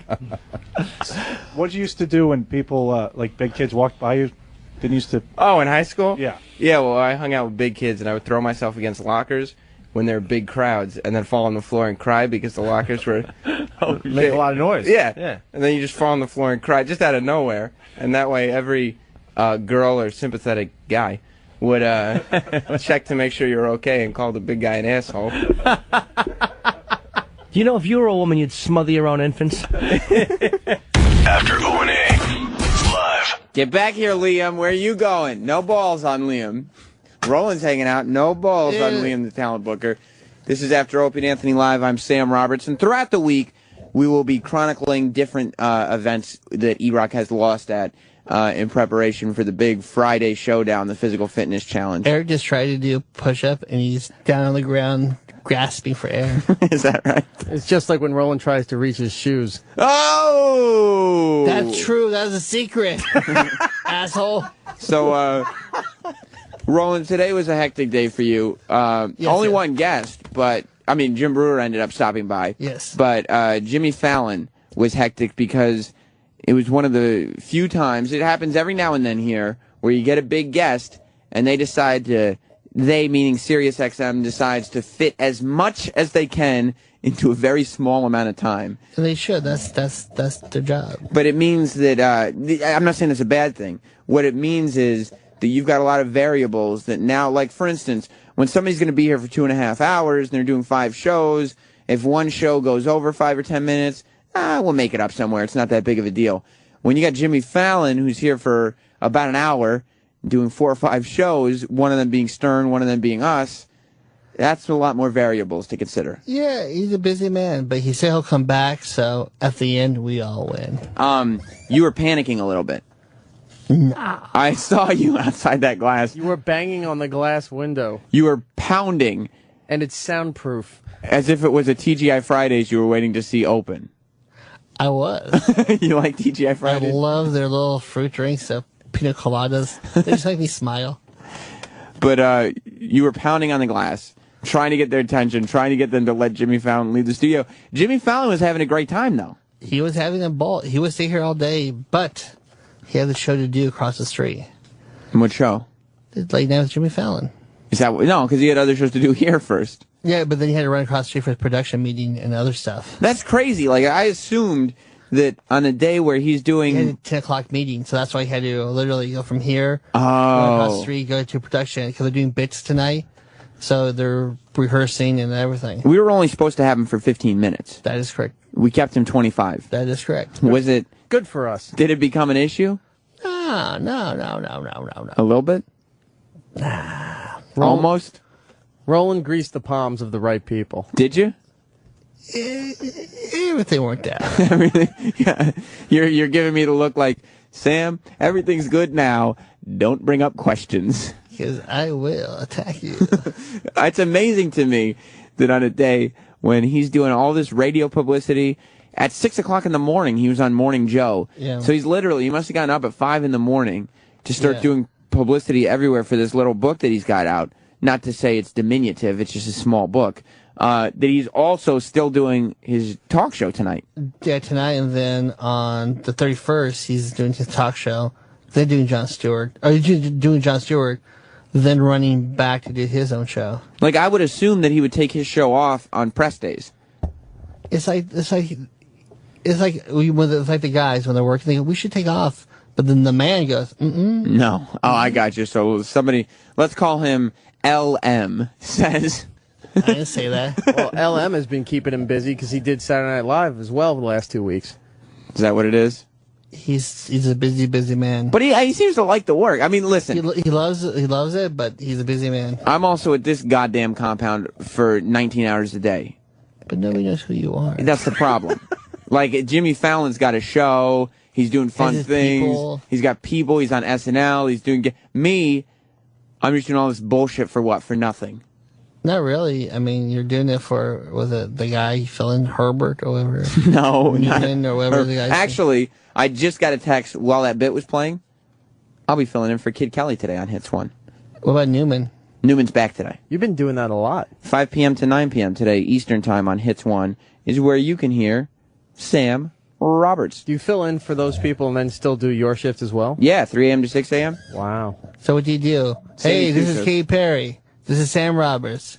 Stay tuned for more Katy Perry. That's all you do? No, it's not all I do Cut, at all. paste. It's not what I do at all. I go, hey, Mario Lopez might be a father. Here, No.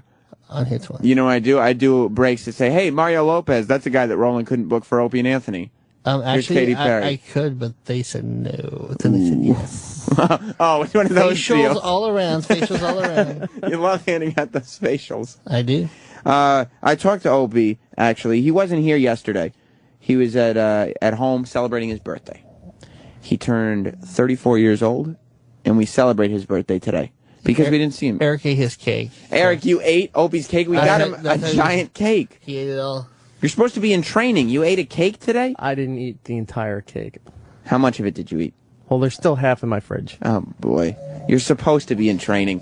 This is, I talked to Opie because we got into a lot of stuff today. We were talking about Sirius. He talked a little about, being in Philly and Sirius XM not working in his car, but he didn't really get into how he celebrated his birthday at all. Did he, Eric? I was gone for a minute, but... Nope, he kept those cards pretty close. Well, thank God Sam Roberts was on the case. I could expose. You could? Mm-hmm. What did he do?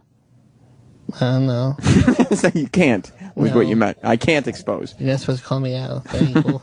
This is, I talked to Opie in the middle of the show today. He went to the bathroom. So I followed him in there with a microphone to find out how he celebrated his birthday. He was doing number one. How he celebrated his birthday. Opie, you weren't here yesterday because you were celebrating your special day. What does Greg Opie Hughes do on his birthday? What? Your birthday was yesterday. Oh, yeah. How did you celebrate? How about, where's my gift? You don't get a gift because you weren't here yesterday. Didn't you give me the sweatpants one year? Yeah, but that's because I saw you that day. You had like a party or something. The sweatpants that you got really cheap? Yeah, they were very inexpensive. That were falling off my body, and Steve Blatter told me to pull up my pants? Legendary sweatpants. I blame you for that because you bought those sweatpants. How comfortable were they? They're very comfortable. I wear them to this day. But where's this year's gift? That made last year very nice. I wasn't invited to any Opie celebration this year, so there was no occasion for me to gift you. Oh. Somebody's got to throw you a party because I'm not just going to show up with a gift. You mean? Oh, I thought you just didn't show up. You weren't invited to the party this year? What party? I thought you might have had something else going on. When was it? Oh, this is really awkward. When was you can't? I just assumed you. I don't know. Had to get ready for Sam and Dave or something. I would have skipped it. Oh, that's why you weren't there. Oh, it makes sense now. Don't naggle me on this one. What? You're nagling me. What do you mean? Well, you stopped inviting Nagel places, and now I'm not getting the invite. Oh, he wasn't there either. Where was he, you think? I'm sure he wouldn't have been invited. I thought you guys were just mad at me and decided not to show up. Well, now I am. Why? Because now I know I wasn't invited. Oh, it makes sense now. You're not on the list anymore. Huh. Happy birthday anyway. He better have been joking. The party was awesome. What do you mean the party was awesome? Last night, the dinner. What dinner? There was a birthday dinner last night. You didn't go to any birthday dinner last night. I did. Where was it? At his house. You went to his house? How come I didn't get it? Eric, is it because, am I too closely associated with you? That's what happens. No, I'm not with me, with him. There was pies, Oh. cakes. So you're saying that you get too closely, eventually you get close enough that he just locks you out? Yeah, you're running the cycle now. Oh, I thought I was special. I'm just on the Nagel track. No, I'm going the way of, I've gone the way of other people, and now you're following in my footsteps. Does this mean you're going to be a morning show producer in Philadelphia? Oof, I hope not. Roland. You need cold potatoes? Roland. Yes. There wasn't really a party, was there? Yeah. I'm not like Nagel. I'm not the type that's going to sit and be okay with not being invited places. Yeah, it was nice, though. It was a nice spread, some steak, lobster. Well, I don't like any of that stuff, so. Chicken fingers. You're kidding me. Mac and cheese. I don't like mac and cheese. I was at home. You were? Yeah. You didn't get invited anywhere, did you? No. A homeless man chased me. What do you, what, at your house? Outside, going to go get dinner. He keeps on giving this homeless man money, and then I go, I don't have money. And then he saw me. He goes, "Hey, you have my dollar you owe me?" I go, "No." Wait. You got your dollar you owe me because you said I'll get you next time. I said that a bunch of times to him. And so now he says, well, you're in debt to me now. You owe me $1. I owe him like 5. Well, no, you don't owe him anything. Just because you say I get you next time doesn't mean you owe him money. According to his crazy world. And then I turn around, he was like right near me. I'm like, and I just ran. I don't know why, he just ran. Well, at least the guy... I think I ran fast, but I know I really didn't run fast. Yeah, he probably had horrible feet. He's homeless. Injured legs. At least he got you moving, though. On that note, I mean, I miss Ronnie B. That's how I knew it was always, like, time to wrap up. But, I don't know. I think I said something to offend him. You did? Or he's got some kind of problem where I saw him talking to Opie, so I think that's why you're not hanging out with him either. Oh, they're in cahoots. Conspiring? Well, wait till Friday when they'll both see that I'm a winner and they'll want to hang out with me again. Oh, yeah, where's he? Are they off? Or? No, they're here. Pepper Hicks is just around the corner. Ron and Fez are coming up next. Opie and Anthony, and after Opie and Anthony Live, we'll be back tomorrow. Eric just passed out doing this to them. Wake up, Eric. Opie and Anthony Show is now over. For real this time. Check out the O&A Show on Facebook at facebook.com/Opie and Anthony. And catch Opie and Anthony live Monday through Friday from 6 to 10 a.m. Eastern. Ron and Fez are next. Hey! On The Virus.